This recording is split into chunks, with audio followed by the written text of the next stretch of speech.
प्रधानमंत्री जी से आग्रह करूंगा कि वो अपने विचार को व्यक्त करें।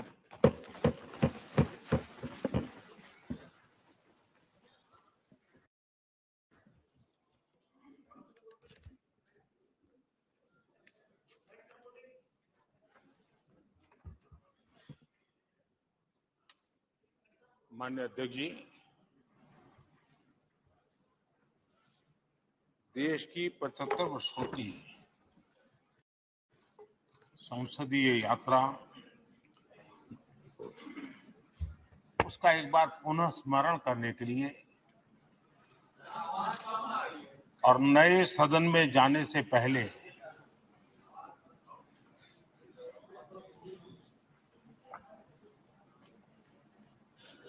उन प्रेरक पलों को, इतिहास की महत्वपूर्ण घड़ी को स्मरण करते हुए आगे बढ़ने का ये अवसर है। हम सब इस ऐतिहासिक भवन से विदा ले रहे हैं। आजादी के पहले ये सदन इंपीरियल लेजिस्लेटिव काउंसिल का स्थान हुआ करता था। आजादी के बाद ये संसद भवन के रूप में उसको पहचान मिली। ये सही है, इस इमारत के निर्माण करने का निर्णय विदेशी शासकों का था, लेकिन ये बात हम न कभी भूल सकते हैं और हम गर्व से कह सकते हैं कि इस भवन के निर्माण में पसीना मेरे देशवासियों का लगा था, परिश्रम मेरे देशवासियों का लगा था और पैसे भी मेरे देश के लोगों के।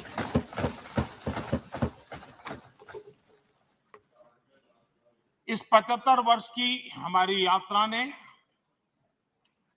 अनेक लोकतांत्रिक परंपराओं और प्रक्रियाओं का उत्तम से उत्तम सृजन किया है और इस सदन में रहे हुए सबने उसमें सक्रियता से योगदान भी दिया है और साक्षी भाव से उसको देखा भी। हम भले नए भवन में जाएंगे, लेकिन पुराना भवन भी, ये भवन भी आने वाली पीढ़ियों को हमेशा हमेशा प्रेरणा देता रहेगा।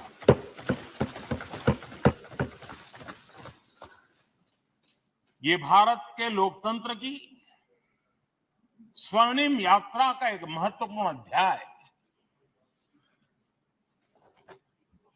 जो सारी दुनिया को भारत की रगों में लोकतंत्र का सामर्थ्य कैसे है, इसका परिचित कराने का काम इस इमारत से होता रहेगा। आदरणीय अध्यक्ष जी, अमृतकाल की प्रथम प्रभा का प्रकाश राष्ट्र में एक नया विश्वास,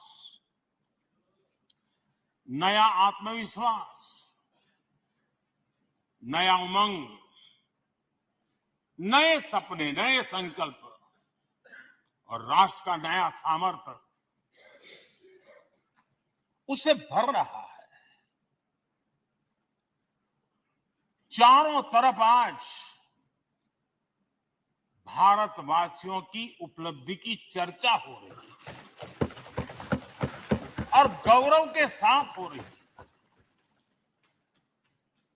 ये हमारे 75 साल के संसदीय इतिहास का एक सामूहिक प्रयास का परिणाम है, जिसके कारण विश्व में आज वो गूंज सुनाई दे रही है।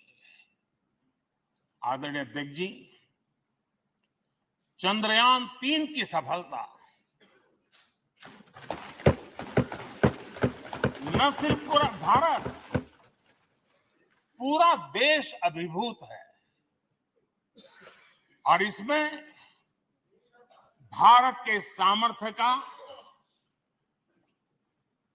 एक नया रूप जो आधुनिकता से जुड़ा है, जो विज्ञान से जुड़ा है, जो टेक्नोलॉजी से जुड़ा है, जो हमारे वैज्ञानिकों के सामर्थ्य से जुड़ा है, जो 140 करोड़ देशवासियों के संकल्प की शक्ति से जुड़ा हुआ है, वो देश और दुनिया पर एक नया प्रभाव पैदा करने वाला है। ये सदन और इस सदन के माध्यम से मैं फिर एक बार देश के वैज्ञानिकों और उनके साथियों को कोटि कोटि बधाइयां देता हूं, उनका अभिनंदन करता हूं।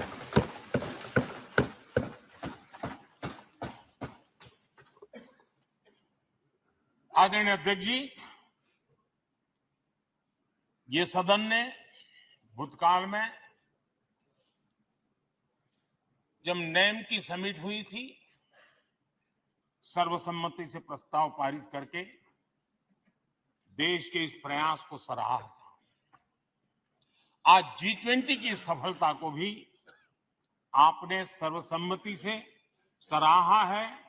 मैं मानता हूं देशवासियों का आपने गौरव बढ़ाया है। मैं आपका आभार व्यक्त करता हूं। G20 की सफलता 140 करोड़ देशवासियों की है। ये भारत की सफलता है, किसी व्यक्ति की सफलता नहीं है, किसी दल की सफलता नहीं है। भारत के फेडरल स्ट्रक्चर ने, भारत की विविधता ने 60 स्थानों पर 200 से अधिक समिट और उसकी मेजबानी हिंदुस्तान के अलग अलग रंग रूप में देश की अलग अलग सरकारों ने बड़े आन बान शान से की और ये प्रभाव पूरे विश्व भर के मन पर पड़ा हुआ है। ये हम सबके सेलिब्रेट करने वाला विषय है, देश के गौरव गान को बढ़ाने वाला है। और जैसा आपने उल्लेख किया, भारत इस बात के लिए गर्व करेगा, जब भारत अध्यक्ष रहा उस समय अफ्रीकन यूनियन इसका सदस्य बना। मैं उस इमोशनल पल को भूल नहीं सकता जब अफ्रीकन यूनियन की घोषणा हुई और अफ्रीकन यूनियन के प्रेसिडेंट, उन्होंने एक इंटरव्यू में कहा कि मेरे जीवन में ऐसी पल थी, शायद मैं बोलते बोलते रो पड़ूंगा।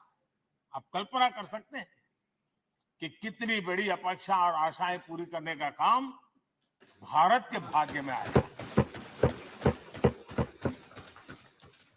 आदरणीय अध्यक्ष जी, भारत के प्रति शक करने का एक स्वभाव कई लोगों का बना हुआ है और जब आजादी मिली तब से चल रहा है। इस बार भी यही था, कोई डिक्लेरेशन नहीं होगा, असंभव है। लेकिन ये भारत की ताकत है कि वह भी हुआ और विश्व सर्वसम्मति से एक साझा घोषणा पत्र लेकर के आगे का रोड मैप लेकर के यहां से प्रारंभ हुआ है। और अध्यक्ष जी, आपके नेतृत्व में, क्योंकि भारत की अध्यक्षता नवंबर के आखिरी दिन तक है, इसलिए अभी हमारे पास जो समय है उसका उपयोग हम करने वाले हैं और आपकी अध्यक्षता में दुनिया भर के जो G20 के सदस्य हैं, P20 पार्लियामेंट के स्पीकर्स की एक समिट जैसे आपने घोषणा की, सरकार का आपके इस प्रयासों को पूरा समर्थन रहेगा, पूरा सहयोग रहेगा। आदरणीय अध्यक्ष जी, हम सबके लिए गर्व की बात है, आज भारत विश्व मित्र के रूप में अपनी जगह बना पाया है। पूरा विश्व भारत में अपना मित्र खोज रहा है। पूरा विश्व भारत की मित्रता को अनुभव कर रहा है और उसका मूल कारण है हमारे जो संस्कार है, वेद से विवेकानंद तक जो हमने पाया है। सबका साथ सबका विकास का मंत्र आज विश्व को हमें साथ लाने में जोड़ रहा है। आदरणीय अध्यक्ष जी, ये सदन से विदाई लेना एक बहुत ही भावुक पल है। परिवार भी अगर पुराना घर छोड़ करके नए घर जाता है तो बहुत सारी यादें कुछ पल के लिए उसको झकझोर देती है।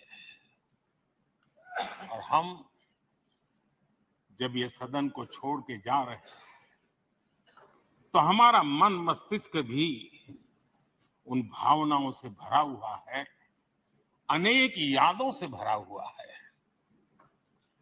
खट्टे मीठे अनुभव भी रहे हैं, नोकझोंक भी रही है, कभी संघर्ष का माहौल भी रहा है और कभी इसी सदन में उत्सव और उमंग का माहौल भी रहा है।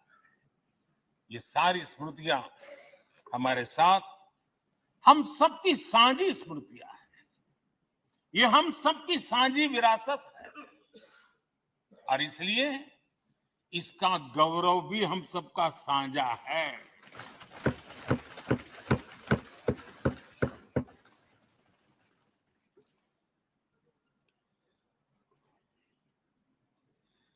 आजाद भारत के नवनिर्माण से जुड़ी हुई अनेक घटनाएं इन 75 वर्ष में यही सदन में आकार लेती हुई हमने देखी है।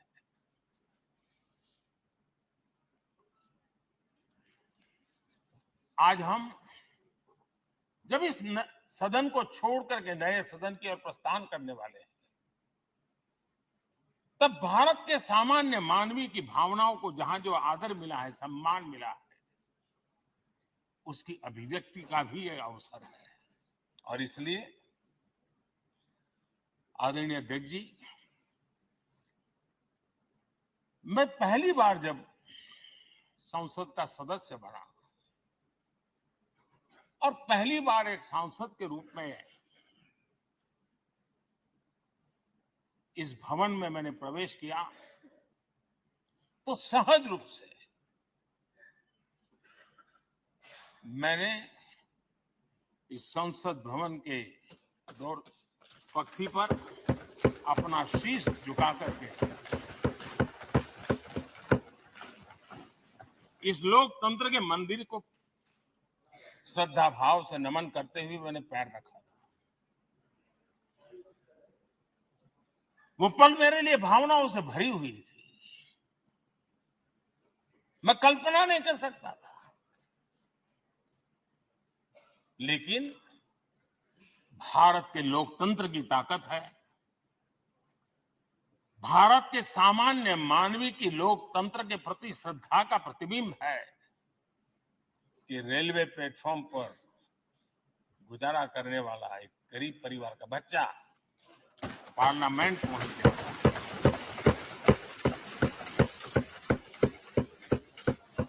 मैंने कभी कल्पना तक नहीं की कि देश मुझे इतना सम्मान देगा, इतना आशीर्वाद देगा, इतना प्यार देगा। सोचा नहीं था। आदरणीय अध्यक्ष जी, हम में से बहुत लोग हैं जो संसद भवन के अंदर जो चीजें लिखी गई उसको पढ़ते भी रहते हैं, कभी कभी उसका उल्लेख भी करते हैं।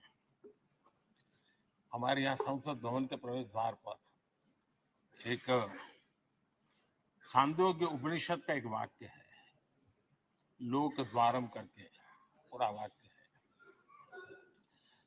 उसका मतलब ये होता है कि जनता के लिए दरवाजे खोलिए और देखिए कि कैसे वो अपने अधिकारों को प्राप्त करती है। हमारे ऋषि मुनियों ने ये लिखा हुआ, हमारे प्रवेश द्वार पर लिखा हुआ। हम सब और हमारे पहले जो यहां रहे हैं वो भी इस सत्यता के साक्षी है।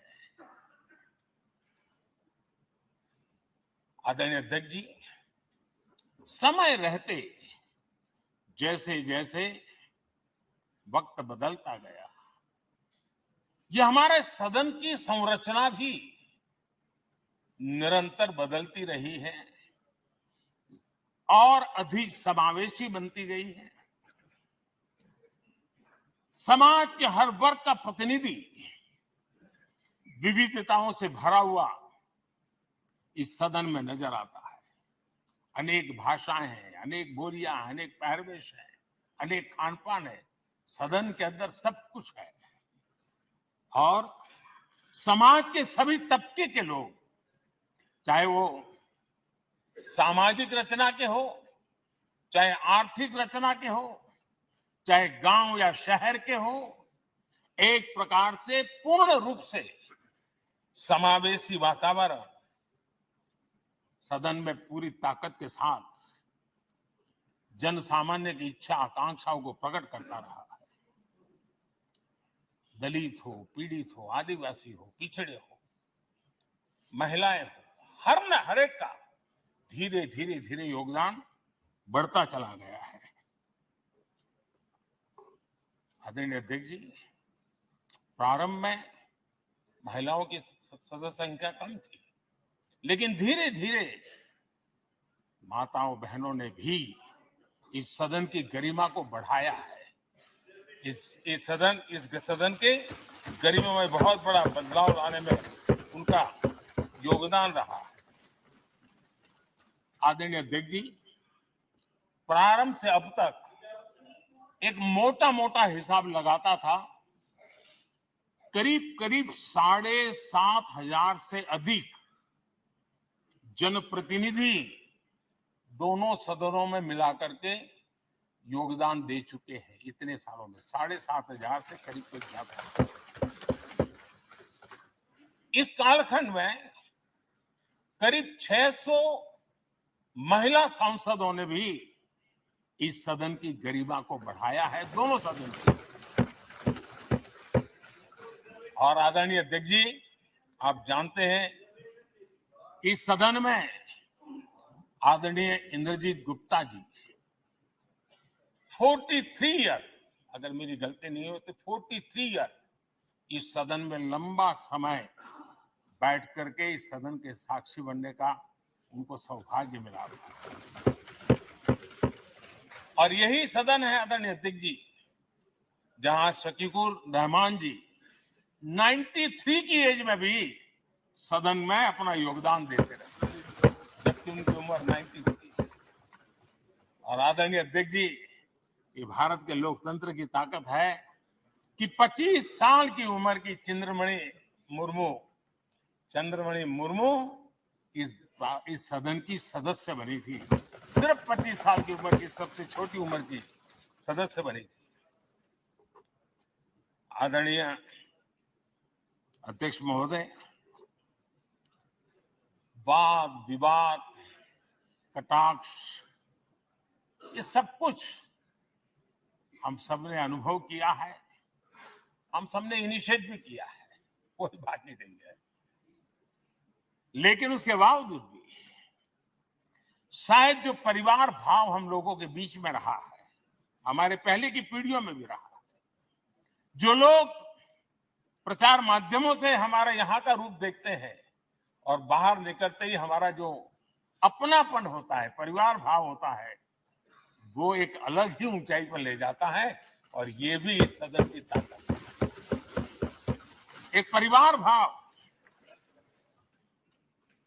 और उसके साथ साथ हम कभी कड़वाहट पाल करके नहीं जाते हैं, हम उसी प्यार से सदन छोड़ने के कई वर्षों के बाद भी मिल जाए तो भी उस प्यार को कभी भूलते नहीं है, उस स्नेह भरे याद दिनों को भूलते नहीं है, वो मैं अनुभव कर सकता हूं।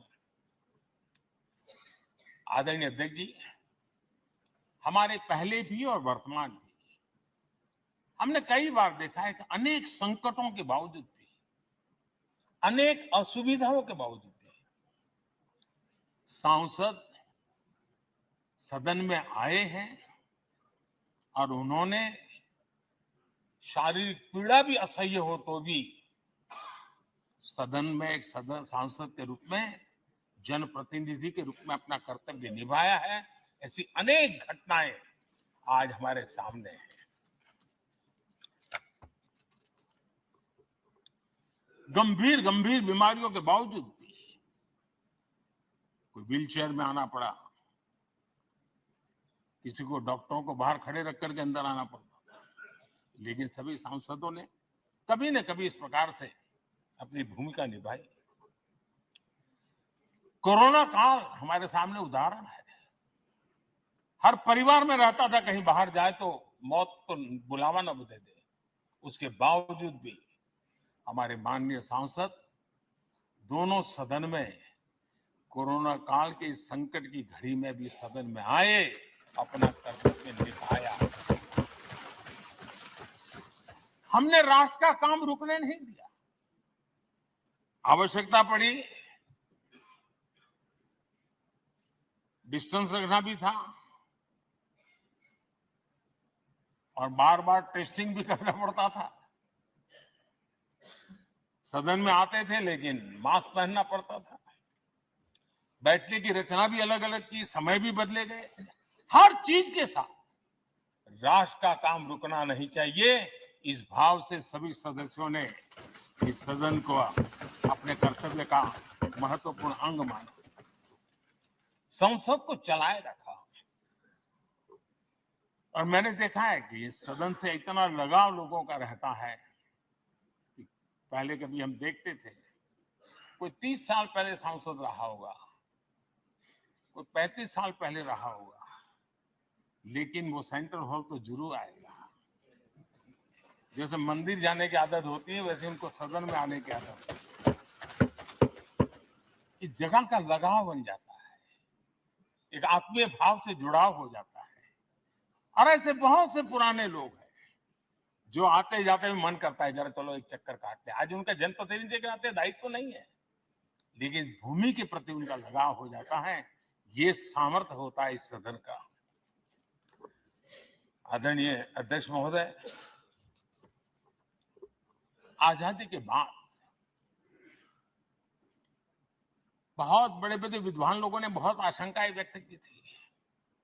पता नहीं देश का क्या होगा, चल पाएगा कि नहीं चल पाएगा, एक रहेगा कि बिखर जाएगा, लोकतंत्र बना रहेगा नहीं, 50। लेकिन इस देश की संसद की ताकत है कि पूरे विश्व को गलत सिद्ध कर दिया और ये राष्ट्र पूरे सामर्थ्य के साथ आगे बढ़ता रहा। और इस विश्वास से कि हम भले आशंकाएं होंगी, घने काले बादल होंगे, लेकिन सफलता प्राप्त करते रहेंगे। और ये हम सब लोगों ने, हमारी पुरानी पीढ़ियों ने मिलकर के इस काम को करके दिखाया है। इसका गौरवगान करने का ये अवसर है। आदरणीय अध्यक्ष जी, इसी भवन में 2 साल 11 महीने तक संविधान सभा की बैठकें हुई और उसने देश के लिए एक मार्गदर्शक जो आज भी हमें चलाता है, हमारे संविधान दिया। और 26 नवंबर 1949 को जो संविधान हमें मिला, वो 26 जनवरी 1950 को लागू हुआ। इन 75 वर्षों में सबसे बड़ा जो अचीवमेंट है वो ये है कि देश के सामान्य मानवी का इस संसद पर विश्वास बढ़ता ही गया है।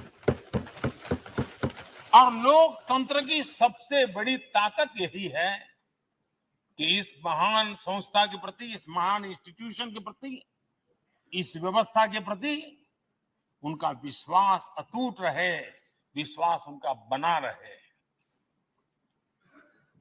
इन 75 वर्षों में हमारी संसद ने जन भावनाओं की अभिव्यक्ति का भवन भी बना दिया। यहाँ जन भावनाओं की पुरजोश अभिव्यक्ति। और हम देखते हैं राजेंद्र बाबू से लेकर डॉक्टर कलाम, रामनाथ कोविंद और अभी द्रौपदी मुर्मू जी, इन सब के संबोधन का लाभ हमारे सदनों को मिला है, उनका मार्गदर्शन मिला है। आदरणीय अध्यक्ष जी, पंडित नेहरू जी, शास्त्री जी, वहां से लेकर के अटल जी, मनमोहन सिंह जी तक एक बहुत बड़ी श्रृंखला जिसने इस सदन का नेतृत्व किया है और सदन के माध्यम से देश को दिशा दी है, देश को नए रंग रूप में ढालने के लिए उन्होंने परिश्रम किया है, पुरुषार्थ किया है। आज उन सबका गौरवगान करने का भी अवसर है। आदरणीय अध्यक्ष जी, सरदार वल्लभ भाई पटेल, लोहिया जी, चंद्रशेखर जी, आडवाणी जी, न जाने अनगिनत नाम, जिन्होंने हमारे इस सदन को समृद्ध करने में, चर्चाओं को समृद्ध करने में, देश के सामान्य से सामान्य व्यक्ति की आवाज को ताकत देने का काम इस सदन में किया है। विश्व के भी अनेक राष्ट्राध्यक्षों ने हमारे इन सदनों को संबोधित करने का भी अवसर आए और उनकी बातों में भी भारत के लोकतंत्र के प्रति आदर का भाव व्यक्त हुआ है। आदरणीय अध्यक्ष जी, उमंग उत्साह के पल के बीच भी कभी सदन की आंख से आंसू भी बहे। ये सदन दर्द से भर गया जब देश को 3 अपने प्रधानमंत्री, उनको अपने कार्यकाल में ही खोने की नौबत आई, नेहरू जी, शास्त्री जी, इंदिरा जी। तब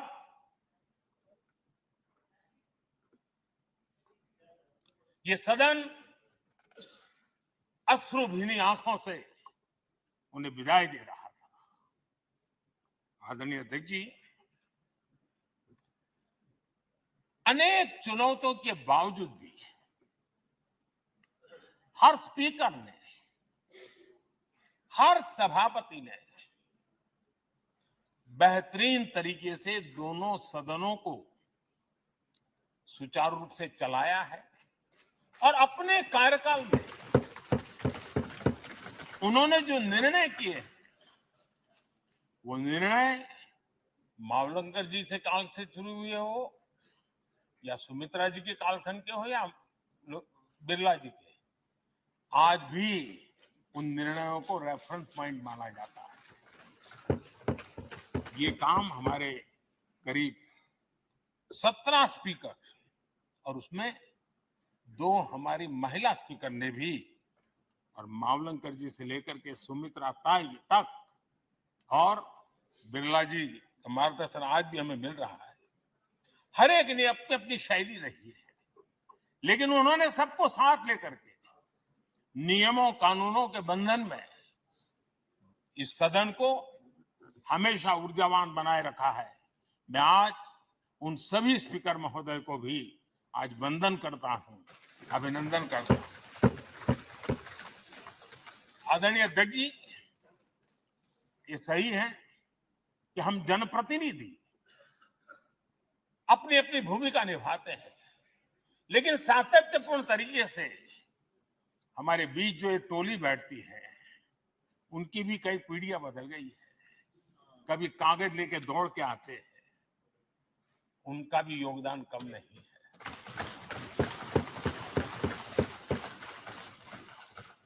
हमें कागज पत्र पहुंचाने के लिए दौड़ते हैं, सदन में कोई गलती ना हो जाए, उसके निर्णय में कोई गलत ना हो जाए, उसके लिए वो चौकन्ने रहते हैं। जो काम उनके द्वारा हुआ है, उसने भी सदन के क्वालिटी ऑफ गवर्नेंस में तेजी लाने में बहुत बड़ी मदद की है। मैं उन सभी साथियों का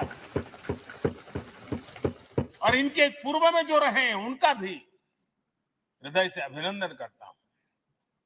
इतना ही नहीं, सदन मतलब ये खंड ही नहीं है, इस पूरे परिसर में अनेक लोगों ने, किसी ने हमें चाय पिलाई होगी, किसी ने पानी पिलाया होगा, किसी ने रात रात चली हुई सदन को किसी को भूखा पेट रहने नहीं दिया होगा, कई प्रकार की सेवाएं की होगी। किसी ने माली ने इसके बाहर के एनवायरनमेंट को संभाला होगा, किसी ने इसकी सफाई की होगी। न जाने कितने ही अनगिनत लोग होंगे जिन्होंने हम सब अच्छे ढंग से काम कर सके, और यहां जो काम हो वो काम देश को आगे बढ़ाने के लिए अधिक से अधिक तेजी से हो, उसके लिए जो माहौल बनाना, व्यवस्था बनाना, उसके लिए जिसने योगदान दिया है, मेरी तरफ से भी और इस सदन की तरफ से भी मैं उनका विशेष रूप से नमन करता हूं।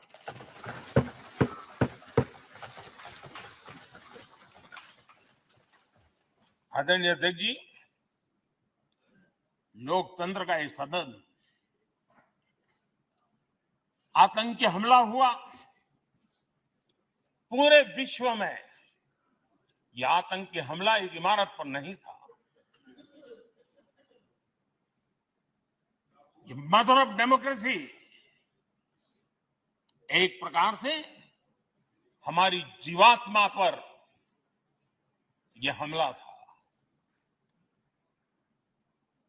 ये देश उस घटना को कभी भूल नहीं सकता है, लेकिन आतंकियों से लड़ते लड़ते सदन को बचाने के लिए और हर सदस्य को बचाने के लिए जिन्होंने अपने सीने पर गोलियां झेली, आज मैं उनको भी नमन करता हूं। हमारे बीच नहीं है, लेकिन उन्होंने बहुत बड़ी रक्षा की है। आदरणीय अध्यक्ष जी, जब आज हम इस सदन को छोड़ रहे हैं, तब मैं उन पत्रकार मित्रों को भी याद करना चाहता हूं जिन्होंने जीवन में, कुछ लोग तो ऐसे हैं जिन्होंने पूरा जीवन अपने कार्यकाल में संसद के काम को ही उन्होंने रिपोर्ट किया है। एक प्रकार से वो जीवंत साक्षी रहे हैं। उन्होंने यहां की पल पल की जानकारी देश तक पहुंचाई, और तब तो ये सारा टेक्नोलॉजी अवेलेबल नहीं थी, तब वही लोग थे जो यहां की बात पहुंचाते थे, और उनका सामर्थ्य था वो अंदर की भी पहुंचाते थे, की भी पहुंचाते थे।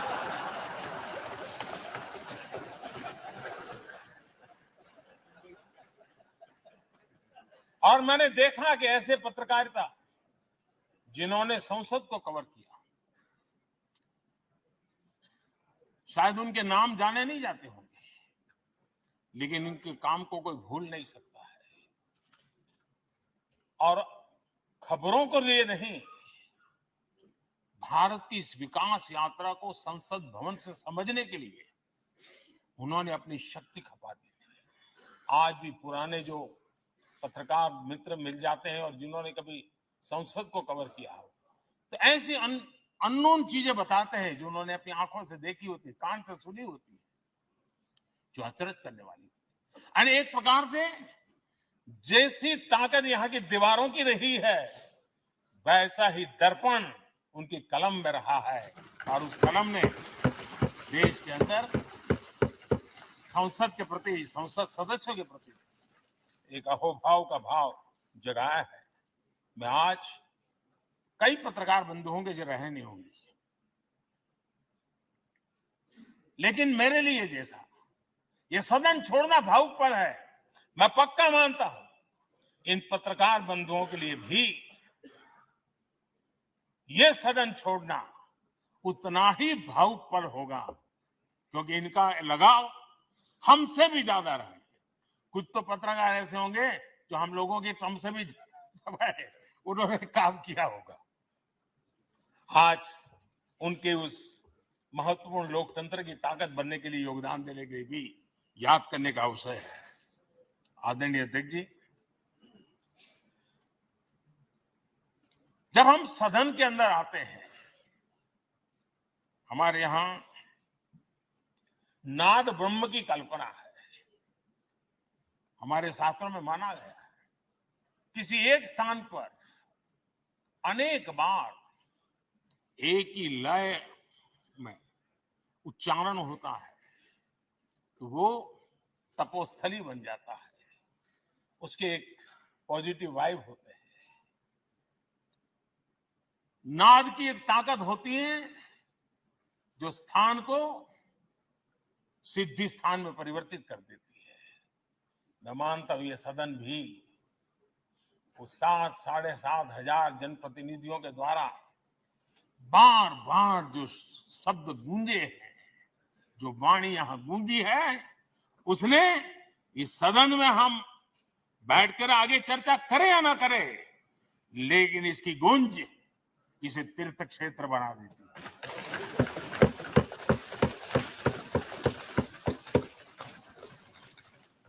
एक जागृत जगह बन जाती है और लोकतंत्र की प्रति श्रद्धा रखने वाला व्यक्ति आज से 50 साल के बाद भी जब यहां देखने के लिए भी आएगा तो उसे उस गुंज की अनुभूति होगी कि कभी भारत की आत्मा की आवाज यहां पर गूंजती थी। और इसलिए अध्यक्ष महोदय, ये वो सदन है जहां कभी भगत सिंह, बटुकेश्वर दत्त, उन्होंने अपनी वीरता सामर्थ्य से अंग्रेज सल्तनत को जगा दिया था बम का धमाका कर। वो बम की गूंज भी जो देश का भला चाहते हैं उनको कभी सोने नहीं देती। आदरणीय अध्यक्ष जी, ये वो सदन है जहां पंडित जी को इसलिए भी याद किया, अनेक बातों के लिए याद करेगा, लेकिन हम जरूर याद करेंगे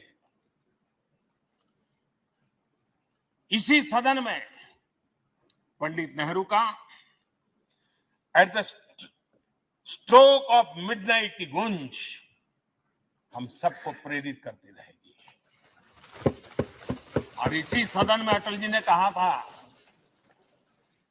वो शब्द आज भी गूंज रहे हैं इस सदन में, सरकारें आएगी जाएगी, पार्टियां बनेगी बिगड़ेगी, लेकिन ये देश रहना चाहिए।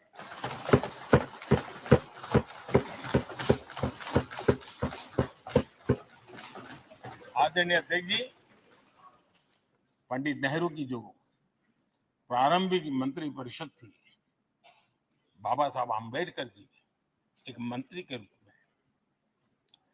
दुनिया की बेस्ट प्रैक्टिसेस भारत में लाने पर बहुत जोर दिया करते थे। फैक्ट्री कानून में अंतर्राष्ट्रीय सुझावों को शामिल करने पर बाबा साहब सर्वाधिक आग्रही रहे थे और उसका परिणाम आज देश को लाभ मिल रहा है। बाबा साहब आंबेडकर ने देश को नेहरू जी की सरकार में वाटर पॉलिसी दी थी और उस वाटर पॉलिसी बनाने में बाबा साहब आंबेडकर की बहुत बड़ी भूमिका रही थी। आदरणीय अध्यक्ष जी, हमें जानते हैं कि भारत में बाबा साहब आंबेडकर एक बात हमेशा कहते थे कि भारत में सामाजिक न्याय के लिए भारत का औद्योगिकरण होना बहुत जरूरी है, क्योंकि देश के दलित पिछड़ों के पास जमीन ही नहीं है, वो क्या करेगा? औद्योगिकरण होना चाहिए। और बाबा साहब इस बात को मान करके डॉक्टर श्यामा प्रसाद मुखर्जी, जो पंडित नेहरू के मंत्री थे, उन्होंने इस देश में और पहले वाणिज्य मंत्री के रूप में और उद्योग मंत्री के रूप में उन्होंने इंडस्ट्री पॉलिसी इस देश में लाई थी।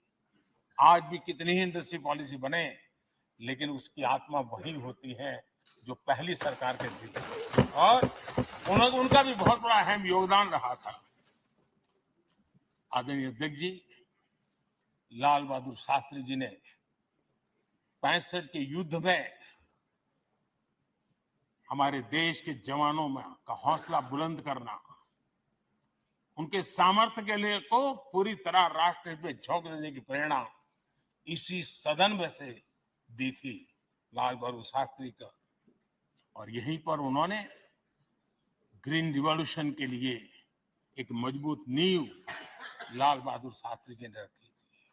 आदरणीय अध्यक्ष जी, बांग्लादेश की मुक्ति का आंदोलन और उसका समर्थन भी इसी सदन ने इंदिरा गांधी के नेतृत्व में किया था। इसी सदन ने इमरजेंसी में लोकतंत्र पर होता हुआ हमला भी देखा था और इसी सदन ने भारत के लोगों की ताकत को एहसास कराते हुए मजबूत लोकतंत्र की वापसी भी इसी सदन ने देखी थी। वो राष्ट्रीय संकल्प भी देखा था, ये सामर्थ्य भी देखा था। आदरणीय अध्यक्ष जी, ये सदन इस बात का हमेशा ऋणी रहेगा क्योंकि इसी सदन में हमारे पूर्व प्रधानमंत्री चरण सिंह जी ने ग्रामीण मंत्रालय का गठन किया था, रूरल डेवलपमेंट मिनिस्ट्री। इसी सदन में मतदान की उम्र 21 से 18 करने का निर्णय हुआ था और देश की युवा पीढ़ी को इसका योगदान देने के लिए प्रेरित किया गया, उत्साहित किया गया था। हमारे देश ने गठबंधनों की सरकारें देखी, पीपी सिंह जी हो, चंद्रशेखर जी, और बाद में एक सिलसिला चला। लंबे अरसे से दिशा में देश जा रहा था, आर्थिक नीतियों के बोझ तले देश दबा हुआ था, लेकिन नरसिम्हा राव की सरकार थी जिन्होंने हिम्मत के साथ पुरानी आर्थिक नीतियों को छोड़ करके नई राह पकड़ने का फैसला किया था, जिसके आज देश को परिणाम मिलते हैं। अटल बिहारी वाजपेयी जी का सरकार भी हमने इसी सदन में देखी। सर्व शिक्षा अभियान देश में आज वो महत्वपूर्ण बन गया है। आदिवासी कार्यालय मंत्रालय अटल जी ने बनाया, नॉर्थ ईस्ट का मंत्रालय अटल जी ने बनाया, न्यूक्लियर टेस्ट भारत के सामर्थ्य का परिचायक बन गया। और इसी सदन में मनमोहन जी की सरकार कैश फॉर वोट को भी, उस कांड को भी सदन ने देखा है। आदरणीय अध्यक्ष जी, सबका साथ सबका विकास का मंत्र, अनेक ऐतिहासिक निर्णय, दशकों से लंबित विषय, उनका स्थायी समाधान भी इसी सदन में हुआ। आर्टिकल 370, ये सदन हमेशा हमेशा गर्व के साथ कहेगा कि सदन के कारण one nation one tax, one nation one tax, GST का निर्णय भी इसी सदन ने किया। One rank one pension, OROP, ये भी इसी सदन ने देखा। गरीबों के लिए 10% आरक्षण कोई विवाद के बिना पहली बार इस देश में करने में सफल है। आदरणीय अध्यक्ष जी, भारत के लोकतंत्र में तमाम उतार चढ़ाव हमने देखे और ये सदन लोकतंत्र की ताकत है, लोकतंत्र की ताकत की साक्षी है, जन विश्वास का एक केंद्र बिंदु रहा है। इस सदन की विशेषता देखिए और दुनिया के लोगों का आज भी अचरज होता है। ये सदन है जिसमें कभी 4 सांसद वाली पार्टी सत्ता में होती थी और 100 सदस्य वाली पार्टी विपक्ष में बैठती थी। ये भी सामर्थ्य इस सदन के लोकतंत्र की ताकत का परिचय कराता है। और यही सदन है जिसमें एक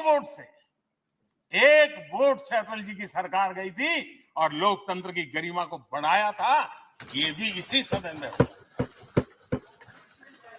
आज अनेक छोटी छोटी रीजनल पार्टियों का प्रतिनिधित्व हमारे देश की विविधता को, हमारे देश के एस्पिरेशंस का एक प्रकार से वो आकर्षक केंद्र बिंदु बना है।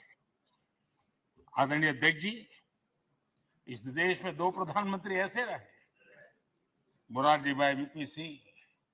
एक प्रकार से कांग्रेस में जीवन खपाया था, लेकिन एंटी कांग्रेस गवर्नमेंट का नेतृत्व कर रहे थे। यह भी इसकी विशेषता थी। और हमारे नरसिम्हा राव जी, वो तो बिस्तरा गोल करके घर जाने की तैयारी कर रहे थे, निवृत्ति की घोषणा कर चुके थे। लेकिन यही लोकतंत्र की ताकत देखिए, सदन की ताकत देखिए, वो प्रधानमंत्री के रूप में 5 साल हमारी सेवा कर।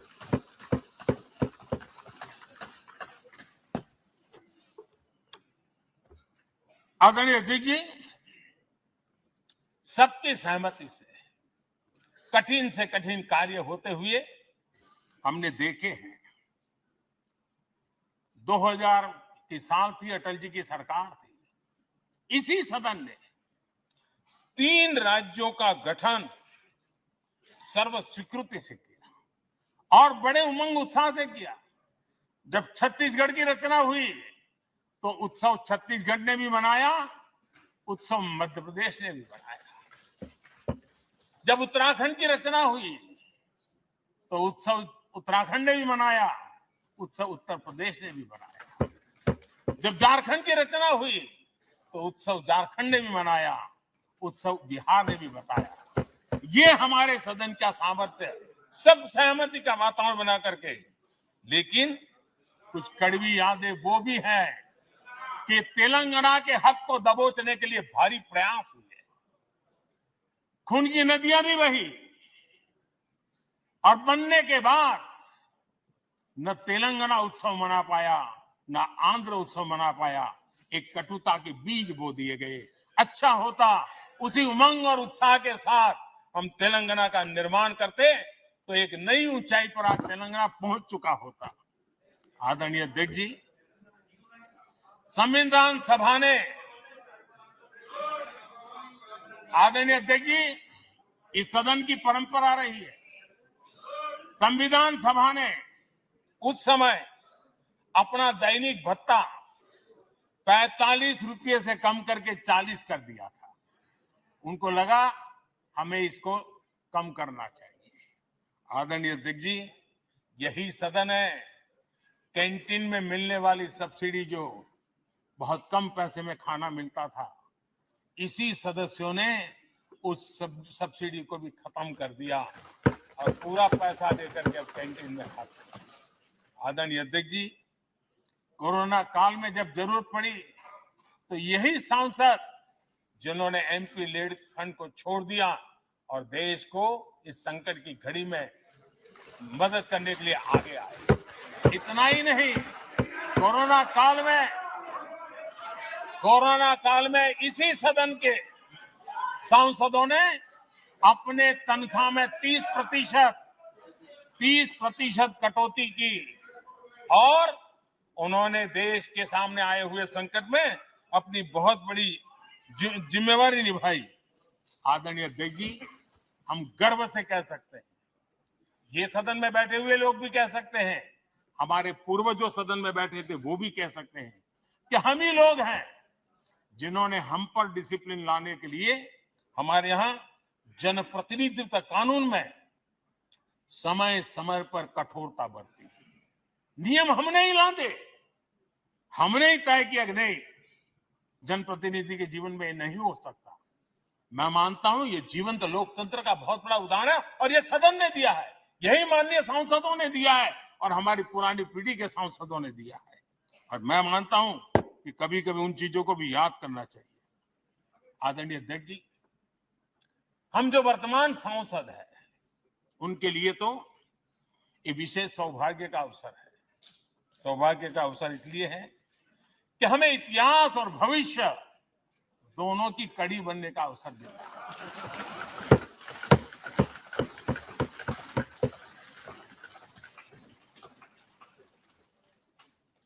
कल और आज से जुड़ने का हमें अवसर मिल रहा है और आने वाली कल निर्माण करने का एक नया विश्वास, नया उमंग, नए उत्साह के साथ हम यहां से विदाई लेने वाले हैं।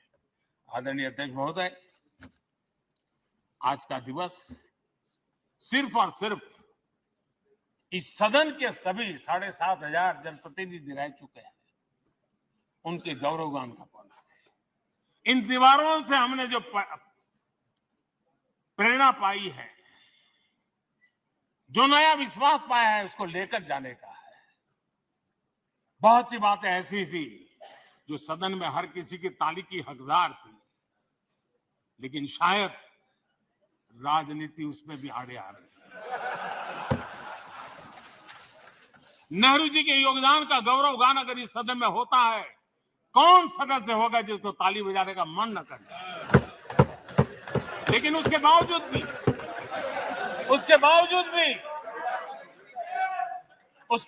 भी देश के लोकतंत्र के लिए बहुत जरूरी है हम सब ने अपने यहां सोच लें। आदरणीय अध्यक्ष जी,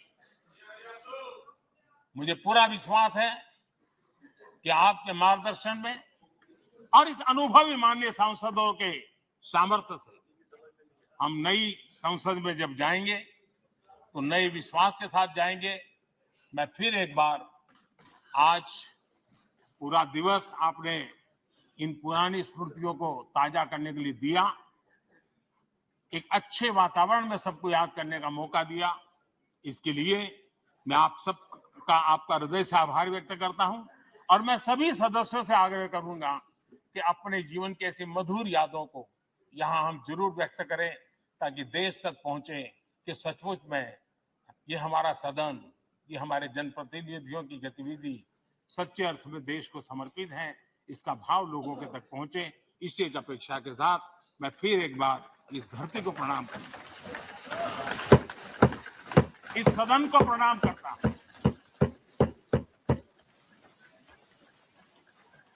भारत के मंदिरों से बनी हुई हर एक दीवार के हर एक ईंटे को प्रणाम करता हूं और पिछले 75 साल में भारत के लोकतंत्र को नया सामर्थ्य शक्ति देने वाले हर गुंज को, उस नाद ब्रह्म को नमन करते हुए मेरी वाणी को विराम कर देता हूं। बहुत बहुत धन्यवाद। माननीय सदस्यगण, माननीय प्रधानमंत्री जी ने इस सदन की सीख, अनुभव, यहाँ की प्रेरणा, यहाँ की गूंज के बारे में व्यक्त किया है।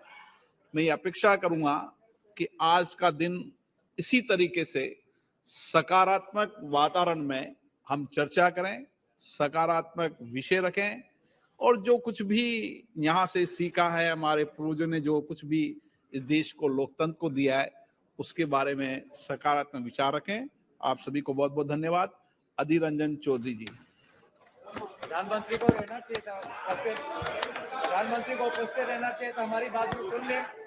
ये क्या हमारी ज्यादा रही? I'm just coming. Sir,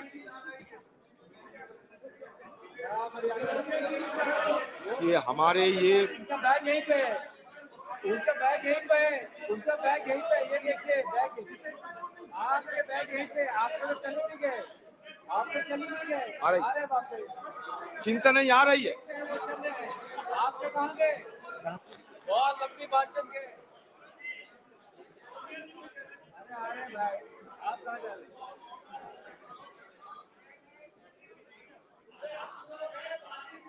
sir,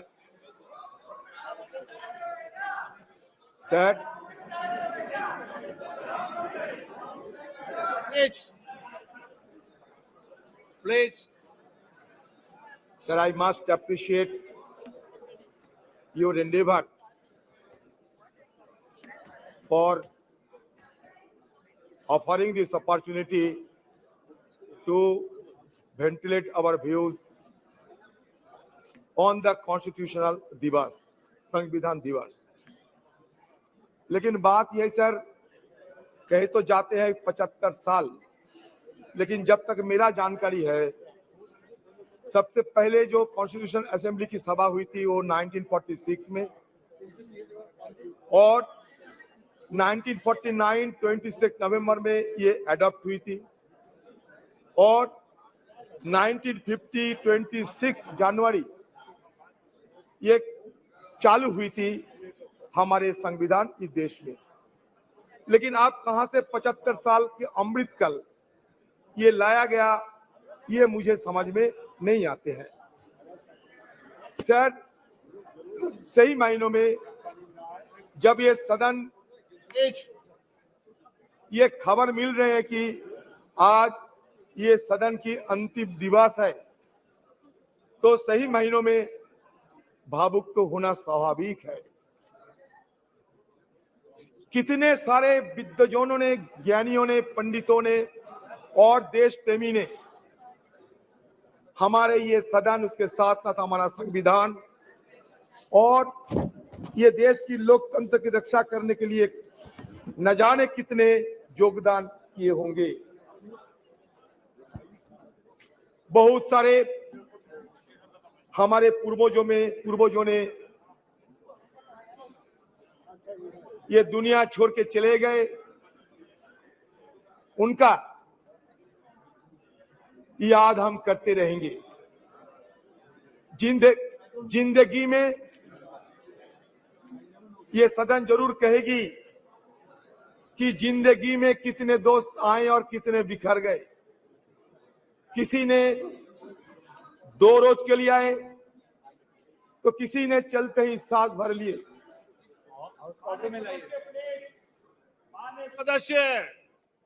माननीय सदस्य प्लीज सिट डाउन। प्लीज माननीय सदस्य, नाम लेके पुकारूंगा, प्लीज बैठिए। माननीय सदस्य प्लीज बैठिए, बैठिए। सर कहे सर, जिंदगी में कितने दोस्त आए और कितने बिखर गए। किसी ने 2 रोज के लिए आए, किसी ने चलते ही सांस भर लिए। पर जिंदगी की दूसरा नाम है दरिया, वो तो बस बहते रहेंगे, चाहे रास्ते में फूल गिरे या पत्थर।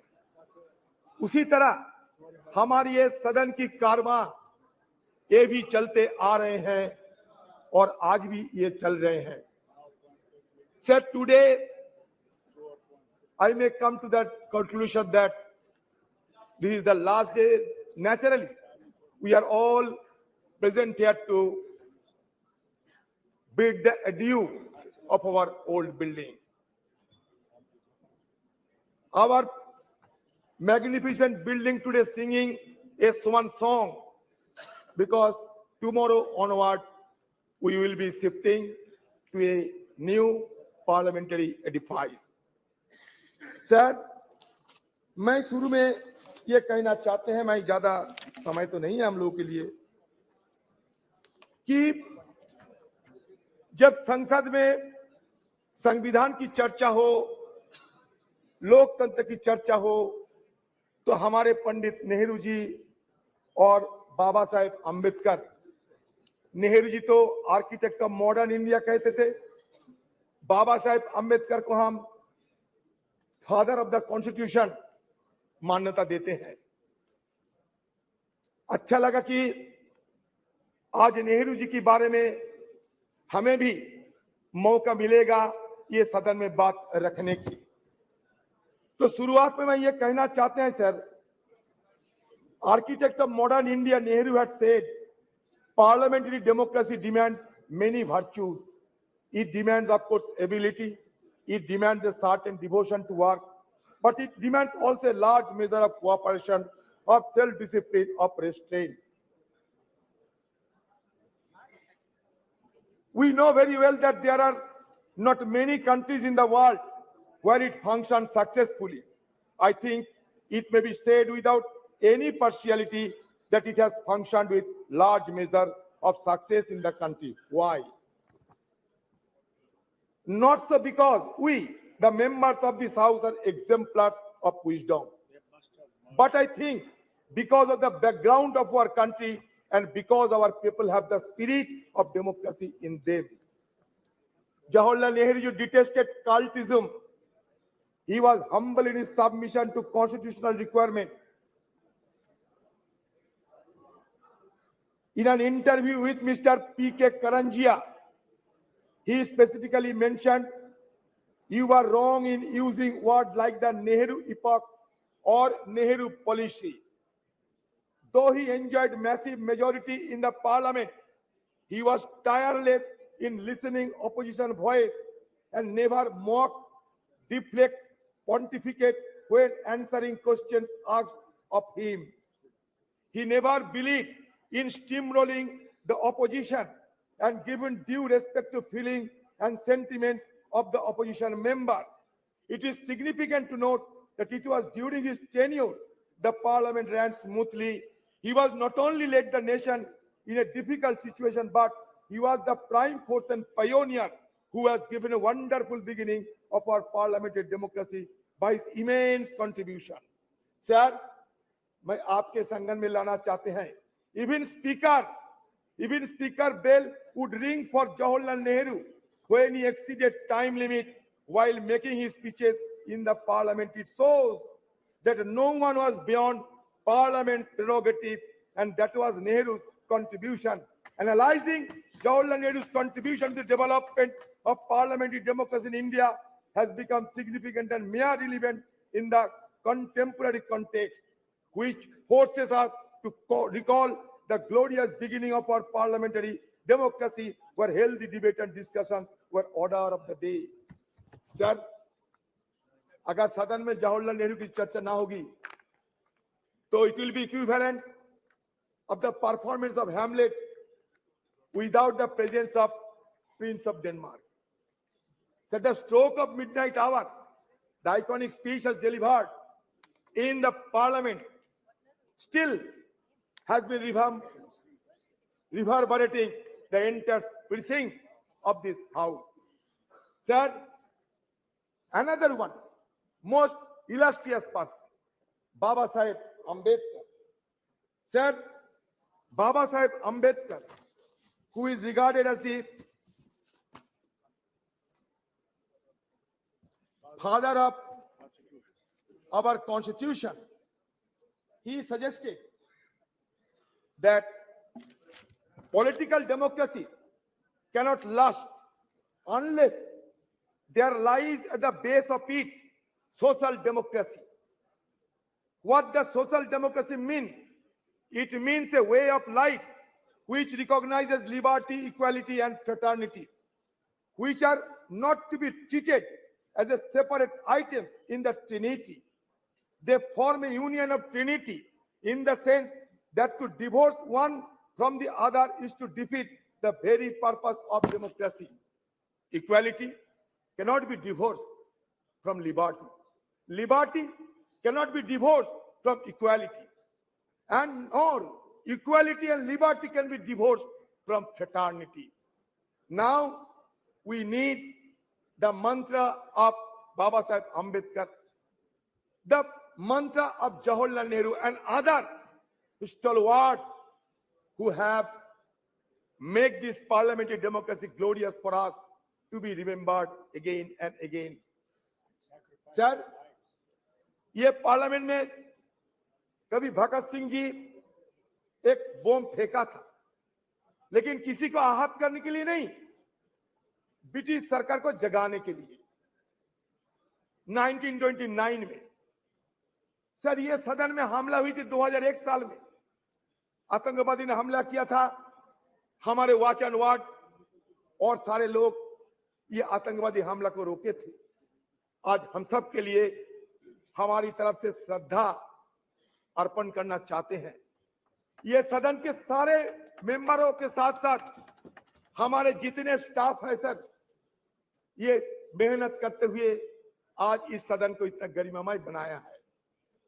सर, आप सुन के चौंक जाओगे सर, जब पंडित जवाहरलाल नेहरू ने हिंदुस्तान की ये प्राइम मिनिस्टरशिप को संभाला, ये देश को अगुवाई करने के लिए तैयार हुई, तब हिंदुस्तान की हालत क्या थी जानते हैं सर? हमारे आयु थी महज 32 साल, हमारा साक्षरता थी महज 12%। सर, पर कैपिटा हमारा रोजगार क्या था जानते हैं सर? सिर्फ 245 रुपया। आप सोचिए, एक तरफ अकाल, विभाजन, पाकिस्तान और हिंदुस्तान का बंटवारा, लाखों की तादाद के लोगों को जान गंवाने पड़े, सारे देश में तही तही मच गई थी।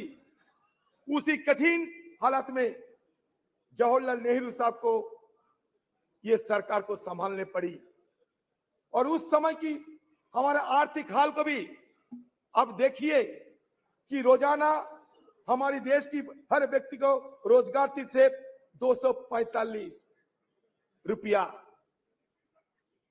सर आज 14-15 साल तक ये देश की हर व्यक्ति की रोजगार बढ़ाया गया था 72,000 रुपया, अभी उससे और बड़े होंगे। किसका मतलब किस जगह से उन्होंने शुरू किया था और किस जगह पहुंचे। इसीलिए उन्होंने कहा था उसी दिन कि long years ago we made tryst with destiny and the time comes when we will redeem our pledge. सिर्फ जवाहरलाल नेहरू नहीं, उस कॉन्स्टिट्यूएंट असेंबली में जितने लोग थे सारे ने ये शपथ ली थी कि हम देश को आगे बढ़ाएंगे और देश आगे बढ़ते बढ़ते यहां तक पहुंचे। सर चंद्रयान की बात हो रहे थे, आपको जानकारी देना चाहते हैं 1946 में हमारे देश की आजादी के पहले ये नेहरू जी के नेतृत्व में एटॉमिक रिसर्च कमेटी बनाया गया था। 1948 से हमारे देश में ये नेहरू जी के नेतृत्व में हम सिर्फ आज की मॉडर्न टेक्नोलॉजी और आज की साइंस विज्ञान की तरफ हम आगे निकलते हुए हमें ये देश के लिए क्या किया सर, ये देश के लिए बनाया इसरो। विक्रम भाई साराभाई की अगुवाई में नेहरू जी की दर्शन से ये इसरो बने, आज नहीं 1964 में। और हमारे देश में 1975 में आर्यभट्ट हम लोग सैटेलाइट आसमान में भेजा था। लेकिन आज इसरो को हम क्या कहेंगे, Indian institute of space research कहेंगे और क्या कहेंगे पता नहीं, कहां से लाए गए भारत और इंडिया तरह तरह की बातें। सर मैं दोबारा ये सरकार को ये जरूर ये कहना चाहते हैं सर, नहीं ये तर्क नहीं, इसरो की बात कहते हैं। सर आपको संगठन में ये भी लेना चाहते हैं सर आपकी संगठन में ये भी लेना चाहते हैं कि on the above of independence the constitution assembly met at 11 PM with President Rajendra Prasad in the chair. Sucheta Kripalini, a member from Uttar Pradesh, sang the first verse of Bande Mataram to mark the opening of special session. Prime Minister Jawaharlal Nehru delivered his famous Trees to Destiny speech. Sir, Speaker Mabalankar announced, sir, सुन लीजिए sir, Speaker Mabalankar announced the death of Mahatma Gandhi at a sitting of the Lok Sabha on February 2, 1948. उन्होंने क्या कहा था जानते हैं? We are meeting today under the shadow of double calamity. The sad demise of the tallest man of our age who has led us from slavery to independence and reappearance of the cult of political violence in our country. Mabalankar said, a glory that was said by Mabalankar ji. What Nehru ji uttered, a glory has departed, and the sun that warmed and brightened our life has set, and we shiver in the cold and dark. Sir, सदन में चर्चा होगा, वो भी स्वतंत्र की मुद्दे पे, हमारे कॉन्स्टिट्यूशन की मुद्दे पे, और महात्मा गांधी जी के नाम की जिक्र नहीं होने से तो अच्छा नहीं लगता है सर। हमें वाजपेयी जी को भी बहुत श्रद्धा करते थे, अभी भी करते हैं सर। उन्होंने दिखाया ताकत। 1974 में इंदिरा जी पोखरान में एटॉमिक एक्सप्लोजन किए थे सर। उस समय से विदेशों की ताकतों ने हमें कमजोर करने के लिए हर संभव प्रयास की, लेकिन अटल जी रुके नहीं। नरसिम्हा राव की जमाने में भी ये न्यूक्लियर एक्सप्लोजन करने के लिए सोचा गए थे, लेकिन इसको साकार किया अटल बिहारी वाजपेयी जी ने, और उसके साथ साथ ये भी संदेश दिया देश सारे दुनिया को कि नो फास्ट यूज पॉलिसी हम अपना रहे हैं सर। उसके पहले हमारे खिलाफ सारे पाबंदी लगाए रहे थे, उसको हटाने के काम किसने किया था? हमारे मनमोहन सिंह जी, जिसको कहते थे कि मौन रहते हैं उन्होंने मौन नहीं रही। जब G20 की सम्मेलन हुआ करते थे उस समय भी उन्होंने कहा ये अच्छा है हमारे देश के लिए। वो मौन नहीं थी, लेकिन बात कम करते थे और काम ज्यादा करते थे। फर्क यही है। Sir, Indo US nuclear deal किसकी अगुवाई में हुई बताइए? सर, इसी सदन में इस चेयर में बैठा होते हुए सोमनाथ चटर्जी साहब देश के लिए वो इंडो यूएस न्यूक्लियर डील को समर्थन किया और अपने पार्टी को नकार दिए थे। तो ये उदाहरण है। तो ये इंडो यूएस न्यूक्लियर डील अगर नहीं होते तो आज अमेरिका देश हमारे साथ इतना जुड़ाव ना दिखाते। ये भी हमें विचार करना पड़ेगा। सर, हमारे इस पार्लियामेंट में क्या क्या हुई सर, छोटा सा मैं ब्यौरा देना चाहते हैं। सर देखिए,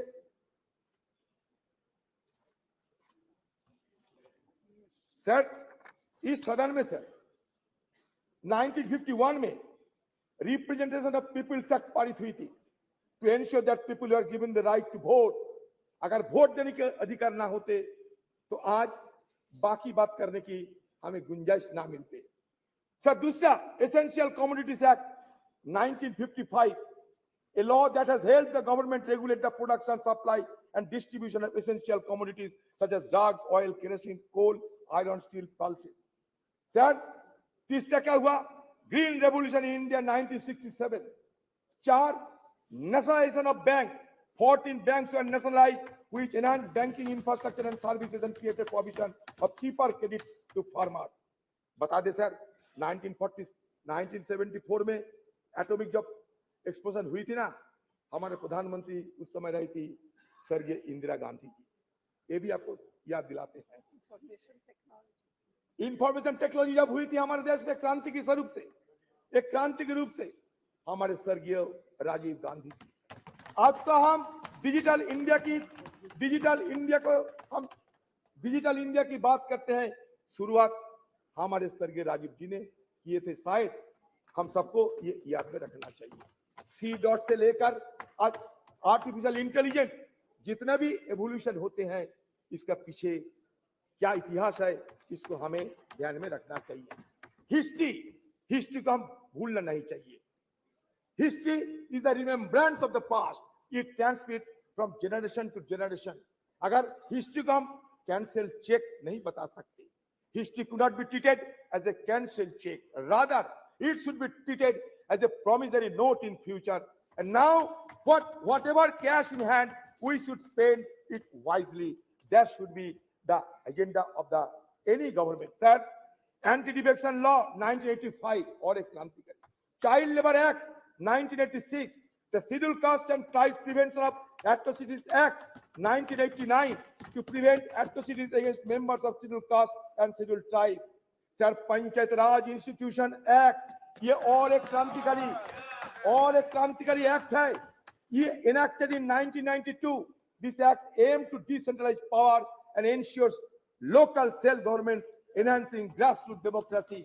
सर, आज देश में 3 सरकार है, केंद्र की सरकार, सूबे की सरकार, ग्राम की सरकार, लोकल सरकार। ये क्रांति, it was a social revolution, and that social revolution occurred without shedding even a drop of blood.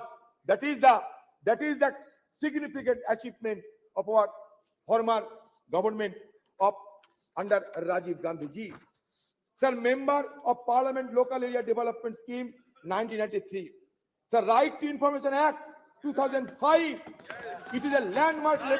Sir, Right to Information Act 2005 is a landmark legislation that revolutionized transparency and accountability in governance. It empowers citizens to request information from public authorities, thus promoting openness and reducing institutional corruption. Sir, I am being tempted to refer the name of my leader, Madam Sonia Gandhi ji. Sir, Madam Sonia Gandhi ji, who took the initiative to pass the landmark legislation, Right to Information Act. History will remember. Yes. The Scheduled Tribe and other traditional forest dwellers, recognition of Forest Rights Act 2006. Yes. National Rural Employment Guarantee Act, NREGA. Sir, ये नरेगा के खिलाफ कटुक्ति करते हुए कहते थे किसी ने, ये मरेगा, ये नरेगा नहीं, ये मरेगा। लेकिन नरेगा मरे नहीं, नरेगा जिए हैं। और नरेगा से हमें ग्रामीण लोगों को अभी भी हमें भी ग्रामीण लोगों को इसके सहारे जीने का मौका मिलते हैं। Sir, right to education act और एक क्रांतिकारी विधेयक पारित किए गए 2009 साल में। ये राइट टू एजुकेशन एक्ट के तहत it made education a fundamental right for children aged 6 to 14 years. Sir, again Food Security Act, National Food Security Act 2013. The Food Security Act aimed to provide subsidized food grant to large section of the population, ensuring food security. It sought to address malnutrition and hunger by guaranteeing access to essential food items. Sir, the issue is, sir, जानते हैं गरीबी बढ़ रहे हैं, सारा देश में गरीबी बढ़ रहे हैं। सर, पॉवर्टी इंडेक्स में 117 की देश के अंदर हम 107 में आ गए। सर, कभी हमारे देश को देखते हुए ड्रेज और अमर्त्य सेन ने यह कहा था कि it looks like the island of California in a sea of sub Saharan country. इसलिए हमारा ये गरीबी को सबको चूकता है। एक तरफ बढ़ते हैं कुछ चुनिंदे लोगों ने, लेकिन दूसरी तरफ हमारा गरीबी भी बढ़ते जा रहे हैं। इसको ध्यान में रखना चाहिए। Sir, right to fair compensation and transparency in land acquisition, rehabilitation resettlement act 2013, street vendors act 2014। Sir, बाद में क्या देखा हमने? बाद में हमें विरोध करने पड़े, क्योंकि सदन के अंदर विरोध करने का अधिकार तो हमें है और विरोध करने के अधिकार हमारे संविधान भी हमें देते हैं।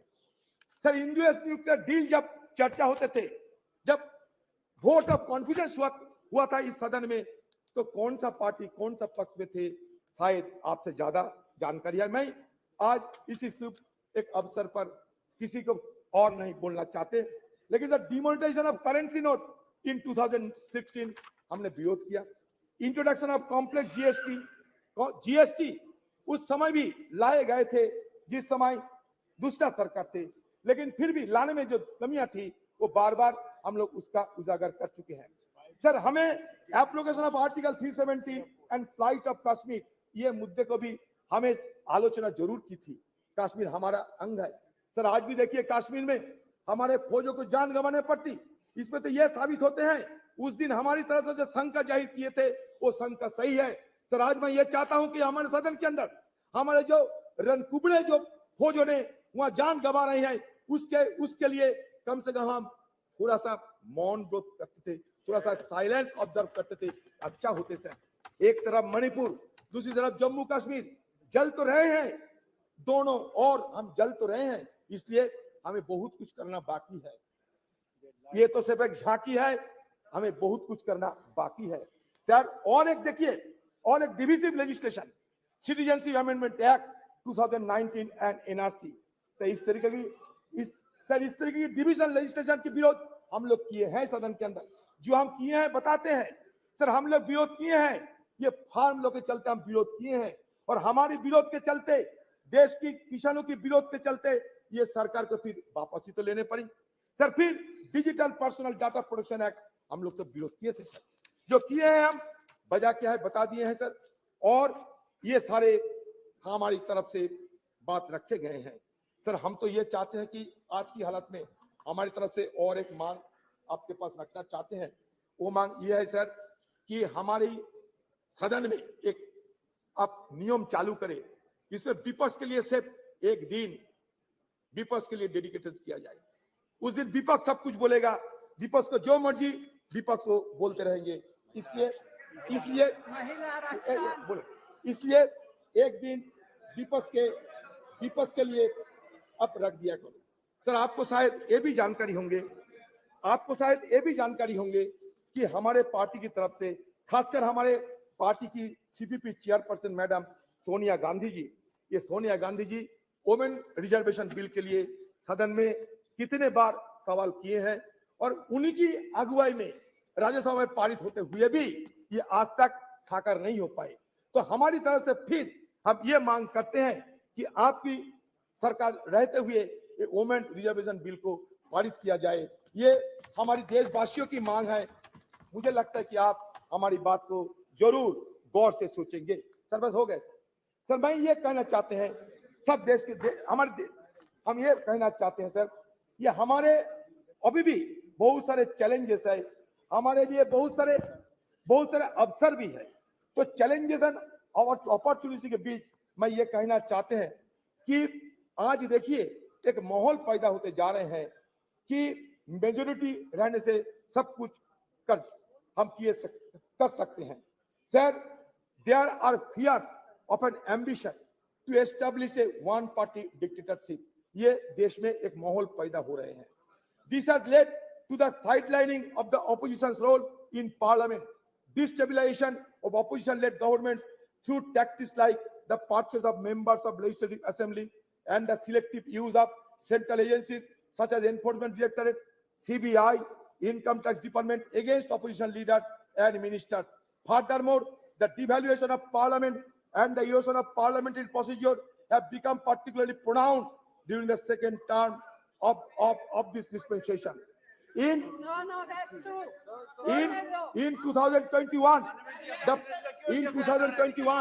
the parliament convened for fewer than 50 days with minimal discussion on legislation and inadequate scrutiny of legislative bills.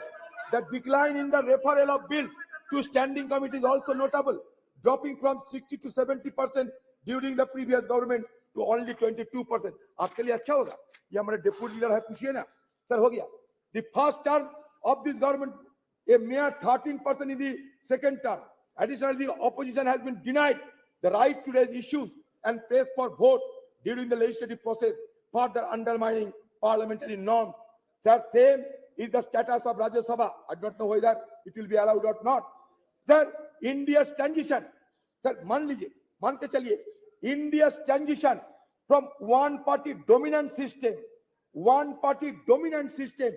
to multi-party system, and more recently to a nascent one-party system under this regime has fundamentally altered the dynamics of engagement with parliament. One positive aspect of parliamentary story is its representativeness.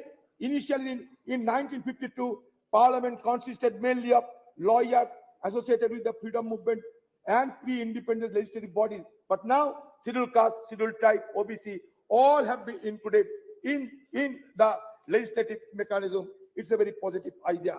Sir, मैं जानता हूं sir आपको थोड़ा जल्दबाजी है, मैंने आपको पहले ही बोल दिया था। सर मैं ये कहना चाहते हैं कि देखिए सर, ये हमारे देश, इसमें तरह तरह की बात तो किए जाते हैं, लेकिन सच तो ये है कि इंक्लूसिवनेस की बात होते हुए भी इंक्लूसिव नहीं है हमारे पार्लियामेंट। आप खुद देख लीजिए, नंबर देख लीजिए, माइनॉरिटी कम्युनिटी के लोगों को संख्या देख लीजिए और खुद तय कर लीजिए। मैं कुछ नहीं कहूंगा, आज कटुता हम नहीं चाहते। सर बात यह है कि सर ये हिंदुइज्म की अगर बात करें, हिंदुइज्म क्या होते हैं? हिंदुइज्म में 4 वेद है, मिलियंस ऑफ गॉड्स है, 18 उपनिषद है sir, 6 classical school of philosophy है सर, दो एपिक है। अच्छा ठीक है, अच्छा मान लिया आप अच्छा ठीक है, तो that means what does it suggest? It suggests that plurality is the essence of our civilization. We may be a young nation, but certainly we can proud of old civilization. Sir, हमारे civilization क्या कहते हैं? Plurality की बात करते हैं। India as a nation or as a civilization is an unending celebration of pluralism. Sir, pluralism accommodates differences, and differences in turn embody, enact dissent. Sir ये हम कहना चाहते हैं, जब ये कहते हैं कि वसुधैव कुटुंबकम का मतलब क्या है? यही तो मतलब है, सबको चिंता को, सबकी भावना को शामिल करना चाहिए। सर हमारे सरकार कहिए, हमारे संस्कृति कहिए, ये संस्कृति में ये भी दोहरा गया है, अहंकारम बलम दर्पम क्रोधम सर अहंकारम बलम दर्पम ये वर्जित कहते हैं हमारे हिंदू धर्म।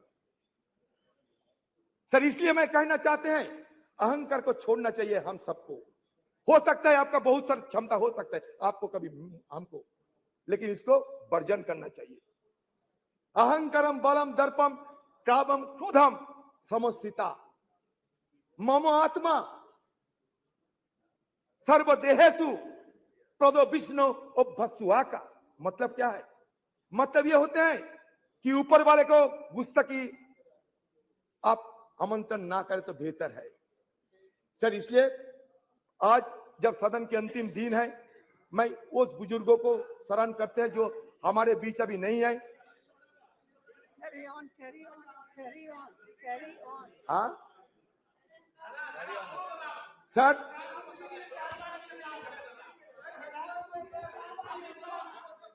सर मैं और एक बात रखना चाहते हैं सर। सर बस लास्ट बात सर। देखिए सर हम सब ये हमें भुगतना पड़ता है सर इसके लिए, इसलिए मैं रखना चाहते हैं आपकी निगाहों में सर। ये कहता है कि फ्रीडम ऑफ एक्सप्रेशन, ये मानते, अब सुन लीजिए sir.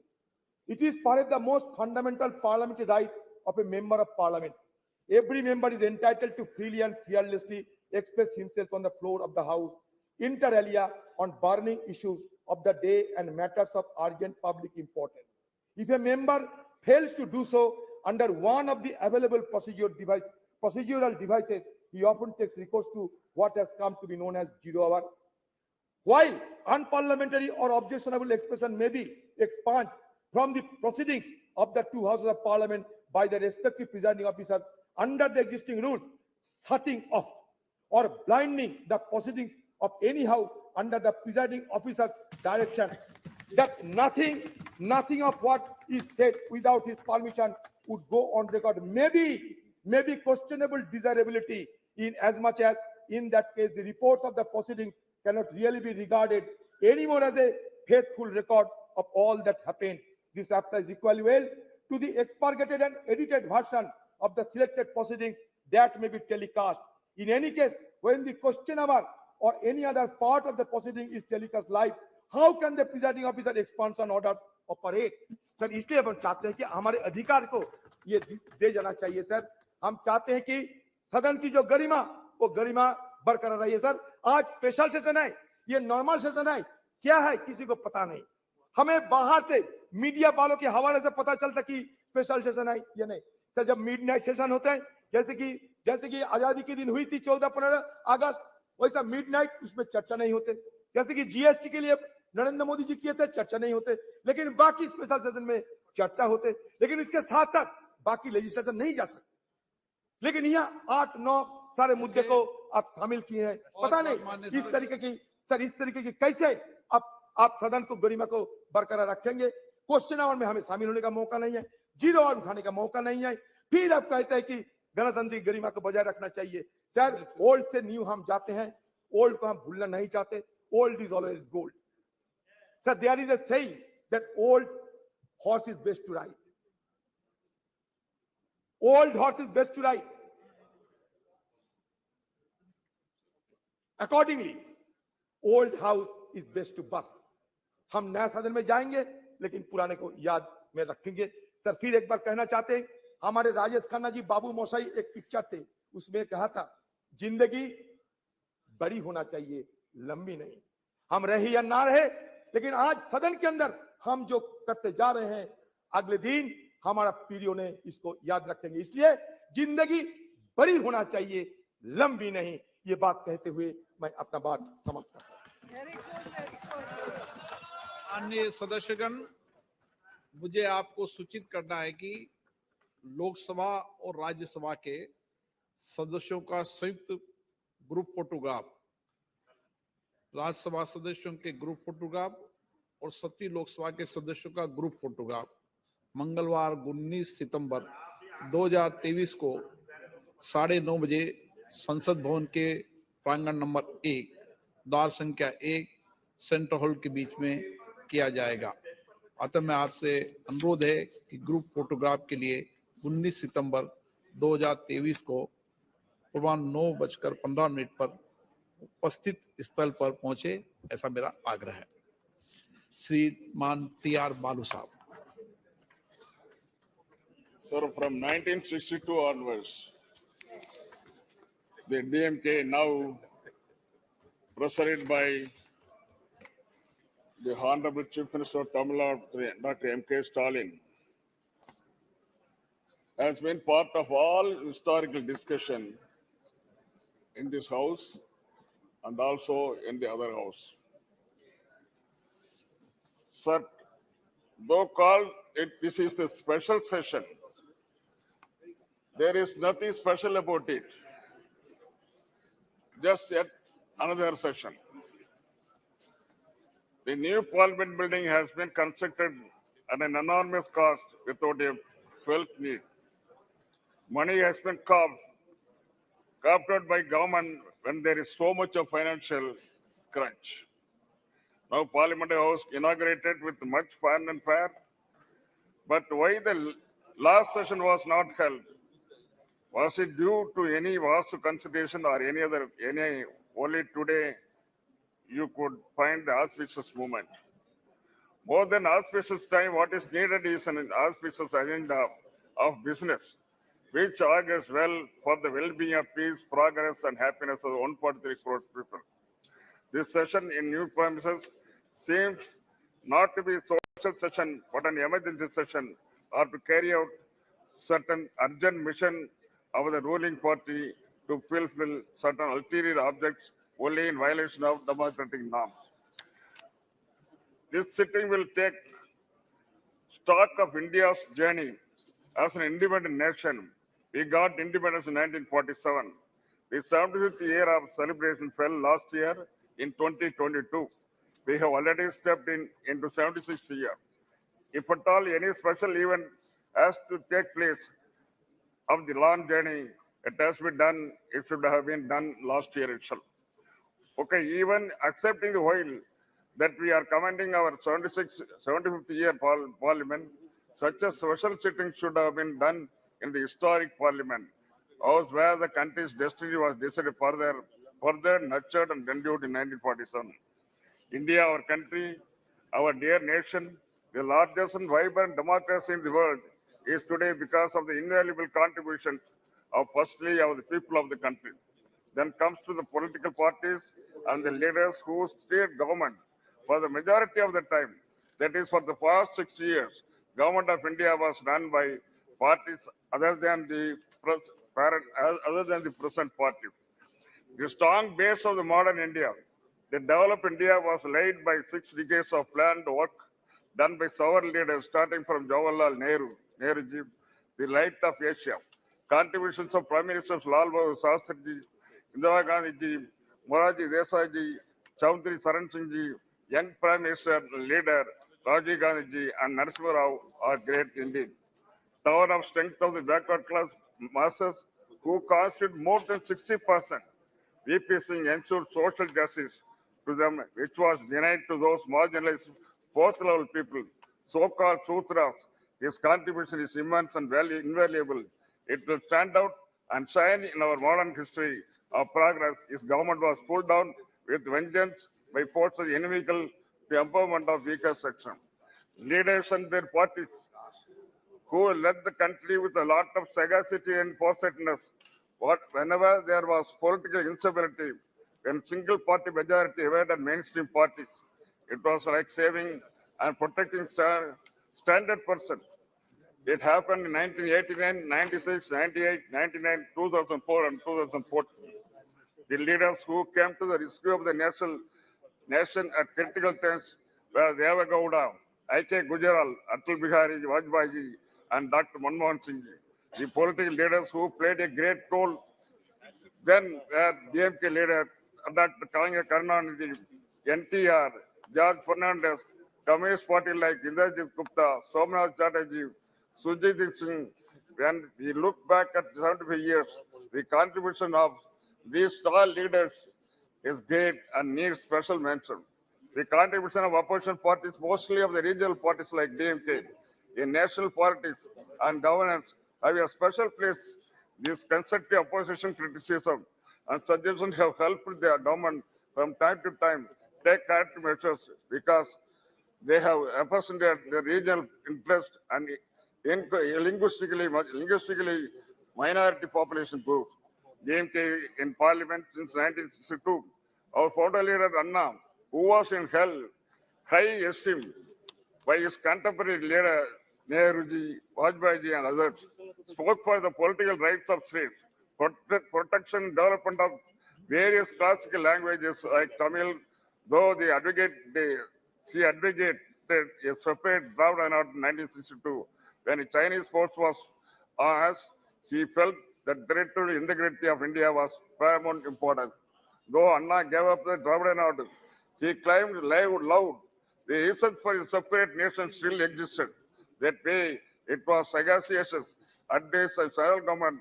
After all, India is a union of states. That is the constitutional position. 560 principal states and kingdoms, including large countries like Kashmir, Hyderabad, small kingdom like Pudukottai and Tamil Nadu, joined later with independent India. Sikkim was the last to join in Indian part. In the last 75 years, promises given to its members, state and just aspiration of the people of the state, with various cultures traditions have been broken by Union of India. The latest example is repeal of Article 370 and snatching away the special status of Jammu and Kashmir, like rubbing salt on the serious wound that large states have now been broken into two union territories, whereby the emotions and rights of the people of Kashmir have been trampled upon.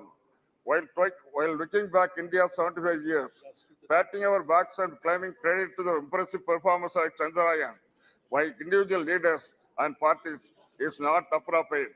The success we have seen so far is success of 140 crores of people of this country. Without their support, strength, labor, and commitment, nothing is possible. What we have really introspect is failures we have faced in 75 years.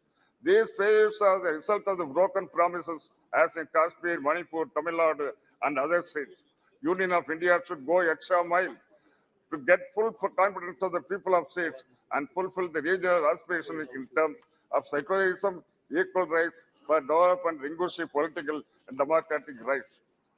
While mentioning about the crucial role played by DMK party in ensuring stability and national government at the center, I have tell you about the support extended to Indiraji government in 1969 and Vajpayee government in 1999.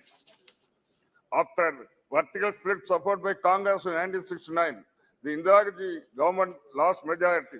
It becomes a minority government. This happened after leader Anna has passed away in 1969. Congress was not our friend then, but when mattered to our great leader Kalinga, who succeeded Anna as Chief Minister and President of DMK, was stability of the Union of India. Still, the scares of 1962 war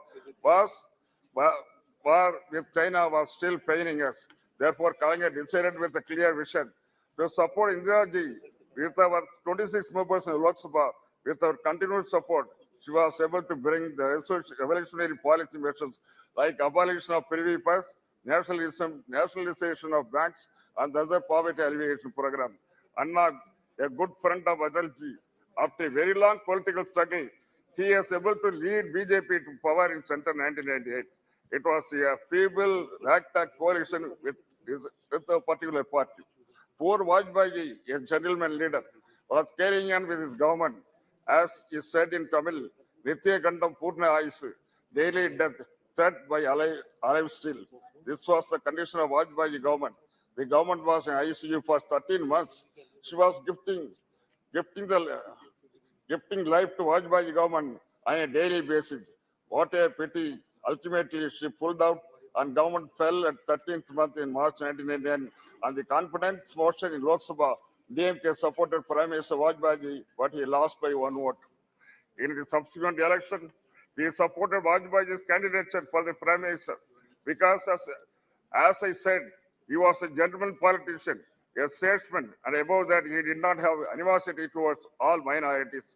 He willingly agreed to common minimum program with alliance partners. He stuck to Raj Dharma. Not only that, Vajpayee has asked his other leaders in his party to stick to Raj Dharma. He was able to complete his full term As Prime Minister, with the prestige and hope, Pokhran test and Kargil victory was possible because of stability of Vajpayee's government with the DMK support and our leader Dr. Kalangar's support was the main reason. The present ruling party should revisit the pages of India's recent history and refresh itself with these important moments and appreciate how DMK has played a respectable role in providing stable government at the center, sir. In the building of the modern India, the role of former young Prime Minister Sir Rajiv Gandhi has an exceptional place. In fact, he is the father of the so-called digital India. His competence and involvement of the people of village level resulted in Panchayat Raj Act and empowerment of rural people's representative. His sacrifice of his life in pursuit of public services unparalleled in Indian history, sir. With this, I thank you for having given this. Thank you. Thank you. Shri Sudeep Bandyopadhyay ji.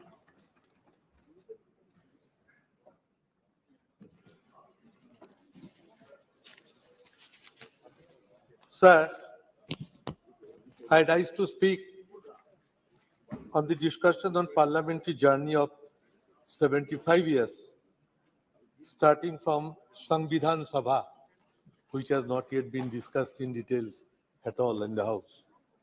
Achievements, experience, memories and learnings. Sir, this is the last day of the current Parliament House. And this is possibly the last agenda we are going to discuss. So on the day of the nostalgia, we feel a flood of memories. The past and pledge to preserve our best democratic traditions for the future. Sir, the journey began just after independence with the covering of the Samvidhan Sabha, or Constituent Assembly. The list of members who registered and presented their credentials on the discussion held on December 9, 1946, from Bengal had been a veritable roll of honor. Many speakers took part. I will just remember their role. It read as follows. 1. Dr. B.R. Ambedkar from Bengal. Mr. Sarat Chandra Bose. Mr. Kiran Shankar Roy. Mr. Frank Reginald Anthony. Mr. Satyaranjan Bakshi. Dr. Prafulla Chandra Ghosh. The list included another 25 members from Bengal who took part on this debate for the final publication of the Indian Constitution. Sir, the proceedings of the Constituent Assembly would have been very dull, Dr. Ambedkar said in his final speech in the Samvidhan Sabha. If all members had yielded to their party lines or party discipline in all its rigidity, then it could be a gathering of yes men only. But few persons raised their voice of their own, going out of the placed resolution, which there were rebels rising to the lend qualified support to Dr. Ambedkar's motion to pass the constitution. One of these rebels was Hari Vishnu Kamath, suggested that we the people of India. And that was inducted in the constitution with the proposal of Hari Vishnu Kamath, we the people of India, had come to the end of a long journey, which was, however, the beginning of a longer, a more arduous and a more hazardous one. True to the Indian genius, he noted, our struggle, our awakening began with a spiritual renaissance, which was pioneered by Ramakrishna Paramahansa Dev, Swami Vivekananda, and Swami Dayananda. In the wake of those spiritual leaders came the political renaissance and the cultural renaissance, of which the torchbearers, the leaders, the guides were Lokmanya Tilak, Aurobindo, and Mahatma Gandhi, and last but not the least, Netaji Subhash Chandra Bose. Today, we once again pay our tribute to those great leaders of our freedom struggle. Set the journey of a next 75 years. The covering of a 17th Lok Sabha in this historic house. Before moving from an old building to a new one, we need to understand the true meaning of the name of our country, India, that is Bharat.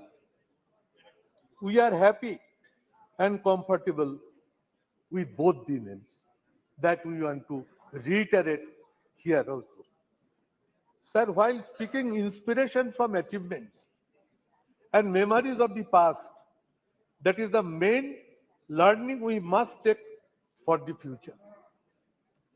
We who currently in the opposition rededicate ourselves to defending democracy against authoritarianism and commit ourselves to building our new India on the strong foundations of secularism and federalism. One of our colleagues, Sugata Basu, now he is the head of the Harvard University, was MP in the 16th Lok Sabha, delivered a beautiful speech on this subject, which I remember very much. Sir, India has a parliamentary system of government. We are watching it since last 75 years. The Union of Parliament is the supreme legislative body of India. Our parliamentary democratic system stands upon the principles of communal harmony, secularism, and unity of the country. Ethos of our constitution vibrated as, after the constitution was passed, unity in diversity. This spirit is to be kept maintained. India is a country which almost believes on principles of Nana Bhasha, Nana Mot, Nana Poridhan, Bibidher Majhe Dekho, Milan Mohan. This is unity in diversity. This spirit was reflected from the first Prime Minister of India, Pandit Jawaharlal Nehru, and that should be reflected so long we remain in the country. We speak Ek Jati, Ek Pran Ekota, Ei Desh Amader Vidhata. This country is godly to us. And this is one country, one feeling should percolate to the hearts of the every Indian. We believe the principles of unity amongst Hindu, Bauddha, Sikh, Jaina, Parsi, Muslim, Christian. Somewhere we are finding this idea is not being implemented in all parts of the country. Indian Parliament, sir, is famous for its ornamental speeches, records of debate and discussions since last its inception.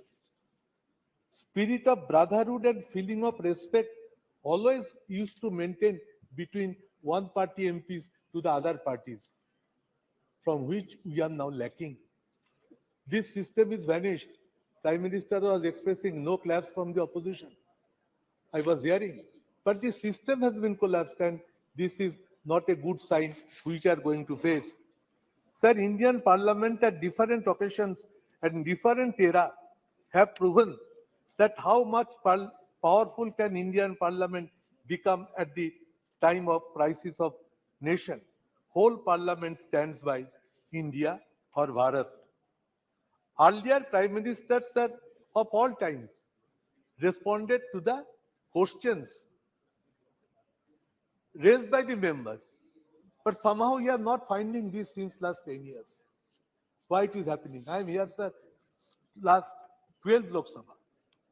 I have interacted with so many Prime Ministers in question hours. But this time I am not finding it. I hope this will be reflected at the new house. Continuous process of discussion in connection with international and very important national issues were part of regular parliamentary practices.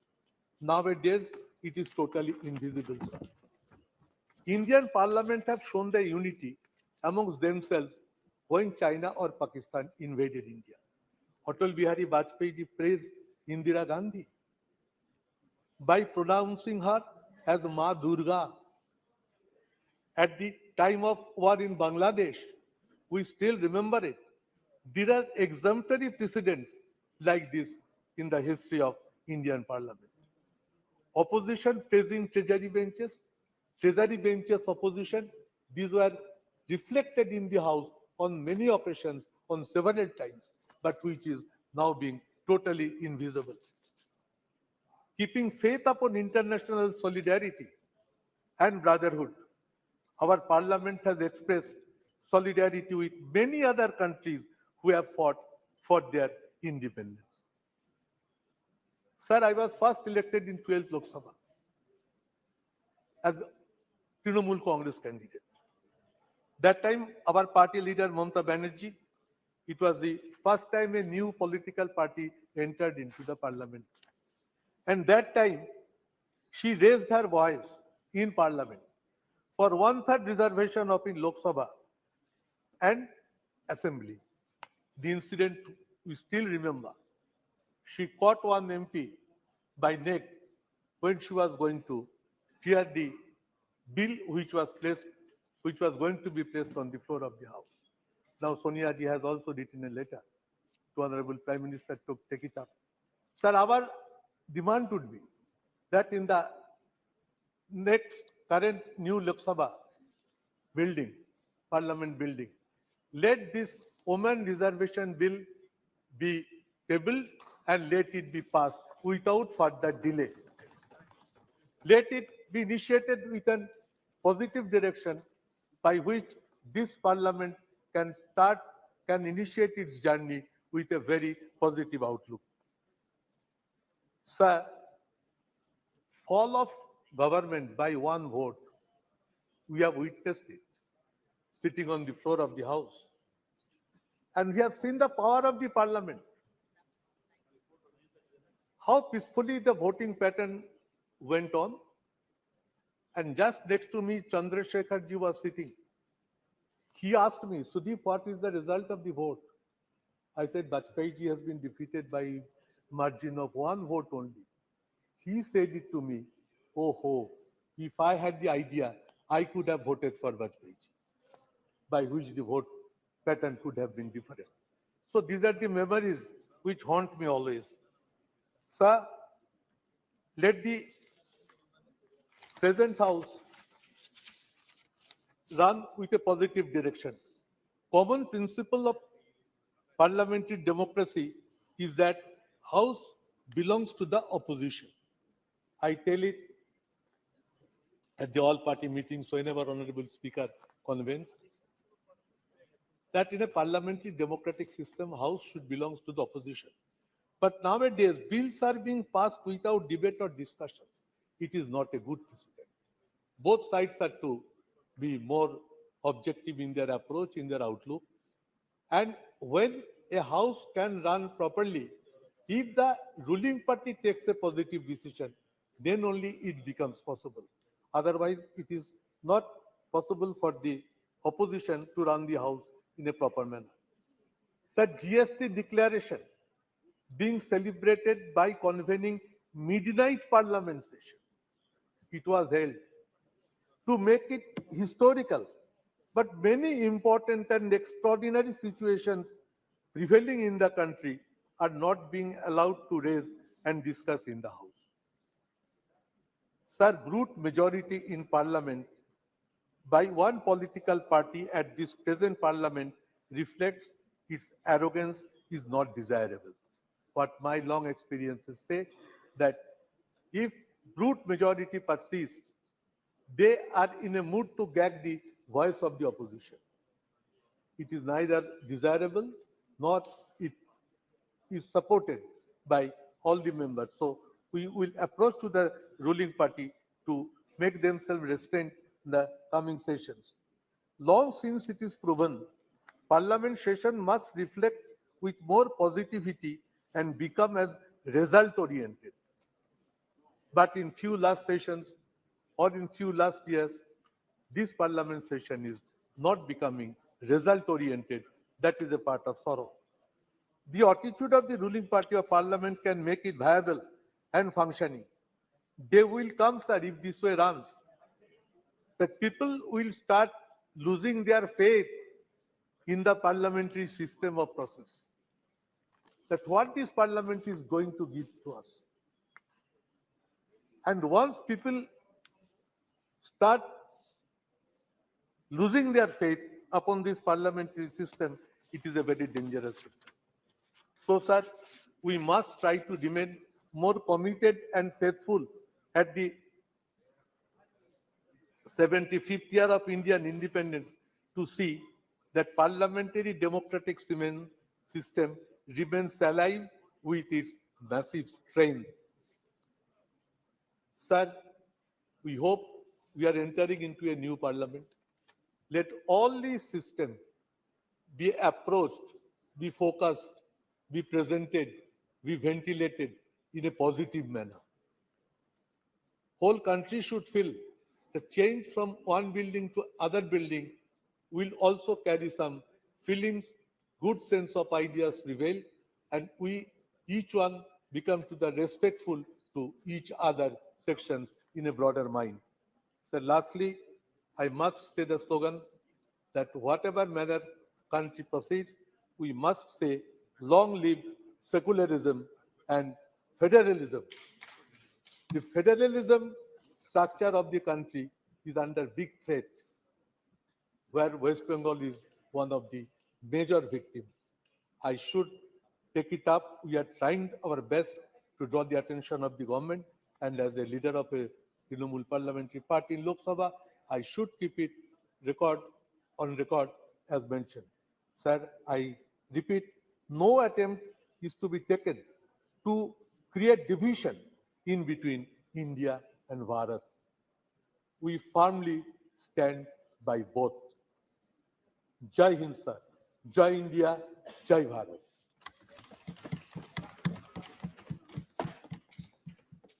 Shri M. Srinivas Reddy ji, please. Sir, thank you very much, sir. Speaker, Please, sir. please. Madam ji, just 1 minute, ma'am. I wanted to tell about, my 12th Lok Sabha under your leadership. I was a Congress member also. 2 minutes, ma'am. Then I will talk. Sir, thank you very much, Chairperson, sir. She will listen you, definitely. Yeah. Because she was my leader. Yeah. Please, please. Oh. Sir, I compliment our Honorable Prime Minister for, conducting G20 summit successfully and internationally. The country's name also in the worldwide totally. India is known everywhere also now, sir. So really, he has put a lot of, effort and hard work for this. My complimentaries again to him, sir. And one more thing, sir. My Chief Minister of Andhra Pradesh, by Jagannath Reddy, wishes to all the honorable members of this parliament on the occasion of, 75 years, Samvidhan Sabha, sir. He was also 2 terms, a member also of this house. So my experiences, I wanted to share. As my colleague, with the Sudeep ji, has mentioned about it. My 12th Lok Sabha I entered also, madam. That time, Madam Sonia ji was the president of the Congress party. And on Congress party ticket, I won. And I come to the parliament also. That is the 12th Lok Sabha, sir. So the experience, as earlier, my colleague mentioned, that time, after 13 months, Vajpayee's government, when ADMK withdrew the support for the Vajpayee's government, then strength has come down, sir. It has become a minority government. So that time, because confidence motion has been moved by Vajpayee also. So the voting pattern and everything was on slips generally. Everybody was in tense generally. How we know the result will be there? Because of the floor management. Everything, we all also thought that, okay, Vajpayee also will come out and everything. But lastly, when the result has come with one vote, he was defeated. The government was defeated. That too, the then Chief Minister Giridhar Gomangoji was also a member of parliament in this house. Yes, Sudhirji? Yes. So he came and voted. Then otherwise it would have become it equal and decided by the speaker also. That time the speaker was Honorable GMC Balayogi. So how the parliament also depends on nature only. Finally, God has to decide how it has happened. When we see all these experiences, we cannot forget in our lifetime, sir. So I have seen a lot of speakers also in this, because when I entered about 25 years back, before that itself, my family, my late brother and sister-in-law were also members of parliament. I used to come to the Central Hall regularly, enjoy the Central Hall, sitting there yourself. Sorry, ma'am. Sorry. The luxury of the Central Hall, sir. When you sit in the Central Hall and look at the dome, you will feel so comfortable also. Because that only now you are going to miss in the new parliament. And these experiences cannot be, generally, only memories will be there always for us also, sir.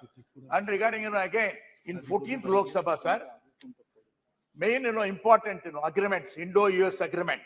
This has happened on 23rd August 2006. So the bill that time, to be passed in this agreement was also a potentiable thing. Later, 14th Lok Sabha itself, 22nd July 2008, conference motion of Dr. Manmohan Singh ji. That also was a tensionable thing. It was also, floor management could able to do everything. So that was also in a tensionable. All this, strength of strength and everything used to happen in the midnight only, sir. Generally. So the result of the thing was so joyful at the time. Then if you look at it also, sir, 15th Lok Sabha, that is, was thing for our Andhra Pradesh itself. The division of both the states. Andhra Pradesh has been divided into two states. That is Andhra Pradesh and Telangana. 18th February 2014, the bifurcation, the bill, AP reorganization bill has been passed. But problems are so far, after 9.5 years also, whatever the promises made on the floor of the house, both the houses have not been fulfilled, sir. The special category status, which has been, for 10 years awarded by both of the houses, so far, now we are not getting, any inch of it also, it has been no move, sir. In spite of, our Honorable Chief Minister, Jagan Mohan Reddy Garu, used to come and visit also to meet Prime Minister and our respective other related ministers also, sir. So I request you, sir, the special category status is a must for Andhra Pradesh for the development of the state, sir. In spite of, my Chief Minister, Jagan Mohan Reddy Garu is working hard. If it is there, to add to that also, he can do, a lot of wonders there in this, sir. Sir, now if you see that, 17th Lok Sabha, we are here. So 17th Lok Sabha also, this Lok Sabha, I have seen also, sir, Article 370 passing also, great thing, and introduction of GST, other things also, sir. So all my experiences, sir, I want to put it to you here, sir, because it is only to tell always to my colleagues that this house got only 543 members. So becoming a member of parliament is, God's nature's gift only. One should be lucky to become a member of parliament in this house, because 140 crore people are there, sir, now. Only 543 people are recognized in this. So this is the temple of democracy. From Sarpanch also should think of whatever is passed, Panchayat Sarpanch, in the parliament, will go into that also. They have to implement that. So when the temple of democracy, when it is there, so here we have to make some suggestions also, sir. It is very much required also, sir. And to tell you frankly, sir, my dear colleague also mentioned some of the things. Number of days, working days has to be increased here. That is the main thing. And other thing is private members' bill, sir, should be done, should be implemented properly also. And the third one, so 30% of the agenda should be suggested by the opposition parties. Then only the House can function properly. And apart from that, sir, respect for MPs are a little bit coming down, what I could able to see, sir, now. So that earlier when I entered in, that is 1998, 25 years back, the ministers used to give appointments, right away, without, much time or anything. And the secretaries used to give appointments also right away. And now, that is lacking.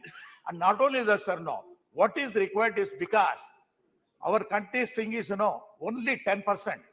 That means strength of the ministers have been decided by long ago. That is 10% of the Rajya Sabha and the Lok Sabha members only can be made as the council of the ministers. See, this time, this thing has been decided when the population was only 50-60 crores. Now the population has increased to 140 crores. This percentage has to be increased automatically to take care of the public, so that, everybody can, get the benefits of the central government. Sir, the states also needs to know more powers to be given also, which has to be done by the central government. Sir, my conclusion is that, sir, we have done, beautiful here. We have actually 75 years, we are living in this atmosphere. We are going to miss it. Emotionally, personally also, I feel that I am missing, a great thing. But changing times, changing trends, we need to know everything, for the sake of youngsters. You have to create a beautiful, modern, all digitalized parliament. So that's why our Honorable Prime Minister also has taken the task.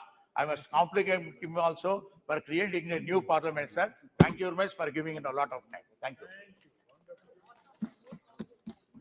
Honorable Member Shri Giridhar Yadav ji. Giridhar, yeah. सम्मान्य सभापति महोदय, आज इस जो हमारा जो house जिसमें हम लोग बैठे हुए हैं वर्तमान, जो बिल्डिंग है बहुत पुराना बना हुआ, जो हमारे सम्मान्य प्रधानमंत्री ने कहा इस देश के जनता के पैसे के द्वारा बना गया है, बड़ी अच्छी बात है। उसका आज हम लोग विदाई दे रहे हैं। वो नए भवन में हम लोग कल से जाएंगे। इस भवन को हम बहुत प्रणाम करते हैं। इसने बहुत सारे दिन देखे 75 साल के आजादी के इतिहास में, और बहुत अच्छे से भारत का लोकतंत्र चलते रहा। संविधान सभा के द्वारा, जिसमें ये संविधान जो बनाया गया था, उस संविधान सभा में डॉक्टर अंबेडकर की मुख्य भूमिका थी संविधान को बनाने में।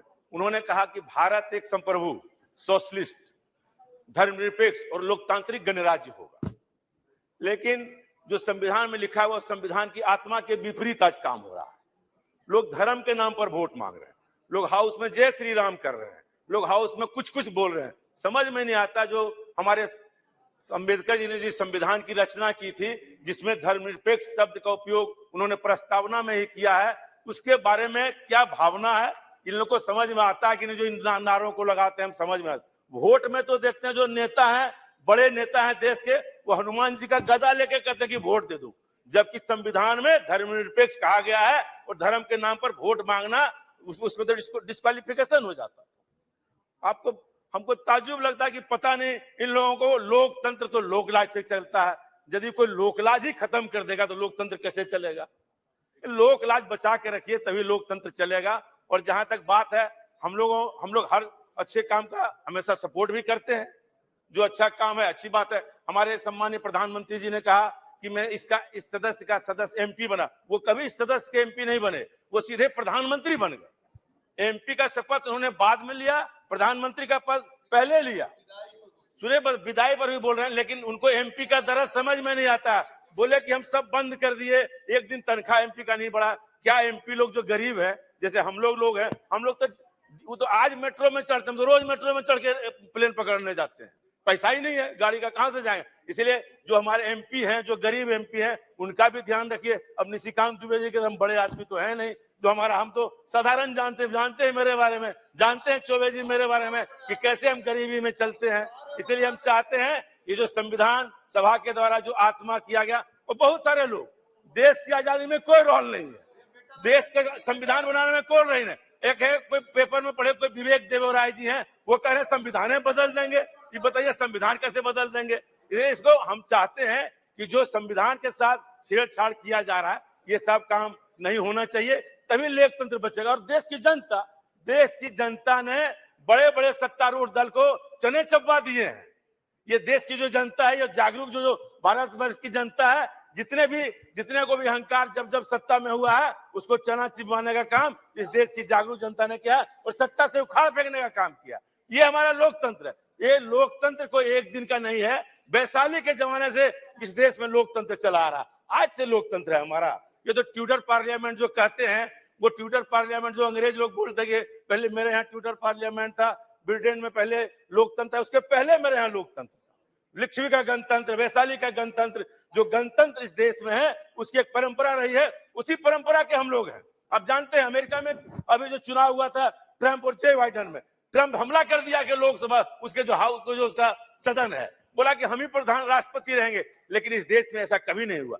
जब सत्ता परिवर्तन की बात आई हो, इस देश की जनता ने, इस देश के नेता ने, चाहे वो किसी दल के राजनीतिक नेता हो, किसी दल के प्रधानमंत्री हो, स्वेच्छा से जाके राष्ट्रपति के यहाँ इस्तीफा देने का काम किया। हम तो 3 बार लोकसभा में रहे, 11वीं लोकसभा में मुझे 3 प्रधानमंत्री को देखने का मौका मिला है। वाजपेयी जी 13 दिन के प्रधानमंत्री थे, तुरंत जाके इस्तीफा दिया। देवगौड़ा जी बने, उन्होंने इस्तीफा दिया। गुजराल जी बने, उन्होंने इस्तीफा दिया। ये तो हमारा स्वस्थ लोकतंत्र है कि जो बहुमत यहाँ होगा उसके बाद सीधे हम राष्ट्रपति के यहाँ जाते हैं और इस्तीफा देते हैं। ये किसी के द्वारा नहीं, हजारों साल की परिपाटी इस देश की जो है उसके द्वारा हमारा लोकतंत्र चल रहा है। और आप एक से एक दिन में देखा है इस हाउस, बड़े बड़े लड़ाइयां इस हाउस में भी देखा, लेकिन सब मिलके हम जानते हैं जब हम लोग आपस में किसी बात पर बहस करने लगते हैं तो जो हमारे सीनियर मेंबर ऑफ पार्लियामेंट होते हैं वो तुरंत हम लोगों को जाके उस बात को कहते हैं कि नहीं आप लोग शांति रहिए। हम लोगों ने इस हाउस में जब वाजपेयी जी को देखे हैं, जब 96 में हम लोग थे, जब वाजपेयी जी बोलने के लिए खड़े होते थे, विपक्ष से लोग बोलते थे, सत्ता पक्ष से सारे लोग हम लोग सुनते रहते थे वो क्या बोल रहे हैं। लेकिन आज क्या परिपाटी है, जब हम लोग बोलते हैं विपक्ष का लोग, एक भी सत्ता पक्ष एमपी नहीं रहता। ये नहीं है, नहीं ये कोई उपस्थिति है, ये कोई उपस्थिति है क्या कहते हैं निशिकांत जी, ये कोई उपस्थिति तो है नहीं। और हम लोग सब लोग रहते थे। ये स्वस्थ लोकतंत्र का इस देश में हनन हो रहा है, वो ये सत्तारूढ़ पार्टी के आपकी जिम्मेवारी है। अरे आपकी जिम्मेवारी है, लोकसभा चलाना सत्ता पक्ष की जिम्मेवारी है, कोरम पूरा करना सत्ता पक्ष की जिम्मेवारी है, विपक्ष की सूची लागू नहीं है।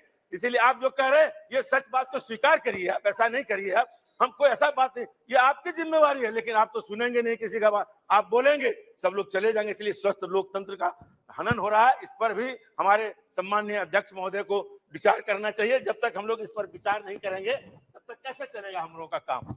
और हम लोग जिन बातों को आप देख लीजिए, अब हमारे संविधान को बनाया कितने 2 साल कुछ महीना बताए सम्मानीय प्रधानमंत्री महोदय, और आज ये कोई विवेक देवराय या ओबेराय क्या है पता नहीं, नाम नहीं जानते हैं उतना, पेपर में पढ़े वो कहते हैं संविधान बदल देंगे। ऐसे कैसे होगा, बाहर का आदमी बोल रहा कि संविधान बदल देंगे। अब हम लोगों को कल अपियर होना है कहाँ पे, फोटो सेशन, हम लोग पेपर में पहले ही पढ़ लेते हैं, बाद में सूचना हम लोग को जाती है कि कल हम लोग का ग्रुप फोटो सेशन होना। हम नोटिस ऑफिस में जाके पूछे भाई क्या बोला, सवेरे पेपर में देखे कि पहले ही छप गया।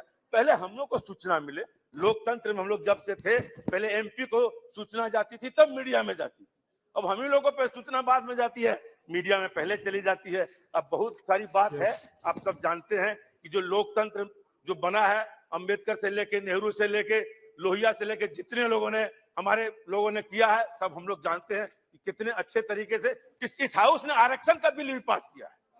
बीपी सिंह के नेतृत्व में जब आरक्षण का बिल लाया गया था मंडल कमीशन को, कितना दुराव था, लेकिन सब लोगों ने मान लिया बाद में। फिर हमारे रामकृपाल जी बैठे हैं, अर्जुन सिंह जी ने शिक्षा का बिल लाया आरक्षण का, लेकिन आरक्षण का जो था वो धीरे धीरे निजीकरण कर रहे हैं। जो सोशलिस्ट वर्ड लिखा हुआ है इस सब प्रस्तावना में वो तो खत्म हो रहा है। अब सारा चीज पूंजीपतियों को बेच दे रहे हैं, आप सारे होटल बेच रहे हैं, एयरपोर्ट बेच रहे हैं, रेलवे स्टेशन बेच रहे हैं, तो प्रस्तावना ही खत्म हो जा रहा है। कुछ दिन संप्रभुता का जो वर्ड है ये बचेगा कि ना बचे, इस पर भी हमको ध्यान देना पड़ेगा। सोशलिस्ट तो खत्म हो चुका, सेकुलर खत्म हो चुका, डेमोक्रेटिक अब चुनी हुई सरकार को गिराने का काम करते हैं। एक संप्रभु शब्द अभी तक बचा हुआ है, उसको भी बचाने के लिए मेहनत करना, बाकी तो खत्म हो ही चुका है। आप सब चीज को खत्म कर ही रहे हैं, उसमें कोई बहुमत आप करेंगे ही। बहुमत में लोगों को सत्ता पक्ष और विपक्ष जो बना हुआ है, सबको मिल के काम करने की आवश्यकता। एक एमपी का कोई सलाह नहीं लिया जाता।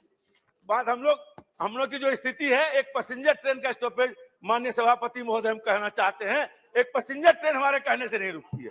ये तो हमारी हाल है एमपीओ की। रिजर्वेशन हम डालते हैं कि कंफर्म होगा कि नहीं होगा, इसका गारंटी नहीं है। जो चिट्ठियां मंत्रियों जी को लिखते हैं, उसका जवाब तक नहीं आता।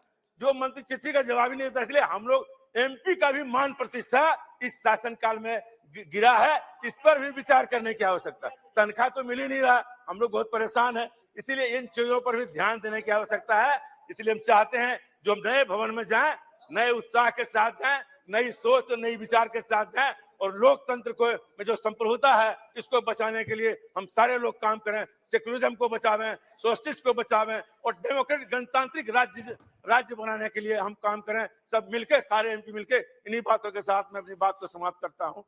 जय Hind. Thank you. Honorable Member Shri Fatragiri Mehtab ji. Mehtab ji.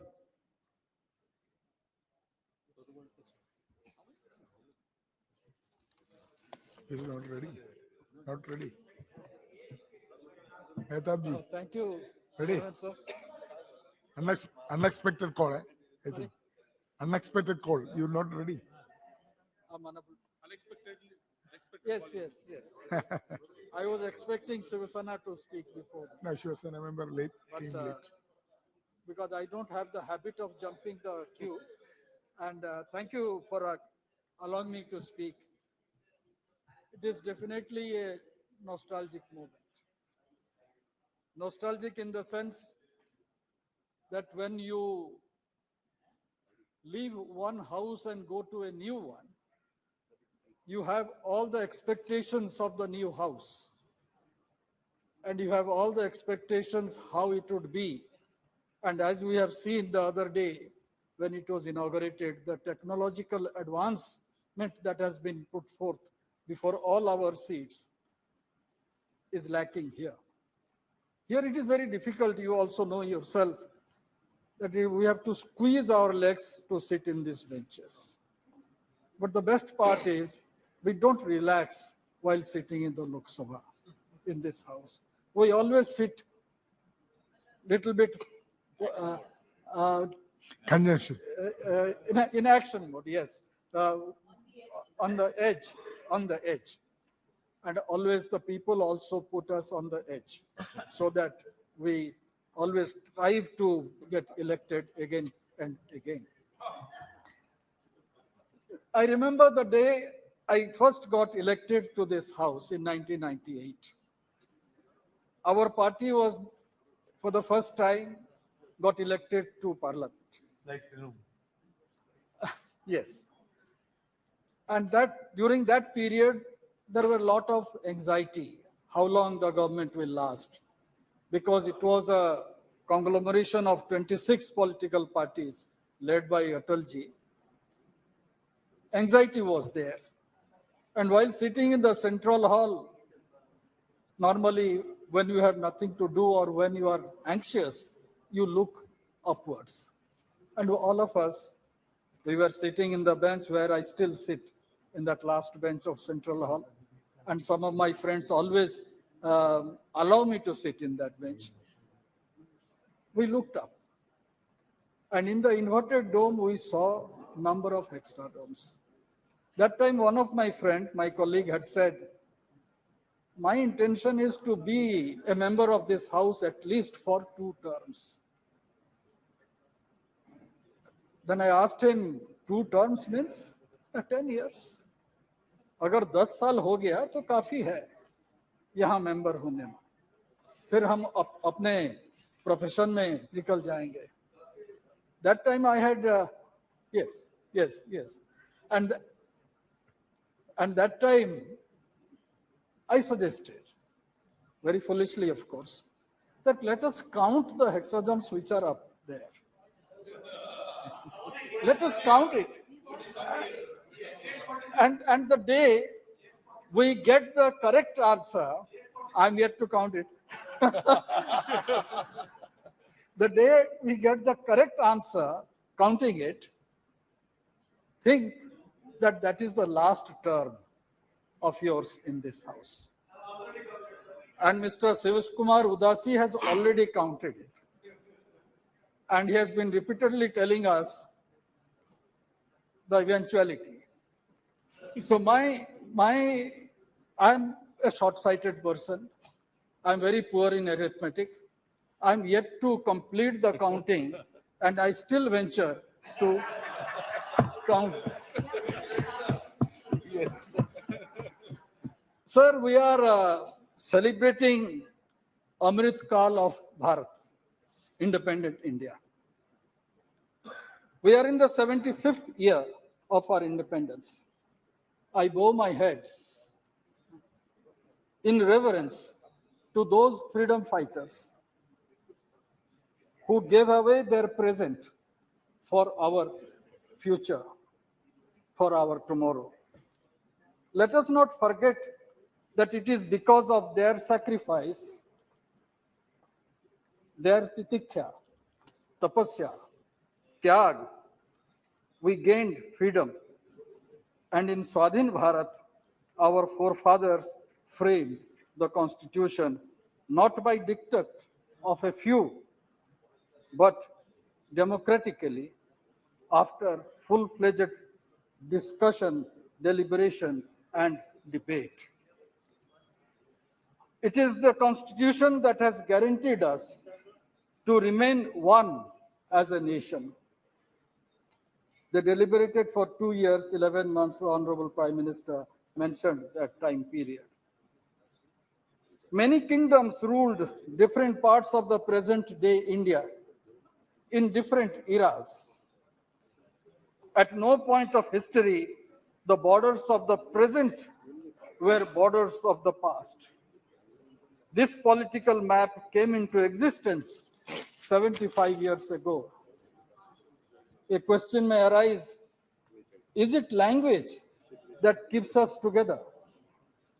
Andhra Pradesh, sharing the same classical language, Telugu, split into two states, Madhya Pradesh, Bihar, Uttar Pradesh, being Hindi-speaking states, also split in not recent past. If language cannot unite even states and provinces, how can it be the basis of a nation?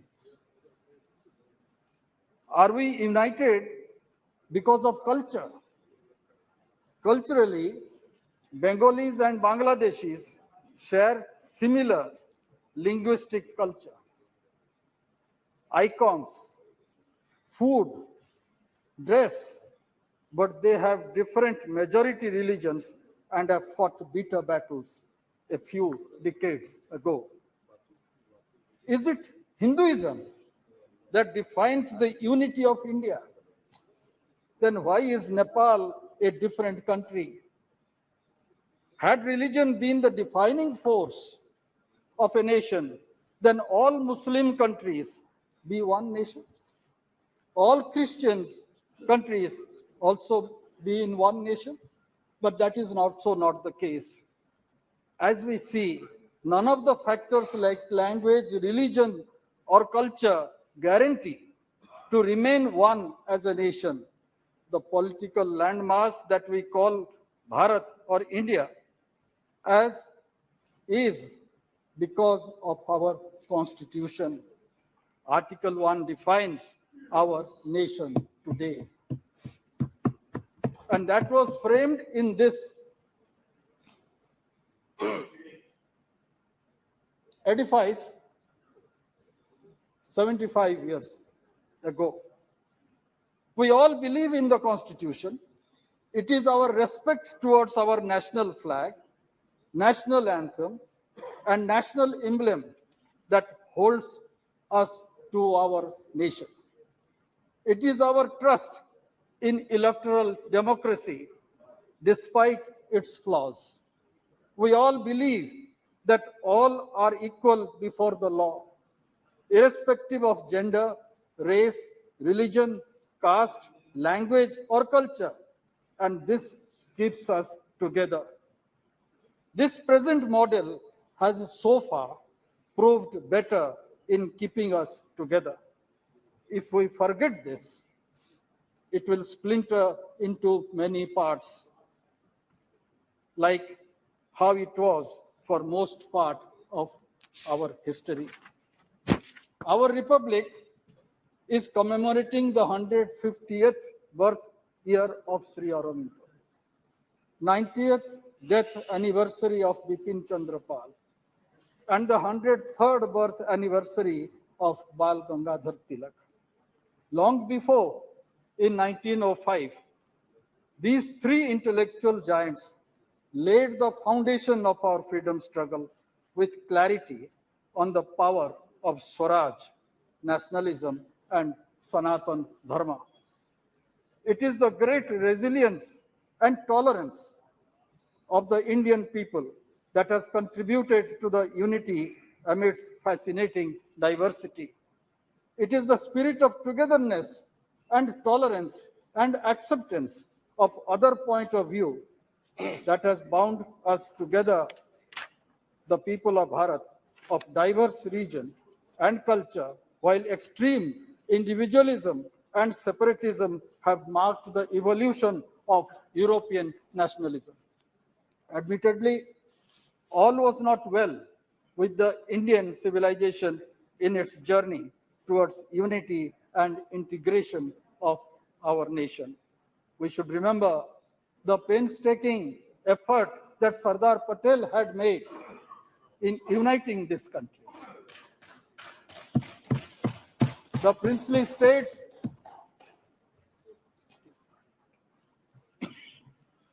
were declared as independent, and there were certain states, major states, princely states of that era, who wanted to ally with Pakistan. If Karachi port access was to be provided, Jodhpur was supposed to ally with Pakistan. If Vizag port was supposed to be provided, then Hyderabad would have emerged as a bigger country, including the eastern state provinces within it. Today, after 75 years, but that was dealt very strongly, and a great nation was formed. And today, number of fault lines are still there.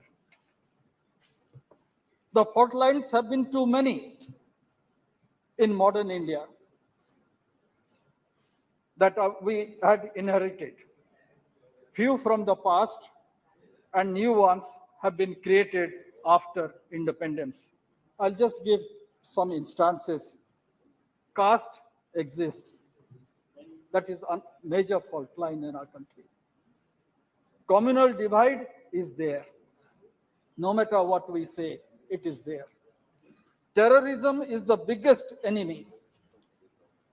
Ultra-communism or communist revolt is also affecting large part of our country.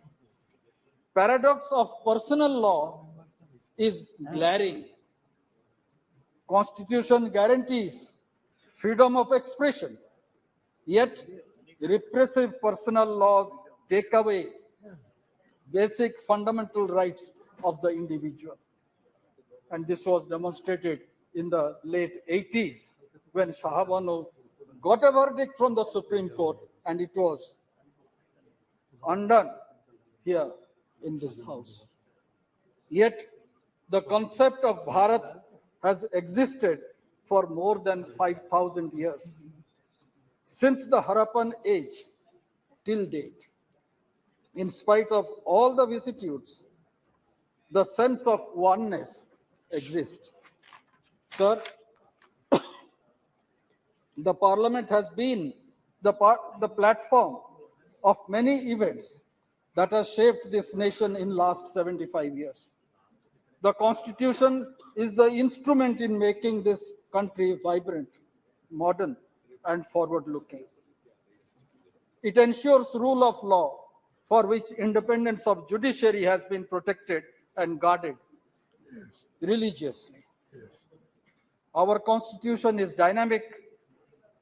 The first amendment moved by the first Prime Minister, Jawaharlal Nehru, in May 1951, just a year after Constitution being adopted in the Constituent Assembly, clearly demonstrates keeping in tune with the time. And here I would like to quote what Pandit Nehru had stated.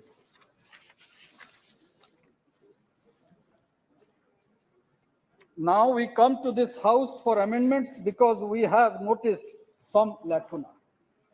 We have, of course, of various interpretations by the court. And he goes on explaining, this house knows very well that there are many kinds of constitution in the world. There is the constitution which is not written down, citing the United Kingdom's constitution.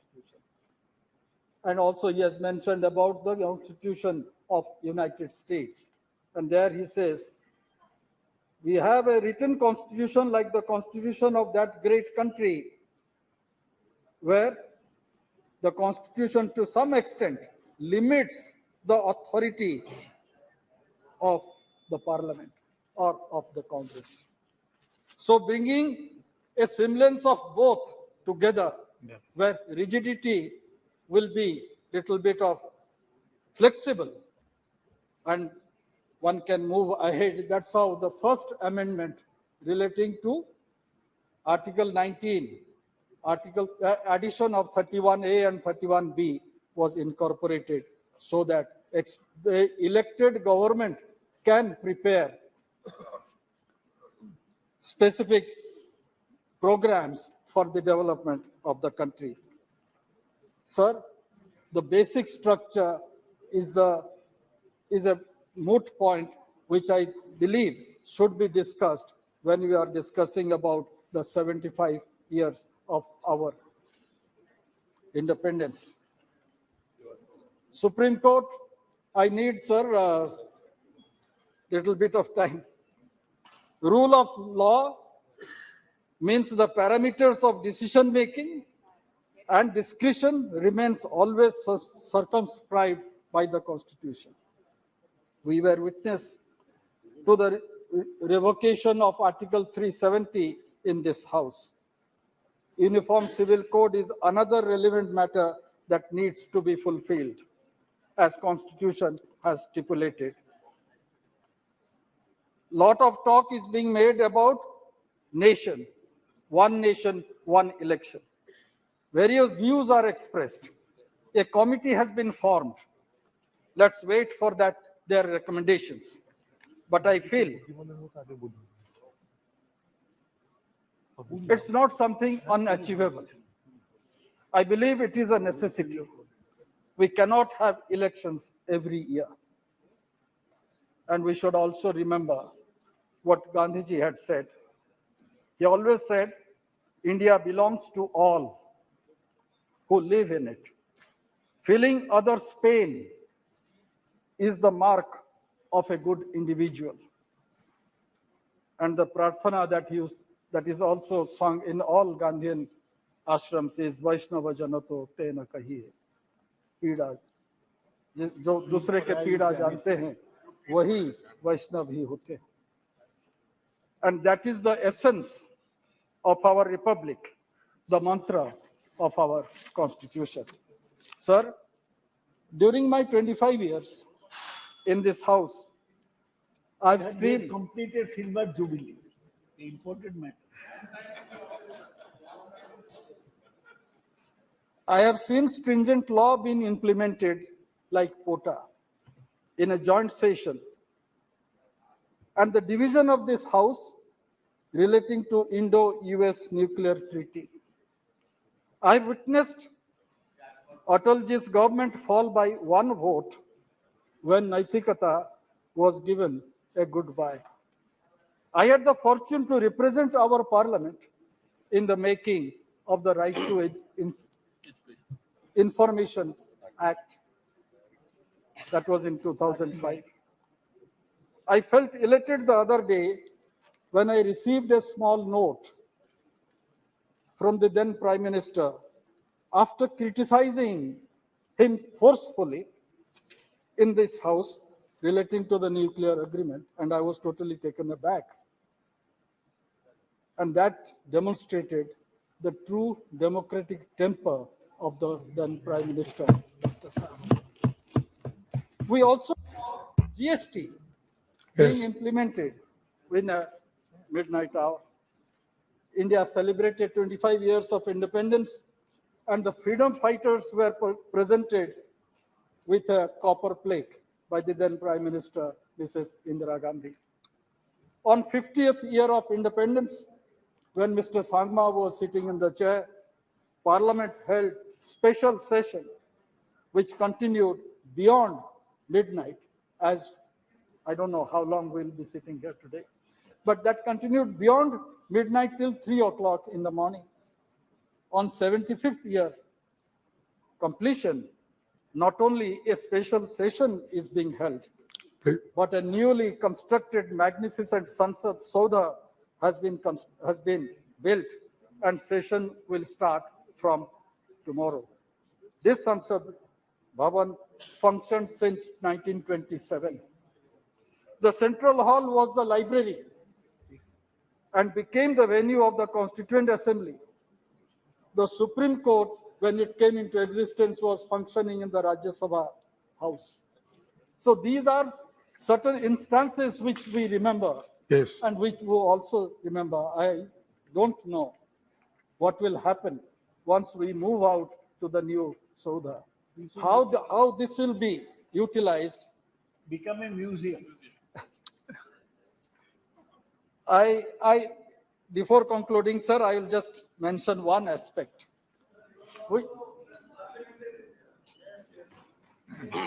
And that aspect is in this house in Lok Sabha, when the ruling party had brute majority of more than 400 members during Rajiv Gandhi's time. Constitution amendment was made and 10th schedule was added. For the first time in the Constitution, party was mentioned. Earlier in the Constitution, party within quote was never mentioned. It was all individual members. The rights of the individual was recognized. But after 10th schedule addition, party came into existence. Yes. And by that, all of us have lost our voice. Individual opinion does not, we cannot express it here. Though no matter how much we oppose certain aspects of a bill, when there is a whip, the terrorism of whip is very much hanging over our head. That needs to be corrected. If not today, of course in future, I believe the people of India will correct it. Thank you. Because with rampant fractured mandate, that became a necessity. But I think it is necessary now that individual members should express themselves in this house. Unless you do that, the discussion, deliberations in the house becomes sterile. We know what Madam Supriya Sule is going to speak. We anticipate what Nishikant Dubey is going to speak. We all know. How? We also know Professor Sogat Rai Subhu, what he's going to speak. Because every view today is because of the party. The party gives dictate that this is the view is to be expressed. I also follow that view. And I also follow another point. And that is, we have committed ourselves to the rules and regulations of the process of the parliament. We never jump to the well. BJD perhaps is the first party never jump to the well. And this has been recognized by the leader of the house, by the deputy leader of the house, and also by the chair. No. NCP also. And that's why I say there are certain customs and regulations which needs to be maintained for a proper functioning of the house. And the best part in our constitution that is enshrined is this, that yes, I should have that strength to act. I may not accept the other point of view, but should I quarrel with him? He has a different point of view. Let me accept it. And that is what Hinduism is all about. Yes, That is what Indianness is all about. We please conclude. we always Mehtab have ji. different path. That is what Bharatiyata is about. Mehtab ji, That is please what conclude. Bharatiyata Yeah. is about. You are- That's the reason why I would say Thank you. the other may have a different point of view. That is what Swami Vivekananda had said in Chicago speech. I don't, it's not that I tolerate another religion. I accept that point of view. That is what Swamiji had said. Yes. So let us have that point of view here. Let us hear others, and by hearing others, we can frame our own opinion and still hold to our own opinion. With these words, Thank you. Thank you, sir. Honorable Member Shri Rahul Shewari. धन्यवाद अध्यक्ष महोदय। आपने मुझे संविधान सभा से शुरू हुई 75 वर्षों की संसदीय यात्रा, उपलब्धियां, अनुभव, यादें और सीख के बहस पर बोलने का मौका दिया। अध्यक्ष महोदय, सबसे पहले मैं हिंदू हृदय सम्राट शिवसेना प्रमुख बाला साहब ठाकरे जी का धन्यवाद मानता हूं और उनकी वजह से आज मुझे इस सदन में आने का मौका मिला है और मैं खुद को भाग्यशाली समझता हूं कि मुझे इस सदन में भी बैठने का मौका मिला है और कल नए सदन में भी बैठने का मौका मिलेगा। और माननीय प्रधानमंत्री जी का भी धन्यवाद मानता हूं कि कल 19 सितंबर को गणेश चतुर्थी है और पूरे महाराष्ट्र और पूरे देश में गणेश चतुर्थी के अवसर पर गणेश उत्सव मनाया जाता है। और आप सभी को पता है कि हम गृह प्रवेश करते तो गणेश जी की पूजा करते हैं, तो कल का एक पवित्र दिन है और कल के पवित्र दिन में हम नए संसद में वहां पे प्रवेश करेंगे। तो एक हमारे सभी सदस्यों के लिए एक भावुक क्षण है हमारे लिए। और अध्यक्ष महोदय, क्या अध्यक्ष महोदय, भारत के संविधान 26 नवंबर 1949 को संविधान सभा द्वारा अपनाया गया था और 24 नवंबर 1950 को सभा के सदस्यों द्वारा औपचारिक रूप से हस्ताक्षरित किया गया था और संविधान 26 जनवरी 1950 को लागू हुआ। अध्यक्ष जी, 1579 में इस देश में आने वाला पहला अंग्रेज एक ईसाई धर्म प्रचारक था। उसके बाद ऐसे व्यापारी आए जो व्यापार करने आए लेकिन शासन करने के लिए रुक गए। 1765 में अधिकार ईस्ट इंडिया कंपनी को हस्तांतरित कर दिया गया। बाद में इसे धीरे धीरे संसद के अधीन कर दिया गया और इसकी जगह संसद का अधिकार आ गया और अब तक ये जारी है। अध्यक्ष जी, इन दिनों देश भर में भारत और इंडिया नाम पर खासी बहस चल रही है। भारतीय संविधान का पहला अनुच्छेद कहता है इंडिया, जो कि भारत के राज्यों का संघ है। भारतीय संविधान सभा में भी इस विषय को लेकर काफी बहस हुई। संविधान सभा में कांग्रेस के दिग्गज नेताओं ने भारत नाम रखने की पुरजोर वकालत करते हुए कहा था कि भारत नाम रखने से गरिमा लौट आएगी। हजारों साल की गुलामी में हमारी पहचान ही मिट गई थी। इस विषय में इतिहास को किनारे नहीं किया जा सकता। संविधान सभा में भारत और इंडिया को लेकर हुई बहस को भी याद रखना चाहिए। दरअसल संविधान सभा में लंबी बहस के बाद इंडिया दैट इज भारत लिखा गया था और इस बहस में कांग्रेस के कई दिग्गज नेताओं ने भारत को देश की पहचान से जोड़ा था और उनका कहना था कि इंडिया दैट इज भारत के स्थान पर भारत दैट इज इंडिया लिखना उचित रहेगा। महोदय, इस डिबेट में कांग्रेस के दिग्गज नेता श्री कमलापति त्रिपाठी ने कहा था, यदि आप लोगों को लगता है कि संविधान में दैट इज लिखना जरूरी है तो भारत दैट इज इंडिया लिखना चाहिए। उन्होंने देश का नाम भारत रखने को गौरव, स्वाभिमान और स्वदेशी प्रतीक से जोड़ा था। त्रिपाठी जी ने कहा था, जब कोई देश दूसरे के दिए नाम और प्रतीकों का इस्तेमाल करता है तो उसकी आत्मा मर जाती है। भारत ने 1000 साल की गुलामी में सब कुछ खो दिया है। हमने अपनी संस्कृति, इतिहास, सम्मान, मानवता, आत्मसम्मान और यहाँ तक की आत्मा तक खो दिया है। भारत नाम रखने से पुराना गौरव वापस लौटेगा का तर्क देते हुए त्रिपाठी जी ने यह भी कहा था कि 1000 साल की गुलामी से निकलकर हम अपनी पहचान हासिल करेंगे। भारत नाम हमें हमारी संस्कृति से परिचय करता है। उन्होंने यह भी कहा था कि वैदिक काल से ही साहित्य में देश का नाम भारत ही रहा है। इसके अलावा वेदों, पुराणों और ग्रंथों में भी भारत का वर्णन मिलता है। अध्यक्ष महोदय, 18 सितंबर 1949 को हुई इस बहस में स्वतंत्रता सेनानी हरगोविंद पंत ने भी भाग लिया और इंडिया शब्द का विरोध किया और कहा कि यह नाम हमें उन विदेशियों द्वारा दिया गया था जो इस भूमि की समृद्धि के बारे में सुनकर हमारे देश की संपत्ति को लूटने यहाँ आए और हमसे हमारी आजादी छीन ली। संविधान सभा में इंडिया शब्द का पुरजोर विरोध करने वालों में कई संविधान सभा के सदस्य थे। जब संविधान सभा में इस विषय पर बहस हो रही थी तो हर गोविंद पंत आखिरी व्यक्ति थे जिन्होंने इस पर अपनी बात रखी। महोदय, तो फिर आज क्या हो गया है कांग्रेस को कि आज कांग्रेस के नेता कमलापति त्रिपाठी जैसे अपने नेताओं की वाणी को भूल गए। श्री एच.वी. कामत ने सभा में सबसे पहले भारत राम रखने का प्रस्ताव रखा था।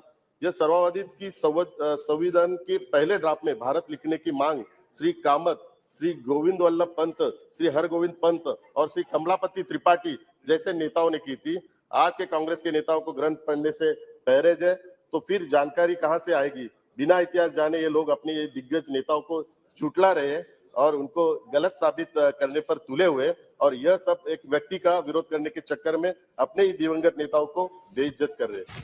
अध्यक्ष महोदय, संविधान सभा की ऐसी पद्धति संविधान सभा ने एक ऐसी पद्धति अपनाई जो सुव्यवस्थित, सुलभ और स्वीकार्य थी। मौलिक मान्यताओं को सभी ने माना और उन पर सहमति व्यक्त की। हाल की आधी सदी में किसी भी प्रमुख सामाजिक संगठन या राजनीतिक दलों ने कभी भी संविधान की वैधता पर सवाल नहीं उठाया है। संविधान केवल अपने सदस्यों की राय का प्रतिनिधित्व नहीं करता है, यह उस समय की व्यापक सहमति को दर्शाता है। संविधान सभा का चुनाव भारतीय जनता द्वारा किया गया था। उस समय कोई वैश्विक वैश्य मताधिकार नहीं था।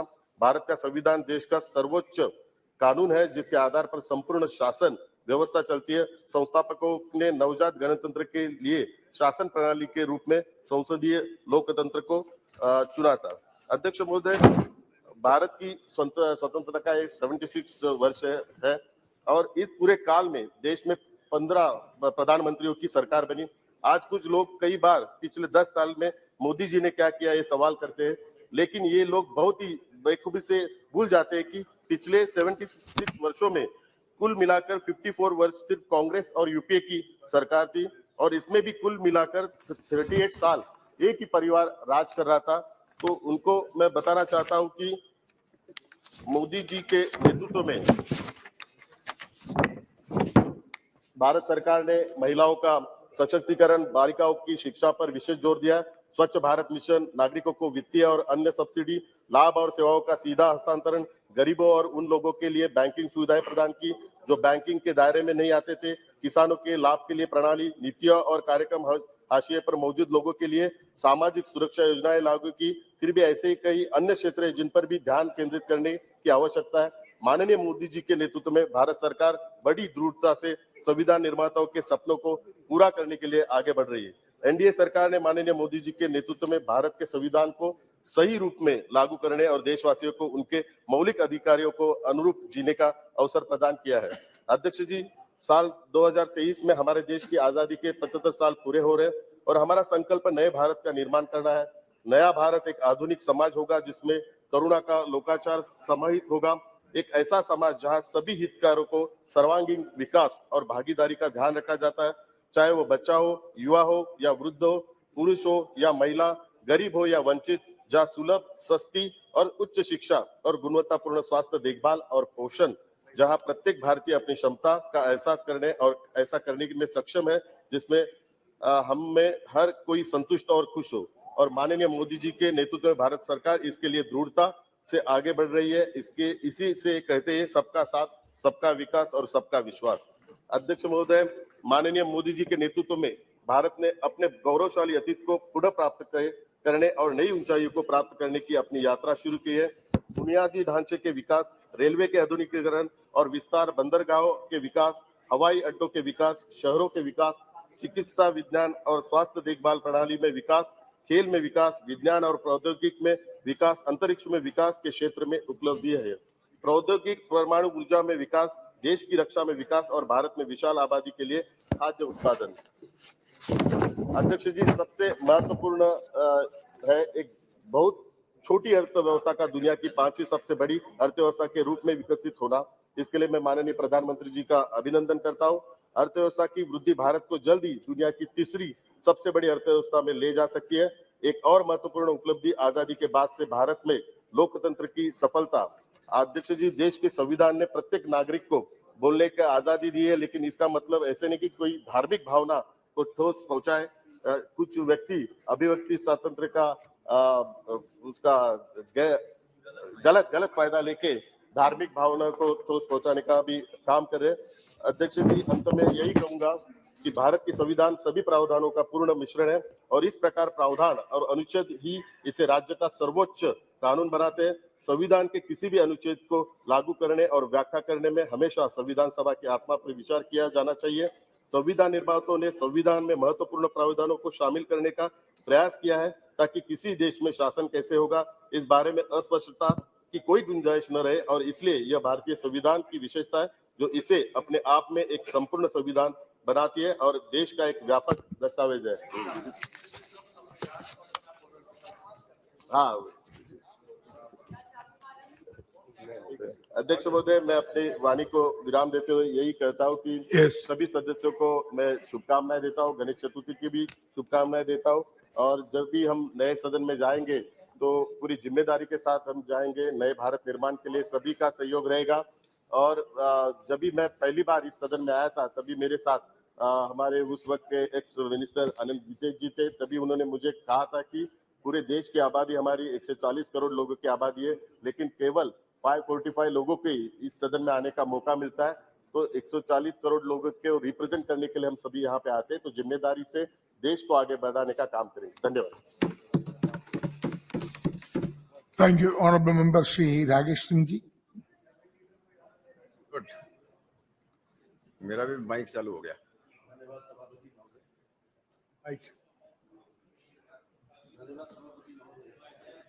माइक मेरा माइक चालू हो गया, पीछे का माइक यहाँ से चालू नहीं होता, माइक वहीं से चालू होता। हो गए। धन्यवाद सभापति महोदय, आपको धन्यवाद कि आपने आज इस महत्वपूर्ण विषय पर मुझे बोलने का अवसर दिया। मैं अपने नेतृत्व के प्रति भी आभार प्रकट करना चाहता हूं, जिन्होंने इतिहास में अंकित होने वाली इस चर्चा में मुझे बोलने का अवसर दिया है। महोदय, देश और दुनिया में अनेकों घटनाएं ऐसी होती हैं जो इतिहास के पन्नों में अंकित होती हैं, और उनमें से भी कुछ ऐसी होती हैं जिन्हें इतिहास स्वयं में समेटकर गौरवान्वित होता है। और आज जो घट रहा है इसको अवसर के रूप में बदलने वाले देश के यशस्वी प्रधानमंत्री माननीय नरेंद्र मोदी जी के प्रति मैं संपूर्ण देशवासियों की तरफ से आभार प्रकट करना चाहता हूं, जिनके कारण भारत के महान लोकतंत्र के 75 वर्ष की संसदीय यात्रा के अवसर पर हम सभी को अपनी संसदीय प्रणाली पर गर्व करने का अवसर मिला है। मैं सदन की प्रेस गैलरी में बैठे हुए मीडिया के साथी गणों के प्रति भी आभार प्रकट करता हूं, जिनके बिना ये यात्रा अधूरी थी और संविधान सभा से लेकर अभी तक जो संसदीय प्रणाली का हिस्सा रहे हैं।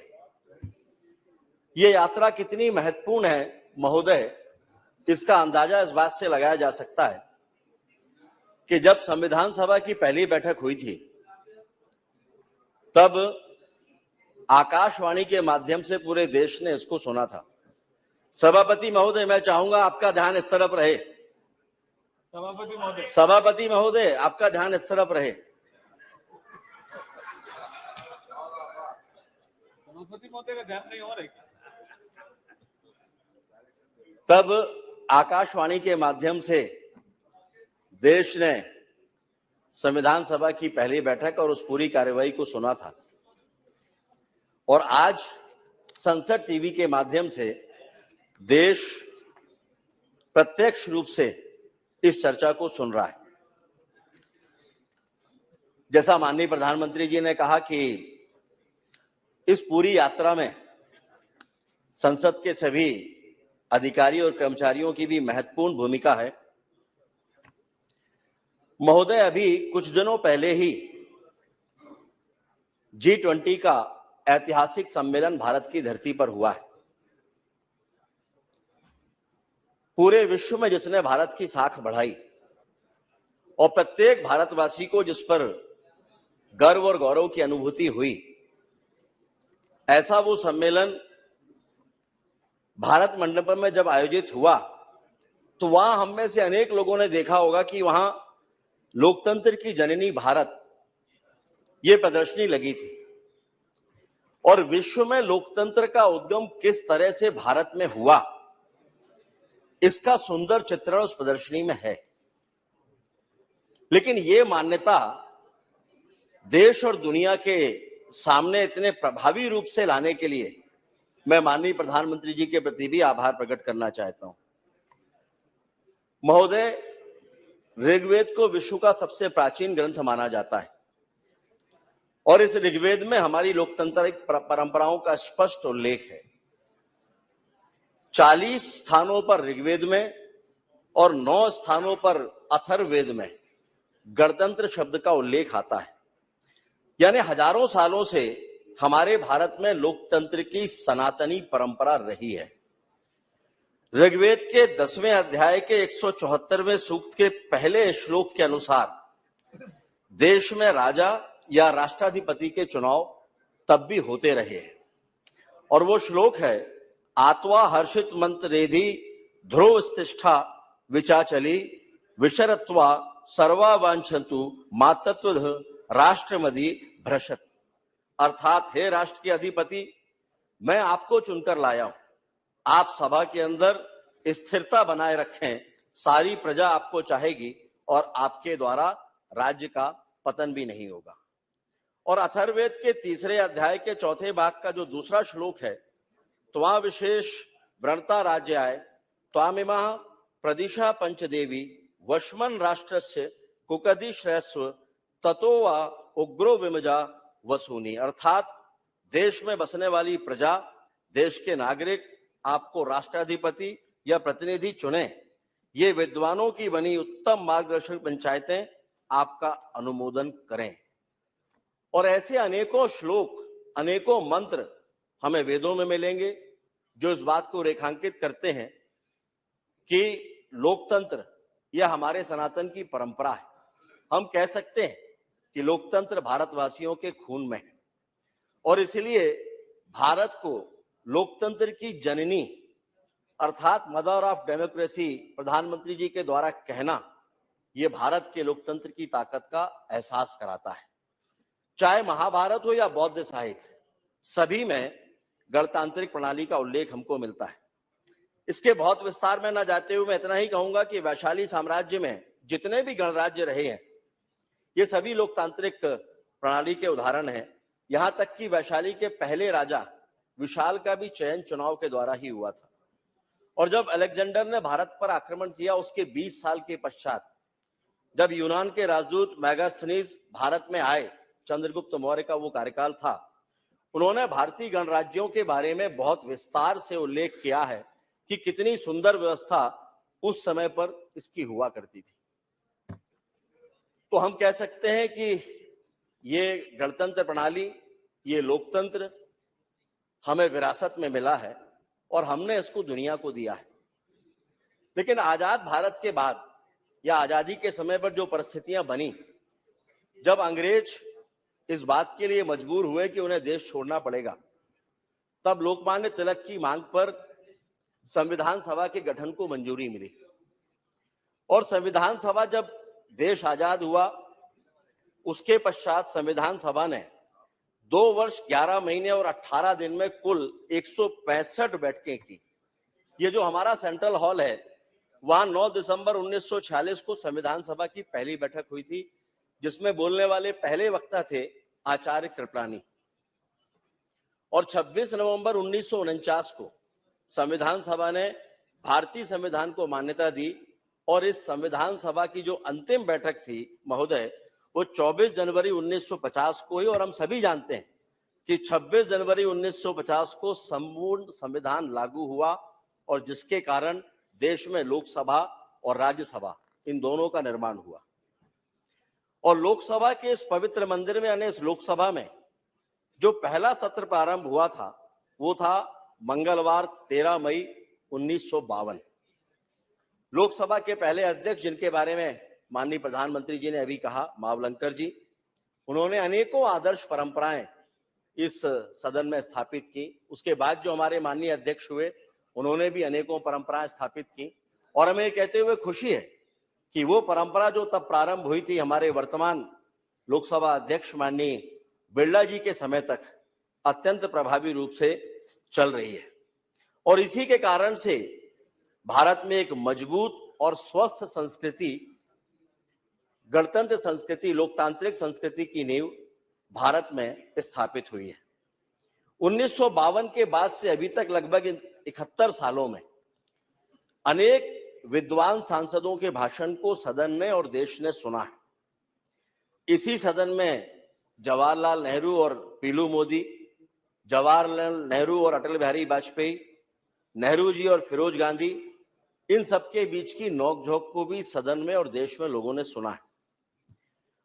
और जो ऐसे बड़े प्रमुख वक्ता थे जिन्होंने सदन में ऐतिहासिक वक्तव्य दिए हैं, उनमें मधुलिमे, डॉक्टर लोहिया, श्रीपद डांगे, आचार्य कृपलानी, इंद्रजीत गुप्त, ओम प्रकाश त्यागी, प्रकाशवीर शास्त्री, लाल कृष्ण आडवाणी, कार्तिक उरांव, मधु दंडवते, ऐसे अनेकों नाम हैं जिनके सारे नाम यहां पर ले पाना संभव नहीं होगा। चलिए दादा, जो नाम आप बोल रहे हैं उनका नाम भी जोड़ लेते हैं। क्या नाम बोला उन्होंने? सुषमा स्वराज जी। सुषमा स्वराज जी। सुषमा स्वराज जी हमारी नेता थी और सुषमा स्वराज जी के भाषण आज भी लोग उनसे प्रेरणा लेते हैं, उन भाषणों से। उनमें हम सभी लोग भी शामिल हैं। आएगा आगे उसका उनका नाम। माननीय प्रधानमंत्री जी ने विस्तार से इन सभी नामों का उल्लेख किया है। माननीय चंद्रशेखर जी भी उसमें रहे हैं। और तब से लेकर अभी तक इस विशाल देश में लोकसभा और राज्यसभा के माध्यम से लोकतंत्र का अविरल प्रवाह जारी है। लेकिन इसमें महोदय एक अपवाद भी है। लोकतंत्र की जो धारा प्रवाहित हुई थी उसमें 26 जून 1975 से 23 मार्च 1977 का कालखंड, यानी आपातकाल के 21 काले महीने, वो लोकतंत्र के इस मंदिर पर एक दाग है। अभी अधीर रंजन जी यहां पर होते तो अच्छा लगता, काफी सारी बातें वो कह रहे थे। और उस समय उन 21 महीनों में देश के सभी मौलिक अधिकारों का हनन करके देश ही पूरा जैसे कारावास में बदल गया था। लेकिन महोदय, हमारा देश का लोकतंत्र ही परिपक्व नहीं है, बल्कि देश की जनता भी परिपक्व और समझदार है। और इसलिए उसने एक रक्तहीन क्रांति करके लोकतांत्रिक पद्धति के माध्यम से ही व्यवस्था को बदल दिया। और भारत के लोकतंत्र की सुंदरता देखिए महोदय, जब हम संसदीय प्रणाली पर बात कर रहे हैं तो आपातकाल के उन अंतिम दिनों में लोकतंत्र के इस दाग को हटाने के लिए बाबू जगजीवन राम, आचार्य कृपलानी, विजय लक्ष्मी पंडित, हेमवती नंदन बहुगुणा और चंद्रशेखर जी जैसे लोग भी सामने आए, जो कांग्रेस की संस्कृति में ही पले बढ़े थे। लेकिन उन्होंने देश के माथे के इस काले दाग को स्वीकार नहीं किया और संघर्ष का रास्ता अपनाया। और हमारी संसदीय प्रणाली पर समय समय पर अनेकों महत्वपूर्ण लोगों ने अपने विचार रखे हैं। डॉक्टर एपीजे अब्दुल कलाम हो, जयप्रकाश नारायण जी हो, देश के प्रधानमंत्री माननीय मोदी जी हो, श्रद्धेय अटल बिहारी वाजपेयी जी हो, लाल कृष्ण आडवाणी जी हो, इन सभी के विचार समय समय पर आए हैं। और सभी ने, मैं उनके विस्तार में नहीं जा रहा हूं, और सभी ने भारत के लोकतंत्र की ताकत और उसके महत्व को स्थापित किया है। इस समय पर हम जरूर अंबेडकर जी को स्मरण करना चाहेंगे, जो ड्राफ्ट कमेटी बने थे उसके वो चेयरमैन थे।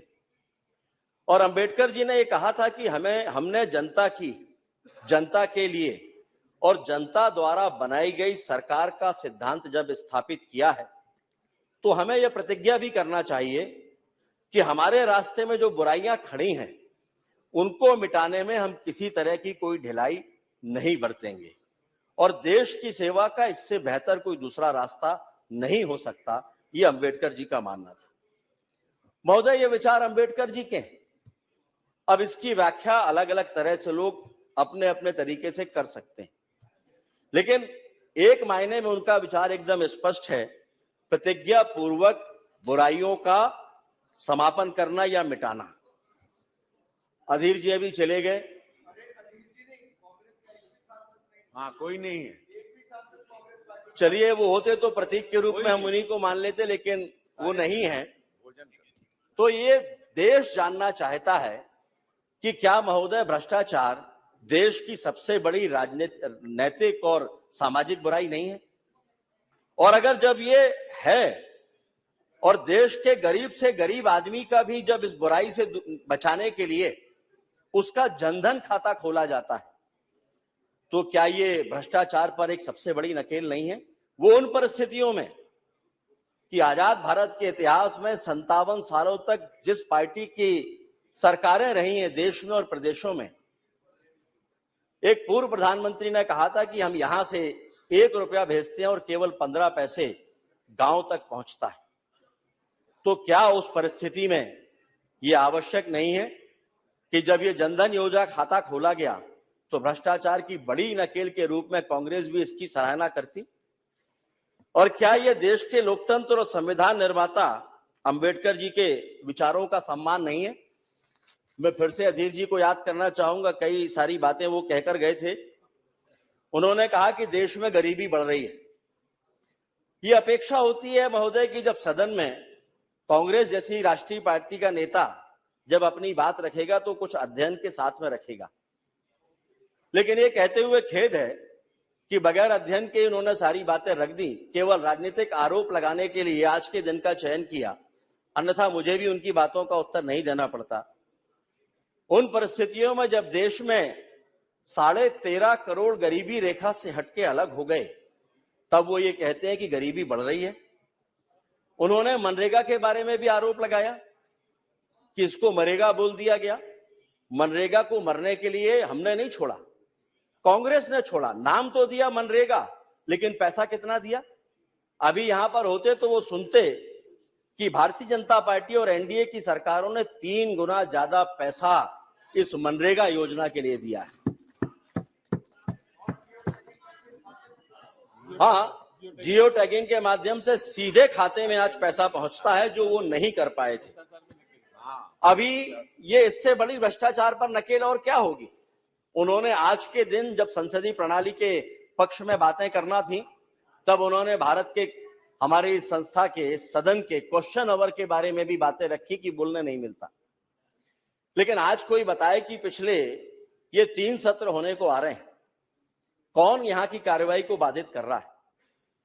कौन यहां पर क्वेश्चन आवर होने से रोक रहा है? जो रोक रहे हैं वही ये सवाल खड़े करें कि उन्हें क्वेश्चन आवर में बोलने नहीं मिलता। इससे ज्यादा शर्मनाक स्थिति कोई दूसरी नहीं हो सकती। अभी महिला रिजर्वेशन पर भी वे अपनी बात रखकर बस्ता लेकर चले गए, लेकिन विचार करना चाहिए कि 57 साल तक शासन करने के बाद ये सारी बातें वो क्या इस बात के लिए छोड़कर गए थे कि देश में कभी नरेंद्र मोदी जी प्रधानमंत्री के रूप में आएंगे और उस समय देश की समस्याओं का निराकरण होगा? महिला रिजर्वेशन पर बोलने के पहले एक बार कम से कम उनको याद करना चाहिए था कि कांग्रेस ने इस दिशा में क्या काम किया। वो तो आज भी अगर चंद्रयान चांद पर उतर रहा है तो वो 1964 में नेहरू जी ने इसरो का गठन किया था। 74 बोला या 64 बोला उन्होंने? भाभा का गठन किया था। वो इसको इससे जोड़ते हैं कि तब भाभा का गठन हुआ था, यानी अनुसंधान प्रारंभ हुआ था, तो चंद्रयान जो आज जा रहा है उसका क्रेडिट कांग्रेस को जाना चाहिए। और इतनी बचकाना बातें इस सदन के भीतर कांग्रेस के किसी नेता से उम्मीद नहीं की जा सकती। चंद्रयान तो अटल जी की कल्पना थी। अटल जी की कल्पना थी भाई चंद्रयान। महोदय, 75 सालों की संसदीय यात्रा श्रद्धेय अटल बिहारी वाजपेयी जी के स्मरण के बगैर अधूरी है। और सभी इस बात को कोट करते हैं। माननीय प्रधानमंत्री जी ने बहुत गर्व के साथ कहा कि उन्होंने कहा था सरकारें आएंगी सरकारें जाएंगी, लेकिन लोकतंत्र रहना चाहिए और देश रहना चाहिए और लोकतंत्र मजबूत बनना चाहिए, क्योंकि देश का लोकतंत्र महान है महोदय। और इसकी संसदीय यात्रा भी इतनी प्रेरणादायक है, उसको समझने के लिए 2 उदाहरण ही काफी हैं। देश के प्रधानमंत्री नरेंद्र मोदी जी जब पहली बार सदन में आते हैं तो लोकतंत्र के सर्वोच्च मंदिर की सीढ़ियों पर वो माथा रखकर नमन करते हैं, जो ये साबित करता है कि लोकतंत्र के इस सर्वोच्च मंदिर के प्रति भारतीय जनता पार्टी या देश के प्रधानमंत्री के मन में कितना सम्मान है। और जब उन्हें कांग्रेस के नेता लोकतंत्र के बारे में ज्ञान देते हैं, जिन्होंने देश के माथे पर आपातकाल जैसा काला दाग लगाया, तो फिर देश की जनता को उन पर हंसी आती है। और लोकतंत्र की मर्यादा और उसका सम्मान देखना हो तो हमें एक बार फिर से देश के प्रधानमंत्री का आचरण देखना होगा कि इसी सदन के भीतर एक दिन जब वो प्रवेश कर रहे होते हैं और एक माननीय सदस्य का वक्तव्य चल रहा होता है, तो वो वहीं ठहर जाते हैं, क्योंकि ये मर्यादा है कि जब कोई सदस्य अपना वक्तव्य दे रहा हो तो उसको लांघ कर नहीं जाना चाहिए। और दुनिया के सबसे लोकप्रिय नेता, भारत के प्रधानमंत्री, तब तक वहां पीछे खड़े रहते हैं जब तक उस हमारे सदस्य का वक्तव्य पूरा नहीं हो जाता, उनका भाषण पूरा नहीं हो जाता। इससे ज्यादा देश की संसदीय प्रणाली पर देश के प्रधानमंत्री के विश्वास का और कौन सा दूसरा उदाहरण होगा। और यह घटना केवल आज के लिए नहीं, आने वाली पीढ़ियों को भी प्रेरणा देने वाली ये घटना होगी। महोदय, अटल जी ने कई बातों के माध्यम से देश और लोकतंत्र के बारे में अलग अलग तरह से अपनी बातें रखी थी, जिसमें उन्होंने एक बार कहा था कि हम केवल अपने लिए ना जिएं, औरों के लिए भी जिएं, हम राष्ट्र के लिए अधिकाधिक त्याग करें। अगर भारत की दशा दयनीय है तो दुनिया में हमारा सम्मान नहीं हो सकता, किंतु यदि हम सभी दृष्टियों से सुसंपन्न हैं तो दुनिया हमारा सम्मान करेगी। दूसरा उन्होंने कहा था, गरीबी, दरिद्रता और गरिमा का विषय नहीं है, बल्कि ये विवशता है, ये मजबूरी है, और विवशता का नाम संतोष नहीं हो सकता। ये दोनों बातों को उद्धत करने का केवल एक मतलब है कि देश के प्रधानमंत्री माननीय नरेंद्र मोदी जी ने इस पीड़ा से, इस दंश से न केवल देश को, गरीब को मुक्ति दिलाने का काम किया है, बल्कि देश के लोकतंत्र को भी मजबूत करने का जो प्रयास किया, उसकी निरंतरता जारी है। यहां मैं नेहरू जी को भी उद्धत करना चाहूंगा। नेहरू जी ने संविधान सभा की बैठक में एक संकल्प पर चर्चा के दौरान कहा था, 22 जनवरी 1947 को, मैं वो साथ में कांग्रेस उस पर आपत्ति करे तो उसके लिए मैं रिकॉर्ड भी लेकर आया हूं, कि एक व्यक्ति जो भूखा है, गरीब है, जिसके शरीर पर पहनने को कपड़े नहीं है और उसके लिए वोट का भी महत्व नहीं है, हमें उस पर विचार करना है। महोदय, कितना विचार करना है? हम अपने इस महान लोकतंत्र में कब तक लोगों को भूखा और गरीब रखकर उनके वोट के महत्व की प्रतीक्षा करेंगे? 57 साल का समय कांग्रेस की सरकारों के लिए कम था क्या? जो ये पहले आपको वहीं से पूछना चाहिए, केवल उत्तर जा रहे हैं जिन्होंने प्रश्न किया था। ना, ये आप उस समय उधर बोलना चाहिए था, ये केवल मैं उत्तर दे रहा हूं। और यदि देश के प्रधानमंत्री माननीय मोदी जी उसकी गरीबी दूर करने के लिए प्रधानमंत्री आवास का पक्का मकान उसको देते हैं, जिसके घर दीपावली के दिन भी बिजली का बल्ब नहीं जला, उसके घर में बिजली का कनेक्शन देते हैं, उज्ज्वला की रोशनी देते हैं, शौचालय देते हैं, कोरोना से लेकर अभी तक मुफ्त का राशन देते हैं, और ऐसा करते समय बिना किसी भेदभाव के अपनी जिम्मेदारी का निर्वहन करते हैं, सबको समान अवसर देते हैं, तो क्या ये उस गरीब को वोट का महत्व समझाने और देश में लोकतंत्र का सम्मान नहीं है? और अगर सम्मान है तो क्या कांग्रेस कभी इसके पक्ष में कुछ कहना चाहेगी? महोदय, अभी आप कह रहे थे कि ये विषय नहीं है आज का, ये मैं भी जानता हूं, लेकिन जिस समय पर कांग्रेस के नेता इस बात को यहां पर रख रहे थे, मुझे आश्चर्य है कि आप में से किसी ने भी उनको ये नहीं टोका कि आज का विषय ये नहीं है। आज जब उसका उत्तर मिलना शुरू हो रहा है, तब आप ये कह रहे हैं कि आज का विषय नहीं। चलिए मैं उसी पर आता हूं जिस पर आज का विषय है। महोदय, इस सदन में अनेकों फैसले हुए, लेकिन इस सदन में इतिहास की गलतियों को सुधारने वाले भी कुछ ऐसे फैसले हुए हैं जो इतिहास में दर्ज हुए हैं। इसी सदन के भीतर जम्मू और कश्मीर को लेकर भी अनेकों बार चर्चाएं हुई हैं। इसी सदन के सदस्य रहे डॉक्टर श्यामा प्रसाद मुखर्जी जी ने जो गलती उस समय पर हो रही थी उसका विरोध किया था। उन्होंने कहा था कि देश में 2 प्रधान, 2 विधान और 2 निशान नहीं चलेंगे। मैंने क्या कहा? नहीं, आपको इतनी आपत्ति हो रही है। नहीं, आप ये बताइए, मैंने कब कहा कि हाउस में कहा? नहीं, मैंने कब कहा कि हाउस में कहा? मेघवाल जी, मैंने कब कहा? मैंने कब कहा कि वो हाउस में बोल रहे थे? Please sit down. मैंने नहीं कहा ये कि वो हाउस में बोल रहे थे, लेकिन सदन का सदस्य रहते हुए उन्होंने कहा था और आपको सुनना पड़ेगा। वही मैं कह रहा हूं, सदन का सदस्य रहते हुए का आपको सुनना पड़ेगा। कश्मीर के मामले में आपको जो तकलीफ होती है, उस समय कश्मीर के लाखों करोड़ों लोगों का भविष्य आपको ध्यान में नहीं आता। जब कश्मीर में कश्मीरी पंडितों की हत्याएं होती हैं, मासूम लोगों के साथ में उनकी इज्जत छीनी जाती है, उनकी हत्याएं होती हैं, उनका खून बहता है, तब आपको ध्यान में नहीं आता कि श्यामा प्रसाद मुखर्जी ने क्या कहा था। Nothing going on record. और उस समय महोदय बड़ी स्पष्टता के साथ मैं कहना चाहूंगा कि उन्होंने ये कहा था कि देश में स्वतंत्र राज्य का दर्जा देने की मांग करने वाले, आप सुन लीजिए इस बात को, शेख अब्दुल्ला क्या इस बात के लिए तैयार होंगे कि जम्मू कश्मीर के भीतर जम्मू और लद्दाख, वहां के लोगों को भी अवसर देंगे कि वो स्वतंत्रता की मांग करें और उनको मिले? ये उन्होंने कहा था और तब भी ये बात बोली थी उन्होंने, लेकिन उन्होंने ये भी कहा कि ये देश की अखंडता के साथ खिलवाड़ होगा।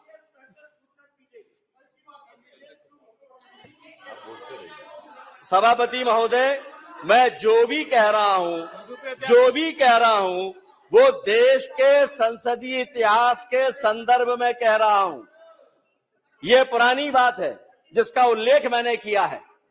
दादा, इतनी फुर्ती से आप तब खड़े होते जब जम्मू कश्मीर पर यह बिल आया था और वहां से लोग विरोध कर रहे थे 370 समाप्त करने का, तब आपको ध्यान में नहीं आया कि आपको उसके बारे में, उसके विरोध में कहना चाहिए। लेकिन उन्होंने कहा कि देश की अखंडता के साथ यह खिलवाड़ स्वीकार। दादा आप तो बैठ जाओ, कल्याण दादा आप तो बैठो।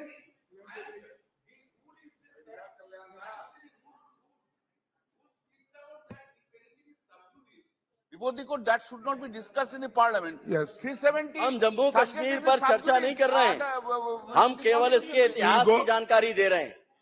We will go on the record and expense. और हमने ये देखा, अगर कुछ गलत हो, जो नियम के विरुद्ध हो, तो आप जरूर हटाइएगा। अगर कुछ गलत हो तो जरूर हटाइए। और हम सभी इस बात के गवाह हैं कि इसी सदन में माननीय प्रधानमंत्री जी के नेतृत्व में माननीय अमित शाह जी जब धारा 370 और 35A के खात्मे का बिल लेकर आए, तो इतिहास में दर्ज होने वाली बहस भी इसी सदन में हुई थी। और जिसका जवाब देते हुए, दादा परेशान मत होइए, कोई भी ऐसी बात नहीं हो रही है। आप अपने इस हथियार का उपयोग सारे वक्तव्यों में करते हैं, लेकिन तभी करते हैं जब बात यहां से रखी जाती है। जब वहां से बात होती है तब आपके हथियार बाहर नहीं निकलते। और इसका जवाब देते हुए माननीय गृह मंत्री जी ने कहा था कि देश की एकता और अखंडता के लिए अपना सर्वस्व तो क्या, जान भी निछावर करनी पड़ी तो वो कर देंगे। कश्मीर भारत का अखंड और अटूट हिस्सा है। और आज धारा 370 और 35A की समाप्ति के साथ जम्मू कश्मीर विकास की नई इबारत लिख रहा है। महोदय, अब जो बात मैं कहना जा रहा हूं, इनको शायद अच्छी नहीं लगेगी, लेकिन स्वस्थ लोकतंत्र के लिए आवश्यक है स्वस्थ विपक्ष का होना। स्वस्थ लोकतंत्र केवल सत्ता की जिम्मेदारी नहीं है, सत्ता पक्ष की जिम्मेदारी नहीं है। उसमें जिम्मेदारी और भागीदारी बराबरी से कैसी है, यह मैं आपको अभी बता देता हूं। हम सभी को याद होगा, इतिहास में रिकॉर्ड में मिल जाएगा, दादा तो जरूर ढूंढ निकालेंगे उसको। जब हम संसदीय परंपरा के 75 वर्षों की बात कर रहे हैं, तो संसद के माननीय सदस्य मधु लिमय जी के नाम का उल्लेख भी मैं करना चाहूंगा। इंदिरा गांधी जी ने जब लोकसभा में बजट पेश किया, वो आर्थिक लेखानुदान था, और भाषण जब समाप्त हुआ तो मधु लिमय जी ने तत्काल व्यवस्था का प्रश्न उठाया, लेकिन स्पीकर ने उनको अनुमति नहीं दी, सदन उठ गया। मधु लिमय जी स्पीकर के चैम्बर में गए और जाकर वहां उन्होंने कहा कि आज एक बहुत बड़ी गलती हो गई है कि आपने लेखानुदान तो प्रस्तुत किया, लेकिन मनी बिल तो प्रस्तुत ही नहीं हुआ। और अगर ऐसा है, आप रिकॉर्ड चेक कर लीजिए, और अगर ऐसा है तो आज रात को 12 बजे के बाद देश के सारे कामकाज रुक जाएंगे, कोई भी महकमा 1 रुपया भी खर्च नहीं कर पाएगा। और ये सुनने के बाद जो स्पीकर महोदय थे वो भी हतप्रभ रह गए। रिकॉर्ड बुलाया गया, रिकॉर्ड बुलाने के बाद पाया गया कि मनी बिल प्रस्तुत नहीं हुआ है। और उसके बाद सुझाव भी, मैं मजबूत विपक्ष की बात क्यों कर रहा हूं, सुझाव भी मधु लिमय जी ने दिया। उन्होंने कहा कि अभी भी आपके पास समय है, आप तत्काल सभी विपक्षी नेताओं को बुलाइए और आज सदन की बैठक आप बुलाइए। और जानकर आप लोगों को हैरानी होगी, आप में से कईयों को शायद जानकारी भी होगी कि उस समय रेडियो से बाकायदा घोषणा कराई गई कि जो जहां है वो तुरंत वापस लौटे। और सदन की बैठक हुई और रात में बैठक करने के बाद में मनी बिल पास किया और इस तरह से देश का कामकाज चला। ये है मजबूत और सकारात्मक विपक्ष। ये कांग्रेस के साथ ये विपक्ष था। हम वैसी उम्मीद तो कांग्रेस से नहीं करते, विपक्षी साथियों से नहीं करते, लेकिन सकारात्मक भूमिका में वो दिखाई दें, इतनी अपेक्षा जरूर हमारी होती है। महोदय, इसी सदन में बहुत सारे ऐसे कानूनों को भी हमने समाप्त किया है। 14 से ज्यादा ऐसे कानून जिनकी उपयोगिता लगभग समाप्त हो चुकी थी, उनके बारे में बहुत विस्तार से कहने की आवश्यकता नहीं है, लेकिन उनको खत्म करने में भी 75 साल 70 साल निकल गए, तब जाकर वो कानून समाप्त हुए। महोदय, जब संसदीय प्रणाली की बात आती है तो पूरा सदन एक है, इस पर चर्चा होती है। और आज इस सदन में उपस्थित विभिन्न विचारों और दलों का प्रतिनिधित्व करने वाले अपने सभी साथी सदस्यों का मैं आह्वान करना चाहूंगा कि यह गौरवशाली यात्रा सामूहिक है। माननीय प्रधानमंत्री जी ने भी कहा है कि यह साझा है और यह हमारे सामूहिक प्रयासों की कहानी है। और अब जबकि माननीय प्रधानमंत्री जी की दूरदर्शिता और संकल्प से देश दुनिया की 5वीं बड़ी अर्थव्यवस्था बन चुका है और तीसरी बड़ी अर्थव्यवस्था बनने के संकल्प के साथ आगे बढ़ रहा है और हम विश्व में एक महाशक्ति के रूप में जाने जा रहे हैं। और इस समय हम पूर्णतः भारतीय ज्ञान और भारत की अपनी आर्थिक ताकत के बूते बने संसद के नए भवन में प्रवेश करके गुलामी के प्रतीकों को हटाते हुए आगे बढ़ रहे हैं। तब ये हमारी सामूहिक जिम्मेदारी है कि उस नए भवन को भावी पीढ़ियों और भविष्य के भारत की नींव रखने वाले लोकतंत्र के ऐसे मंदिर के रूप में स्थापित करें जहां मंदिर के घंटे से नाद की तरह एक ही गूंज हो, सबका साथ, सबका विकास, सबका विश्वास और सबका प्रयास। और विश्वास मानिए, 140 करोड़ भारतीयों के स्वप्न को हम सब मिलकर पूरा कर लेंगे। इस मंत्र में इतनी ताकत है, आवश्यकता है राजनीति का चश्मा आंखों से उतारने की। महोदय, बहुत कुछ कहने को है, लेकिन मुझे लगता है कि हमारे जो माननीय सदस्य हैं आज दूसरा मानस बनाकर यहां पर बैठे हैं और इसलिए अंत में मैं देश के प्रधानमंत्री माननीय नरेंद्र मोदी जी ने देश को उन ऊंचाइयों पर पहुंचाया जहां पर पहुंचने की कल्पना इसके पहले कोई कर नहीं सकता था। आज पूरी दुनिया में भारत के नाम का डंका बज रहा है और इसलिए कुछ पंक्तियां उनको समर्पित करते हुए मैं अपनी बात समाप्त करूंगा। वो परख रहे हैं तूफानों में कितनी ताकत है, वो देख रहे हैं आंधियों की कितनी आहट है, पर मन में संकल्पों की राहत है। कांटों से कीलित पथ पर कदमों की छाप उकेरी है, हाथों को वज्र बनाकर अंधियारों में दीप जलाती वह एक जान अकेली है, वह एक जान अकेली है। और इसी के साथ हम सभी कल जब उस नए सदन में प्रवेश करेंगे तो भविष्य के एक नए भारत के संकल्पों के साथ हम अपनी जिम्मेदारी को महसूस करते हुए प्रवेश करेंगे। आपको बहुत बहुत धन्यवाद। भारत माता की जय। Thank you. Now, Honorable Member Srimati Supriya Sule ji. Sir, here I stand here on behalf of the NCP here for this very important discussion, which was actually started by the Honorable Prime Minister on a very emotional note. And he, after a long time today, spoke as a statesman. So I was presuming that this debate was not about the tutu meme, which we usually do. But unfortunately, when the Treasury bench started speaking, he made it really political, which was not what the Honorable Prime Minister's speech says. So I will follow the Prime Minister's speech first, but I will seek your help, guidance, and time for 2 minutes to give a few clarifications to the Honorable. I won't speak as much as he does, but in a small few clarifications before I make it little political with your permission, sir. Sir, India is the largest democracy in the world. Democracy, freedom, secularism, fraternity, equality. This is what B.R. Ambedkar ji gave us in this constitution, which we are also proud of. And this is what this organization, the Temple of Democracy Parliament, where we all are absolutely blessed that we have had the opportunity to speak on behalf of millions of Indians, to debate, deliberate, have discussions, and make sure that the last person becomes first. And that's what really the common agenda, I think, whether you're sitting on this side or this side becomes. And I appreciate the Honorable Prime Minister's speech today, where he appreciated that governance is continuity. Various people have contributed over the last 7 decades to build this country, which we all love equally. It's not that whichever side you love it less or more. Whether you call it India or Bharat, it's your own country. We're all born here. We're all blessed to be here. And I think I would take the point forward what Mehtabji said, that unity in diversity, this is the beauty of India. And I think that's what clearly comes across in most of the speeches which came. And I'd like to quote Dr. Ambedkar. The B.R. Ambedkar in the Constitution Assembly said that the Constitution is a federal constitution. The Union is not a league of states, nor in the states is the agencies of the Union deriving powers from each other. Both Union and the states are created by the Constitution.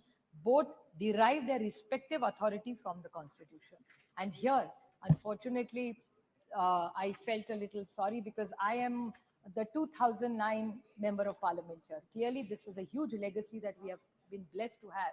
But I would like to put on record 2 people who have not been mentioned by the BJP today, who I've been highly influenced by in my parliamentary work, who come from the BJP, but I still feel that they were one of the tallest leaders and excellent, extraordinary parliamentarians who we looked up to. One was Honorable late Sushma Swaraj ji, and second was Shri Arun Jaitley ji, who constantly talk about cooperative federalism. It's not on this side or that side. Good work has to be established.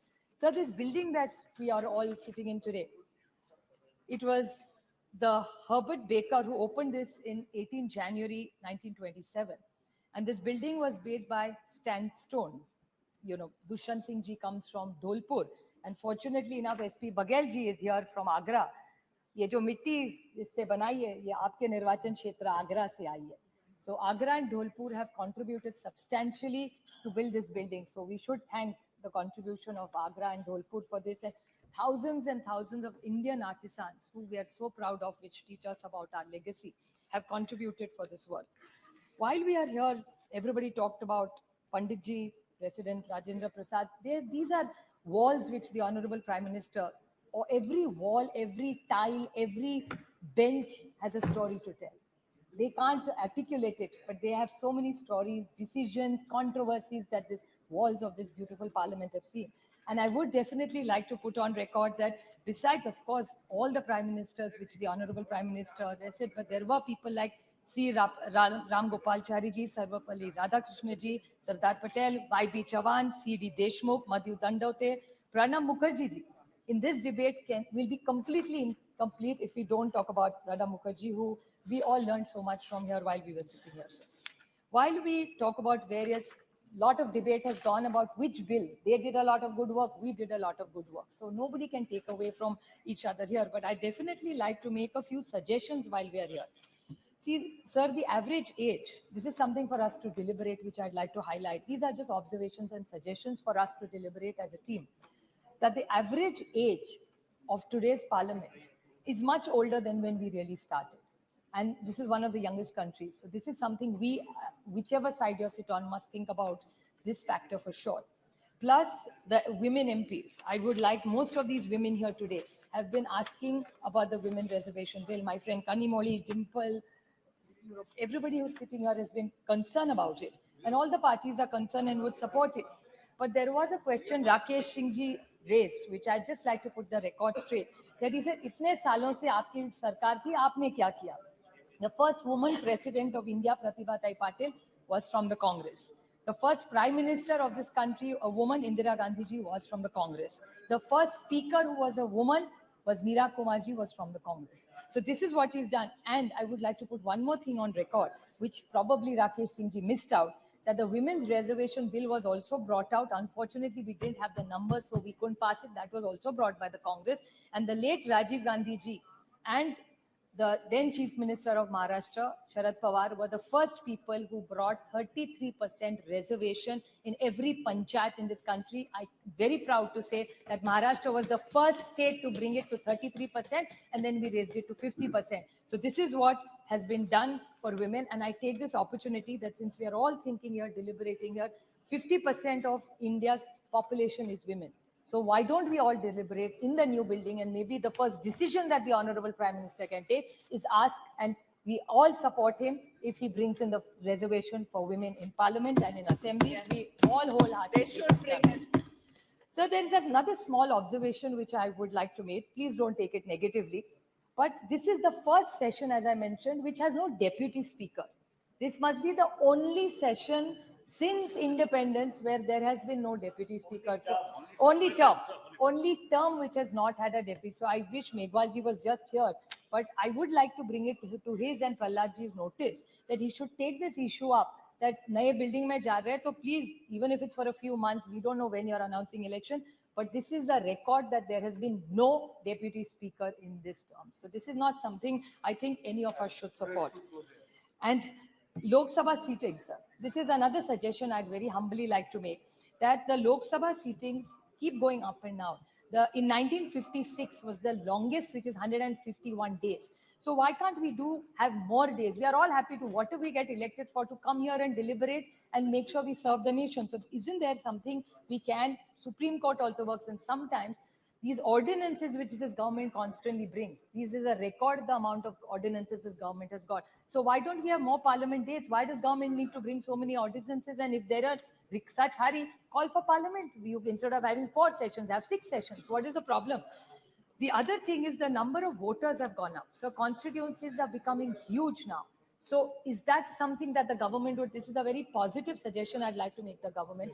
The constituencies are going from 23 lakhs to 25 lakhs. Impossible for an MP to manage even with the MP lakhs that we get. So is that something that we can all deliberate in and see? Because anyway, there are more seats coming there. Can there be another suggestion is stronger committees? The committees are wonderful. They do very good work. But can we have stronger committees, give them more authority? Could that be another suggestion? Another suggestion I'd like to make is question hour, sir. Question hour is something even Om Birla ji has always recommended in our all-party meetings. That can we find a consensus that that's 1 hour I would like to recommend as an MP I would write. That's one place we can really take the government to task. So can we unanimously suggest this, that no question hour, whoever sitting on which side should be disrupted. So this is something we should all consider, I think. Even when you're here. Even when you're here. We have seen him in the many times, sir. So another suggestion I'd like to make is private members bill. Private members bill, don't be hubris. Private members bill, sir. It is a lot of MPs work very hard and do a lot of work to bring those bills, but they're almost toothless. So can we strengthen that part where there is more meaning, more visibility, more authority in those bills? Maybe we can debate it, deliberate them, and come. Otherwise, it's just a piece of document that we argue with it, but it goes nowhere. So I think that's one legislation we must look into and see what more we can do. So even the opposition, I know it's a numbers game, but many times they are in a treasury bench. They get hours to discuss. Their ministers speak for 90 minutes sometime.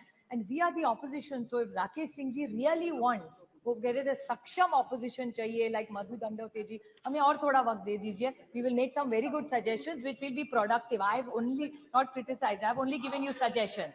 तो मुझसे अकेले नहीं, सबको थोड़ा विश्वास रखिए हम पे, हम लोग और दे देंगे. Sir, I think another thing which we need to do is the media. The Honorable Prime Minister was very gracious to the media today. And he said that the media we need to encourage for the time they put in. The media is not allowed here. So why can't we see what more visibility or what better way we can work with the media? Sir, another point I'd like to make is the support team, the secretarial, library and research work. With new technology coming in, is there more ways we can find out whether research team can work better with every parliamentarian here? where the funds need to go up. India has a large budget, so why not we spend more money on the research and the library, more for research people in this thing. I think that would really make a lot of help and support to all the members of parliament, sir. Sir, another point I would like to bring to your notice is that Maharashtra has contributed substantially to the chair. I mean, the Honorable Prime Minister was very kind to take Malvankar ji's name, but I would like to put it on record that Shivraj Patil ji, Manoj Joshi sir, Sumitra Mahajan ji, he mentioned, but she was Miss Maharashtra, Mrs. Madhya Pradesh. So she was our daughter from Maharashtra who got married into Madhya Pradesh. So we have had a long legacy of very good parliamentary work. So I feel that Maharashtra has contributed substantially, and we're very proud to be integrated in this temple of democracy, for it to be fair and to be just. That's which our constitution wants. Now, Rakesh ji's two small points I'd like to clarify. He talked about Bhashtachar. Rakesh ji, I'm completely with you. आप भ्रष्टाचार के लिए कौन सी भी inquiry लगा दीजिए, we will support you 100%, because I remember the honourable prime minister coming to Maharashtra आए थे, और तब एनसीपी के बारे में उन्होंने एक स्टेटमेंट किया था प्राइम मिनिस्टर जी ने, it's a naturally corrupt party, और उन्होंने दो इंक्वायरी के बारे में कहा था, एक इरिगेशन स्कैम के बारे में और दूसरा एक बैंक के बारे में. I request you with folded hands, with full humility, कि माननीय प्रधानमंत्री जी की जो इच्छा है आप पूरी कर दीजिए. I will support it wholeheartedly. So आपने जो भ्रष्टाचार का जो उठाया था, प्लीज आप कर लीजिए. We will support you whole heartedly. ये दोनों नहीं, और चार भी है, कोई एसीबी जी है और बहुत सारे हैं. Another thing that you said about the Congress, which I repeat, that this is not about relationships. भाई तो मेरे 800 भाई है पार्लियामेंट में, एक थोड़ी है. So my suggestion to you is there are many such cases which the Honorable Prime Minister was very deeply pained by. So I understand his pain. उनका जो दुख है भ्रष्टाचार के बारे में, उनको जो करना है, वो पूरी ताकत से हम उनके साथ खड़े रहेंगे. So if any such things he wants to do in Maharashtra, we will wholeheartedly support him, and we will want to see where is these debates gone. And another thing that he said, that Congress के बारे में सबसे ज्यादा BJP का आप देखें तो it's very Congress heavy. आज अगर आप महाराष्ट्र में या इधर यहाँ भी जब देखें ना, तो बीजेपी कांग्रेस के वाले पुराने एनसीपी पुराने, वो आपके यहाँ हमारे से ज्यादा है. हमारे यहाँ नए लोग आ रहे हैं लेकिन आपके यहाँ ज्यादा है. So I think you really need to reinspect. जैसे 60 साल में आपने किया 60 साल में जिन्होंने जो किया ना, वो आप सारी वॉशिंग मशीन उस साइड में है, इस साइड में अभी कोई नहीं रहा. So we are very happy because we are completely with you, because we are mostly very honest, committed to the cause why we joined politics. Why did we all come to this temple of democracy? We came to this temple of democracy not here to just do a tutu meme. We genuinely wanted to influence policy to serve this nation for the betterment. यहाँ बैठो या यहाँ बैठो, अच्छा ही सोचेंगे ना देश के लिए, ऐसा थोड़ी करेंगे कि एक दूसरे के खिलाफ कुछ सोचेंगे. So I think the larger picture, I would like to finish my speech by quoting Somnath Chatterjee ji, who was here for 10 terms. I said the greatness of parliament lies not just in the majestic building, but is derived from sustained by quality of debates that take place inside the house. Thank you very much. So I think we take this opportunity that I'm eternally grateful, and people from Baramati who gave me this opportunity to stand here, because I have no identity here.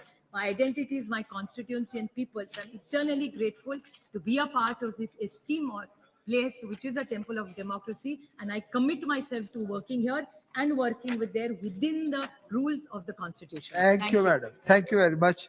Shri Girish Chandar ji.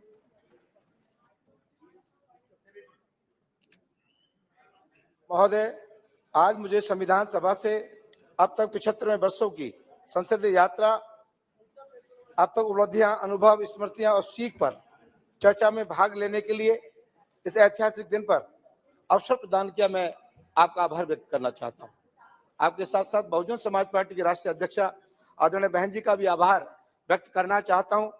महोदय, आज हम धन्य हैं कि हमारे बीच बाबा साहब doctor Bhimrao Ambedkar साहब का जन्म हुआ, जिन्होंने उस जमाने में अपने इस भारत देश में फैली कुरीतियां, भेदभाव, ऊंच नीच, सामाजिक, आर्थिक, शैक्षणिक विषमताओं को समाप्त करने के लिए जीवन के अपने अंतिम समय तक कार्य करते रहे.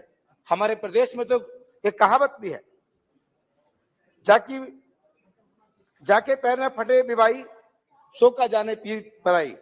कहने का तात्पर्य यह है कि बाबा साहब ने स्वयं छुआछूत, ऊंच नीच और उत्पीड़न को सहा, जिसलिए उनको जब संविधान सभा में मौका मिला तो पिछड़ों, दलितों, महिलाओं के लिए संविधान में उन्हें हक दिलाने का काम किया।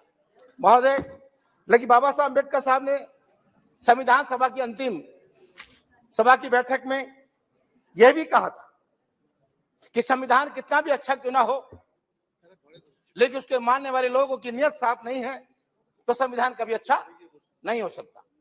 बाबा साहब ने इस संविधान को लिखकर 1950 में जब बाबा साहब संविधान को सौंप कर निकल रहे थे, उस वक्त में कांग्रेस के अध्यक्ष आचार्य कृपलानी हुआ करते थे। तो आचार्य कृपलानी ने कहा कि अम्बेडकर तुम आज बहुत खुश हो। बोला हाँ, आज मैं बहुत खुश हूं क्योंकि मैंने इस देश के अंदर पहले राजा के देव परिवार में ही राजा पैदा होता था, मैं इस देश के अंदर भिखारी के परिवार में भी राजा पैदा करने की व्यवस्था मैंने संविधान में लिखने का काम कर दिया है। देश में राजा के घर में राजा पैदा नहीं होगा, एक गरीब परिवार में भी राजा पैदा होने की व्यवस्था इस देश के अंदर मैं लागू करने का काम करता हूं। कृपाली जी ने कहा कि आपका समाज तो गरीब है, कमजोर है, अशिक्षित है, लाचार है, कमजोर है। हम उनका वोट पैसे के अभाव से लेने का काम करेंगे। हम आपके समाज का वोट उनको डरा कर लेने का काम करेंगे। उनका वोट हम खरीदने का भी काम करेंगे। लेकिन बाबा साहब ने आचार्य कृपलानी जी को एक बात कही, ये बात सही है आपकी कि मेरा समाज गरीब है, कमजोर है, पिछड़ा है, शोषित है, अशिक्षित है, लाचार है। लेकिन एक बात याद रहे कृपलानी जी, जिस दिन मेरा समाज अपने वोट की कीमत को समझ जाएगा तो तुम्हें भी लाचार बनाने का काम करेगा। और साथ ही जब आप उनका समाज ने वोट का महत्व समझा, अब वोट का महत्व समझने के बाद 1952 में जो पहला चुनाव हुआ, इस देश में जिस व्यक्ति ने देश का संविधान लिखा हो, देश में गैर बराबरी की व्यवस्था को खत्म किया हो, इस देश में समतामूलक समाज की स्थापना की हो, इस देश के अंदर भाईचारा कायम किया हो, इस देश में सभी को बराबरी का हक दिया हो, इस देश में राजा की वोट की कीमत एक तो भिखारी की वोट की कीमत भी एक करने का काम किया हो, ऐसे व्यक्ति को जब चुनाव में गए तो उस वक्त में कांग्रेस में जवाहरलाल नेहरू जी की हवा थी, उनका संदेश था पूरे देश में। लेकिन बड़े दुख की बात है कि ऐसे नेता को हराने के लिए जवाहरलाल नेहरू जी ने उनका विरोध करके और उनके पीए कजरोलकर को चुनाव जिताकर बाबा साहब को चुनाव हराने का काम किया। ये कितने दुख की बात है कि जो आज परम पूज्य बाबा साहब अम्बेडकर साहब की बातें तो करते हैं, लेकिन बाबा साहब के साथ जो शोषण कांग्रेस ने किया, मैं समझता हूं किसी और ने तो शोषण करने का काम नहीं किया। बाबा साहब अम्बेडकर साहब तो पहले चुनाव में हारे, कजरोलकर में हारे, तो मैं बधाई देना चाहता हूं उस मुस्लिम समाज के उस व्यक्ति को जो बंगाल से चुनाव जीत कर आए थे। खलीकुज्जुमा साहब चुनाव जीत कर आए थे, खलीकुज्जुमा साहब ने इस्तीफा दिया और इस्तीफा देने के बाद बाबा साहब को चुनाव जिताकर संविधान भेजने का लोकसभा में काम किया और बाबा साहब फिर उसके बाद यहाँ कानून मंत्री बने। लेकिन सरकार में रिमोट किसके हाथ में था? आज इधर के लोग बड़े रिमोट की बात करते हैं, लेकिन उस वक्त भी रिमोट किसके हाथ में था? कानून मंत्री थे। बाबा साहब चाहते थे देश के अंदर कि अगर पुरुष को प्रधान देश माना जाता है, देश पुरुषों को और अधिकार हो तो महिलाओं को भी पूर्ण अधिकार इस देश के अंदर मिलना चाहिए। ये बाबा साहब इस देश के अंदर हिंदू कोड भी लेकर आए और हिंदू कोड भी लाकर देश में उन्होंने व्यवस्था दी कि देश के अंदर महिला चपरासी बनेगी तो इस देश के अंदर महिला अधिकारी बनने का भी काम करेगी। ये देश में महिला प्रधान बनेगी तो देश के प्रधानमंत्री भी एक महिला बनेगी। ऐसी व्यवस्था परम पूज्य बाबा साहब अम्बेडकर साहब ने हिंदू कोड बिल में व्यवस्था देने का काम किया था। लेकिन दुर्भाग्य है उस वक्त की सरकार ने बाबा साहब को इतना परेशान करने का काम किया, उन्होंने अंत में आकर कानून मंत्री से इस्तीफा कांग्रेस को देने का काम किया। दुर्भाग्य की बात है। लेकिन साथियों, उसके बाद बहुजन समाज पार्टी के राष्ट्रीय अध्यक्ष ये देश में बाबा साहब ने आर्टिकल 340 में पिछड़े को 27% का आरक्षण दिया, 341 और 342 में SC ST को 15%, 7.5% का आरक्षण देने की बात कही। 1952 में सरकार बनी, बाबा साहब ने अनुसूचित जाति अनुसूचित जाति के लोगों के लिए तो आरक्षण दिलाने की व्यवस्था कर दी। जब उन्होंने पिछड़ों की बात कही तो कांग्रेस ने कमीशन काका कालेकर के नाम से कमीशन बनाने का काम कर, आरक्षण देने की बात नहीं करी। जो 27% आरक्षण मिलना चाहिए था, काका कालेकर की कमीशन बनाने का काम कर दिया। उसके बाद मंडल कमीशन को बनाने का काम। लेकिन 1989 में देश में फिर लोकसभा का 9वीं लोकसभा का चुनाव हुआ। उसमें बहुजन समाज पार्टी के राष्ट्रीय अध्यक्ष आदरणीय बहन कुमारी मैत्री जी, जिस जनपद से मैं चुनकर आया हूं, आदरणीय बहन कुमारी मैत्री जी उसी 89 में बहुजन समाज पार्टी की राष्ट्रीय अध्यक्ष लोकसभा 9वीं लोकसभा चुनकर आई।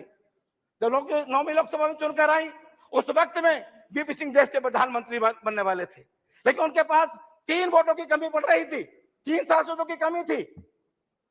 माननीय काशीराम साहब से, बहन कुमारी मैत्री से आदरणीय बीपी सिंह जी मिले। उन्होंने कहा कि आप हमें 3 वोटों का समर्थन दे दो, पत्र हमें दे दो, इस देश के प्रधानमंत्री पे मैं पहुंच जाऊंगा। तो परम पूज्य बाबा साहब, माननीय काशीराम साहब ने कहा ठीक है। बोले इसके बदले कोई मंत्री ले लो, मंत्री पद ले लो। बोला मुझे मंत्री पद नहीं चाहिए, मैं चाहता हूं इस देश में मेरी 3 मांगे, अगर इस बात अगर आप मांगेंगे तो मैं आपको समर्थन पत्र दे दूंगा। कि बड़ी खेद की बात है कि कांग्रेस के इतने लंबे समय से इस देश के अंदर कांग्रेस की सरकार ने नाचने वालों को, गाने वालों को, खेलने वालों को तो भारत रत्न की उपाधि सम्मानित करने का काम किया, लेकिन जिस व्यक्ति ने देश का संविधान लिखा उसे भारत रत्न की उपाधि सम्मानित करने का काम कांग्रेस ने नहीं किया। मैं चाहता हूं, मैं समर्थन आपको दे दूंगा, लेकिन आपको सबसे पहले परम पूज्य बाबा साहब अम्बेडकर साहब को भारत रत्न की उपाधि से सम्मानित करना पड़ेगा। बीपी सिंह जी ने कहा ठीक है, मैं आपकी शर्त को मानता हूं। दूसरी हमारी मांग है कि देश धर्मनिरपेक्ष देश के नाम से जाना जाता है, इस देश के सबको बराबरी का अधिकार है, संविधान के तहत सबको बराबरी का हक है।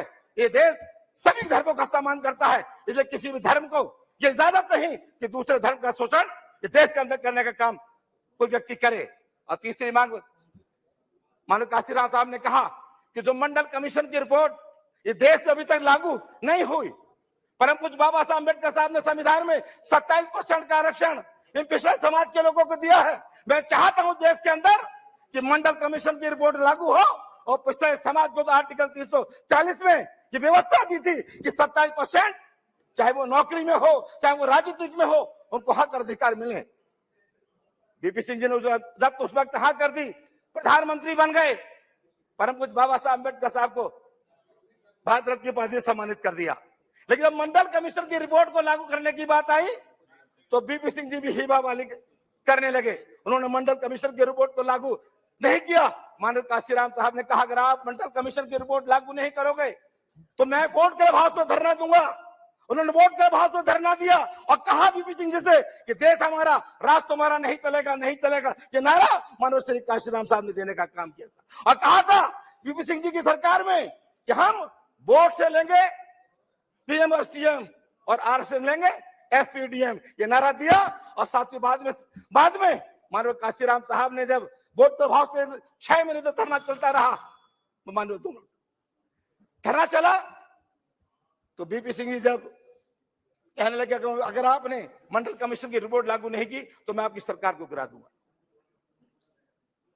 उस वक्त में फिर रात को 12 बजे देवीलाल जी उस वक्त प्रधानमंत्री हुआ करते थे, वो प्रधानमंत्री हुआ करते, उनसे मिले माननीय काशीराम साहब कि आप चिंता ना करें, आप मंडल कमीशन की रिपोर्ट की मेरी वकालत करो, मैं आपको अगला देश का प्रधानमंत्री देखना चाहता हूं। वहां से माननीय काशीराम साहब की तरफ को देखकर बोले तुम्हारे पास 3 तो सांसद हैं, तुम मुझे देश का प्रधानमंत्री कैसे बना दोगे? बोले मैं ऐसे बना दूंगा कि मैं 22.5% खुद बैठा हूं और 54% की वकालत कर रहा हूं पिछड़ों को वोट का अधिकार, पिछड़ों का आरक्षण को लागू करने के लिए। तो सारे 85% के लोग तुम्हें वोट देंगे, तुम्हें देश का प्रधानमंत्री बनने से कोई रोक नहीं सकता। तब ये बात चली पता बीपी सिंह को। बीपी सिंह ने रात को 12 बजे माननीय प्रधानमंत्री जी ने अपनी कैबिनेट को बुलाया और देश के अंदर 27% का आरक्षण मंडल कमीशन की रिपोर्ट को लागू करने का काम किया। कांग्रेस चाहती इस मंडल कमीशन की रिपोर्ट को तो आज पिछड़े समाज के लोग तो बात करते हैं कि अगर पिछड़े समाज के लोगों को 27% का आरक्षण, चाहे वो हिंदू हो चाहे हमारे मुस्लिम भाई हो, 27% के आरक्षण की बदौलत तो आज नौकरी और जो पा रहे हैं, तो आज नगर निगम, नगर पालिका, जिला पंचायत अध्यक्ष, जिला पंचायत पे चुनाव जीत कर जा रहे हैं। ये किसी और की बदौलत नहीं, परम पूज्य बाबा साहब अम्बेडकर साहब के आर्टिकल 340 के 27% के आरक्षण की बदौलत ये लोग जीत कर जा रहे हैं।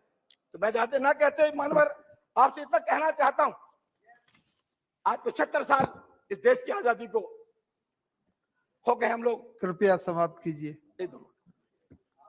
लेकिन दलितों के साथ जो बाबा साहब ने संविधान में व्यवस्था दलितों को दी थी, वो अभी भी वो अपने अधिकार से वंचित है। बड़ा दुर्भाग्य के साथ मैं कहना चाहता हूं कि राजस्थान, जहां एक दलित समाज का युवक मूछ रखना तो रखता है, उसकी हत्या कर दी जाती है। मध्य प्रदेश में दलित के ऊपर पेशाब करने की घटना घटित होती है। पूरे देश में दलितों के ऊपर शोषण हो रहा है। तो मैं आपके माध्यम से सरकार से कहना चाहता हूं कि ये देश में अगर आप चाहते हैं कि तरक्की बढ़े तो आप दलितों के शोषण को रोकने का काम करो, दलितों को उनके बराबरी का अधिकार में लाओ और दलितों की लड़ाई को अपनी लड़ाई की लड़ो, वो भी आपके अपने परिवार के हैं। तो मैं आपके माध्यम से इतना कहना चाहूंगा कि 75 साल में आज हम लोग संकल्प लें कि जब नए संसद भवन में हम प्रवेश करें, इस लोकतंत्र के इस मंदिर से, पुराने मंदिर से जाकर नए मंदिर हम जाएं, तो वहां पर सरकार की सोच बदले और पूरे देश में जो दलितों का पूरा अत्याचार हो रहा है वो अत्याचार बंद हो और हर दलित को न्याय मिले। बहुत बहुत धन्यवाद। आपके माध्यम रखना चाहता हूं। आपका बहुत बहुत धन्यवाद। धन्यवाद। श्री ST हसन जी।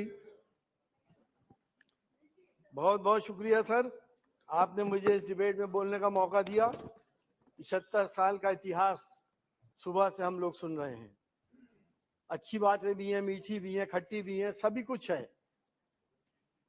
हमने प्रधानमंत्री जी का पहली बार सकारात्मक भाषण भी सुना, जिसमें पहली बार हमने देश के एक बहुत बड़े राजनीतिक इंसान जवाहरलाल नेहरू जी की तारीफ इस दल से पहली बार सुनी। वो फ्रीडम फाइटर जो 9 साल तक जेल में रहे और उन्होंने देश को उस वक्त संभाला था जब हमारे देश में गाड़ियों में लकड़ी के पहिए चला करते थे। साइंस टेक्नोलॉजी में हम कहीं नहीं थे। धीरे धीरे हम आगे बढ़े और हम इस दौर में आ गए कि जहाँ सोफिस्टिकेटेड गाड़ियां और हर तरह की सुविधाएं हमें मैसर हैं। ये हमारी तरक्की होती चली गई। सर, मैं जब पहली बार सदन में आया, मैं तो पहली बार का सांसद हूं, मैंने सदन का शेप देखा, मुझे बापू का वो रंग बिरंगी गुलदस्ता याद आ गया। यहाँ पे हर धर्म के लोग, हर जाति के लोग, हर भाषा बोलने वाले लोग, हर रंग के लोग मौजूद थे और इस गुलदस्ते की खूबसूरती मैंने इस पार्लियामेंट के अंदर देखी।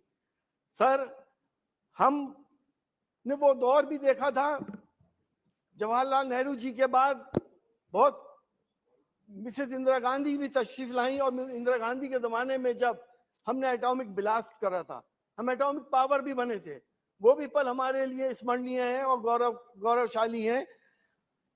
इसी तरह से हमारे देश ने इंसानियत की हमेशा खिदमत करी और 1971 में जब बराबर के मुल्क में ईस्ट पाकिस्तान के अंदर इंसानियत पे जुल्म हो रहे थे तो हमारी प्रधानमंत्री जी ने अपनी फौजें उतार दी और उस मुल्क को इन आफतों से और इन जुल्मों से बचा लिया था। ये तमाम बातें हमारे देश में होती चली आई।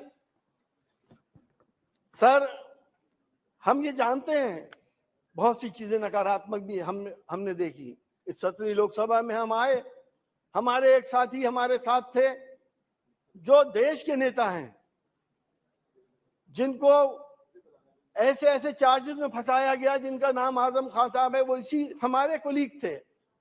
कहीं मुर्गी चोर, कहीं बकरी चोर, कोई भैंस चोर, अब पता नहीं क्या क्या उनके ऊपर इल्जाम लगाया गया और आज भी उनको टॉर्चर किया जा रहा है। उस नेशनल लीडर के साथ ये सब कुछ हुआ और जब हमने अपने संरक्षक से शिकायत करी तो मुझे अफसोस के साथ कहना पड़ रहा है कि हमने अध्यक्ष जी को भी बहुत असहाय पाया। हमने प्रधानमंत्री जी से मिलने की कोशिश करी, हमें टाइम नहीं मिला। सर, प्रजातंत्र में ये परंपराएं हमारी समझ में नहीं आती कि प्रजातंत्र इस तरह से आगे बढ़ेगा या नहीं बढ़ेगा। हमने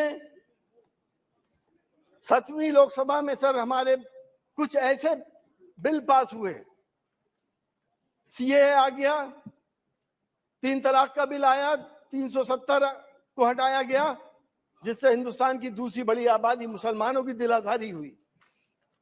और इसका संदेश क्या गया देश के अंदर? संदेश ये गया कि किसी को हिजाब पे परेशानी होने लगी, किसी को नमाज पे परेशानी होने लगी, किसी को मस्जिद पे, किसी को मदरसे पे परेशानी होने लगी। क्या ये वही बापू का देश था जहां पे हम सब ने प्यार मोहब्बत से मिलके मंदिरों के तहखाने में एक तरफ नमाज पढ़ते थे, एक तरफ पूजा करते थे? हमने इस तरह से देश को आजाद कराया है, जब हम एक थाली में खाना खाते थे। आज हम किस जगह पे आ गए कि यहाँ मंदिर ना हो, यहाँ मस्जिद ना हो, यहाँ अजान ना हो, यहाँ नमाज ना हो। अरे क्या पैदा करने वाला मेरा और है और आपका कोई और है? पालनहार क्या अलग अलग हो गए? सर, ये राजनीति बहुत खतरनाक दौर से गुजर रही है, देश के लिए बहुत खतरनाक है। अगर आज हमने ये नहीं समझा तो आगे आने वाला भविष्य हमारा अंधकार में है। हमें प्यार मोहब्बत से आगे बढ़ना पड़ेगा। हमने सर कानून पास करे। हम चाहते हैं कि हम इस लोकसभा से दूसरी लोकसभा में जा रहे हैं। हम चाहते हैं कि हमारा प्यार मोहब्बत, सांप्रदायिक सौहार्द, सर्वधर्म संभाव और वासुदेव कुटुंबकम के फंडामेंटल पे हम आगे बढ़ें, तभी हम दुनिया में महाशक्ति बन सकते हैं। हम नई पार्लियामेंट के अंदर सर चाहते हैं कि वुमेन रिजर्वेशन बिल आना चाहिए। समाजवादी पार्टी उसकी पक्षधर है, लेकिन समाजवादी पार्टी चाहती है कि SC, ST और OBC और मुस्लिम्स का भी उसके अंदर अलग से रिजर्वेशन हो, और ये रिजर्वेशन पार्टियों के ऊपर लागू हो, इलेक्शन कमीशन के ऊपर नहीं लागू होना चाहिए। पार्टियां अपने हिसाब से वुमेन्स को टिकट दें। कहीं ऐसा ना हो कि जहां जहां हमारे बड़े बड़े नेता खड़े होते हैं, अगर इलेक्शन कमीशन उनसे नाराज है तो उसको महिला डिक्लेयर कर दे। सर, हम चाहते हैं कि नई पार्लियामेंट के अंदर प्लेस ऑफ वर्शिप एक्ट को और स्ट्रेंथन किया जाए, ताकि एक सांप्रदायिक सौहार्द बने। लोग मौका उठा रहे हैं देश के सांप्रदायिक सौहार्द बिगाड़ने का। अगर प्लेस ऑफ वर्शिप एक्ट को आप और स्ट्रेंथन करेंगे, प्लीज सुन लिए, स्ट्रेंथन करेंगे तो हम प्यार मोहब्बत से, एकता से और सांप्रदायिक सौहार्द, गंगा जमनी तहजीब से अपनी नस्लों को ये तहजीब दे के चले जाएंगे। वरना हमारी नस्लें, यकीन जानिएगा, हमें कभी याद नहीं करेंगी। वो हालात पैदा ना हो जाएं। आज देश की दूसरी बड़ी आबादी मुसलमान बहुत फिक्रमंद है, बहुत परेशान है कि हम